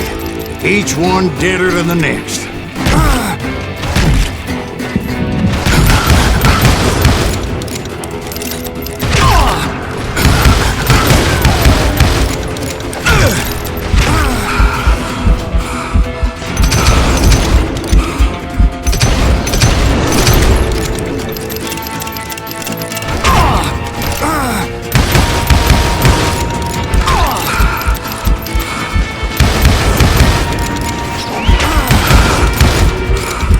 Finally, I saw Harry Alonzo Longabaugh. The Sundance Kid?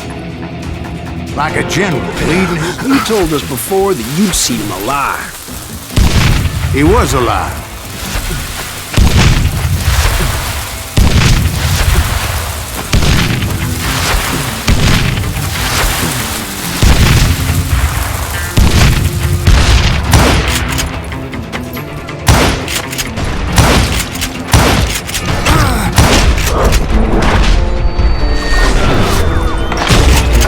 I heard a voice call to me from afar.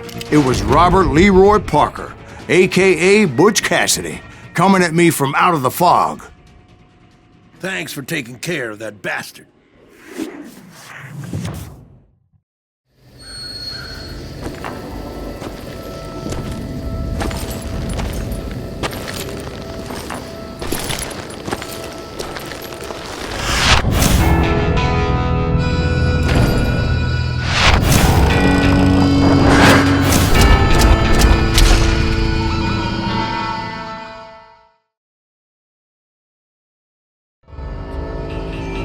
But the kid wasn't quite deceased. Not yet. Takes more than one little bullet to kill the likes of me, partner. Those two looked like they hadn't seen each other for quite a while. Clearly, they were no longer amigos. Shit. I was hoping I wouldn't have to kill you. You won't have to, Butch. I'm killing you first. I asked them about Bob Bryant, but they were too busy with their own heated conversation. Let me get this shit straight. You want my money and the love of my life? You frittered it all away, Butch. Edda's mine. So is that damn money. I didn't want to shoot anybody until I had an answer to my question, but those boys didn't give me much of a choice.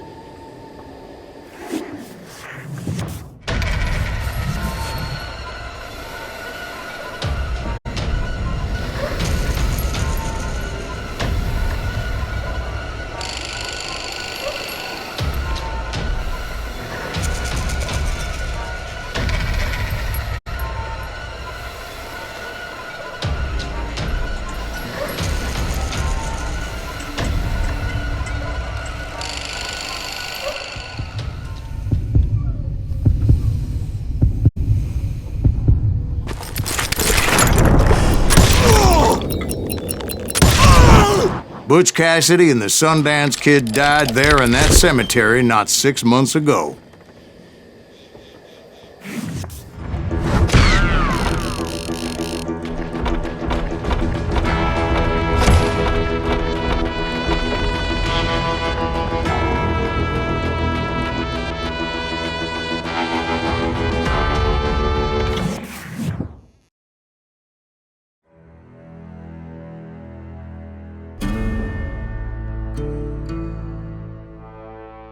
Butch Cassidy and the Sundance Kid were killed by the Bolivian army. Everybody knows that. That's the legend, but it ain't the truth.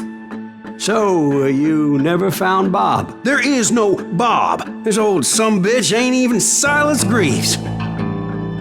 Sir, is that true? Have you been pulling our legs this whole time?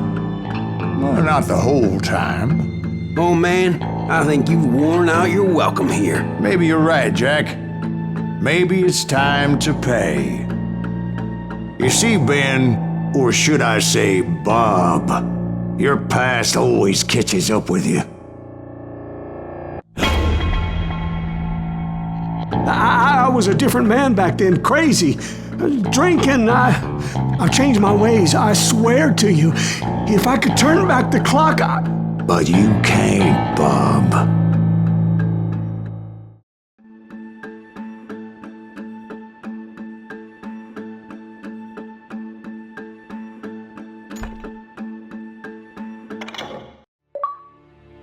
Why'd you toy with me like that? Telling those tales, knowing all along.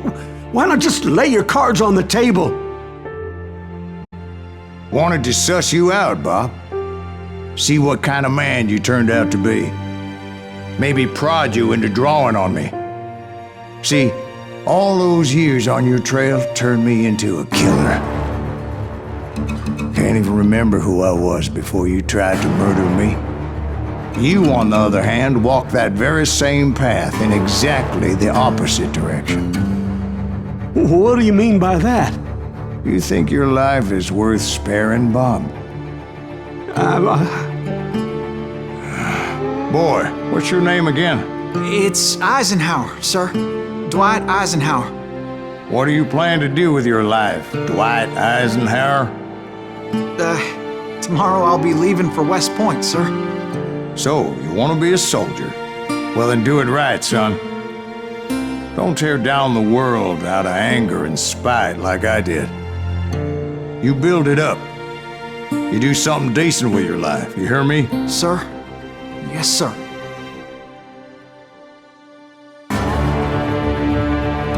I won't have it said I left you with nothing, Bob.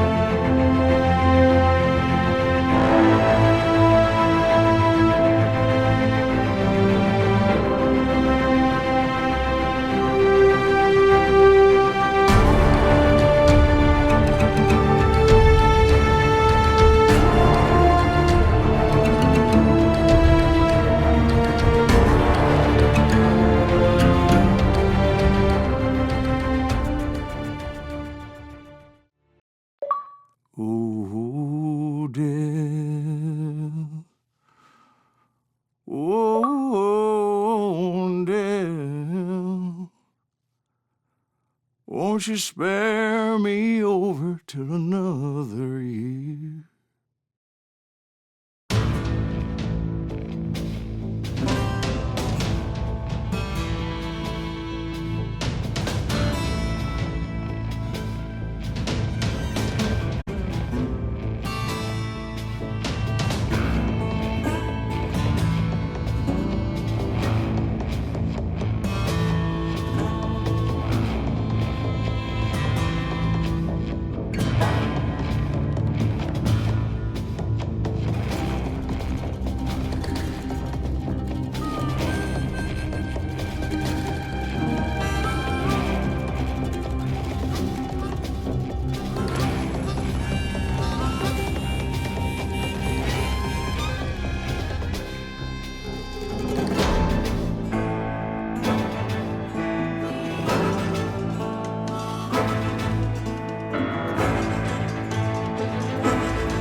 There are men who fear legends, but a man legends fear.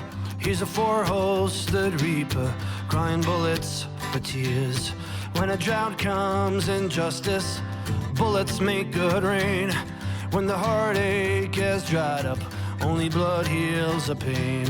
There's a time for grieving and a time to just pray. There's a time for forgiving, but it's not for today. You can hide sins from the gavel, you can drown them in rum. When silence grease finds you, there's nowhere to run. And time goes too slowly for the gunslinger's eye, till he's buried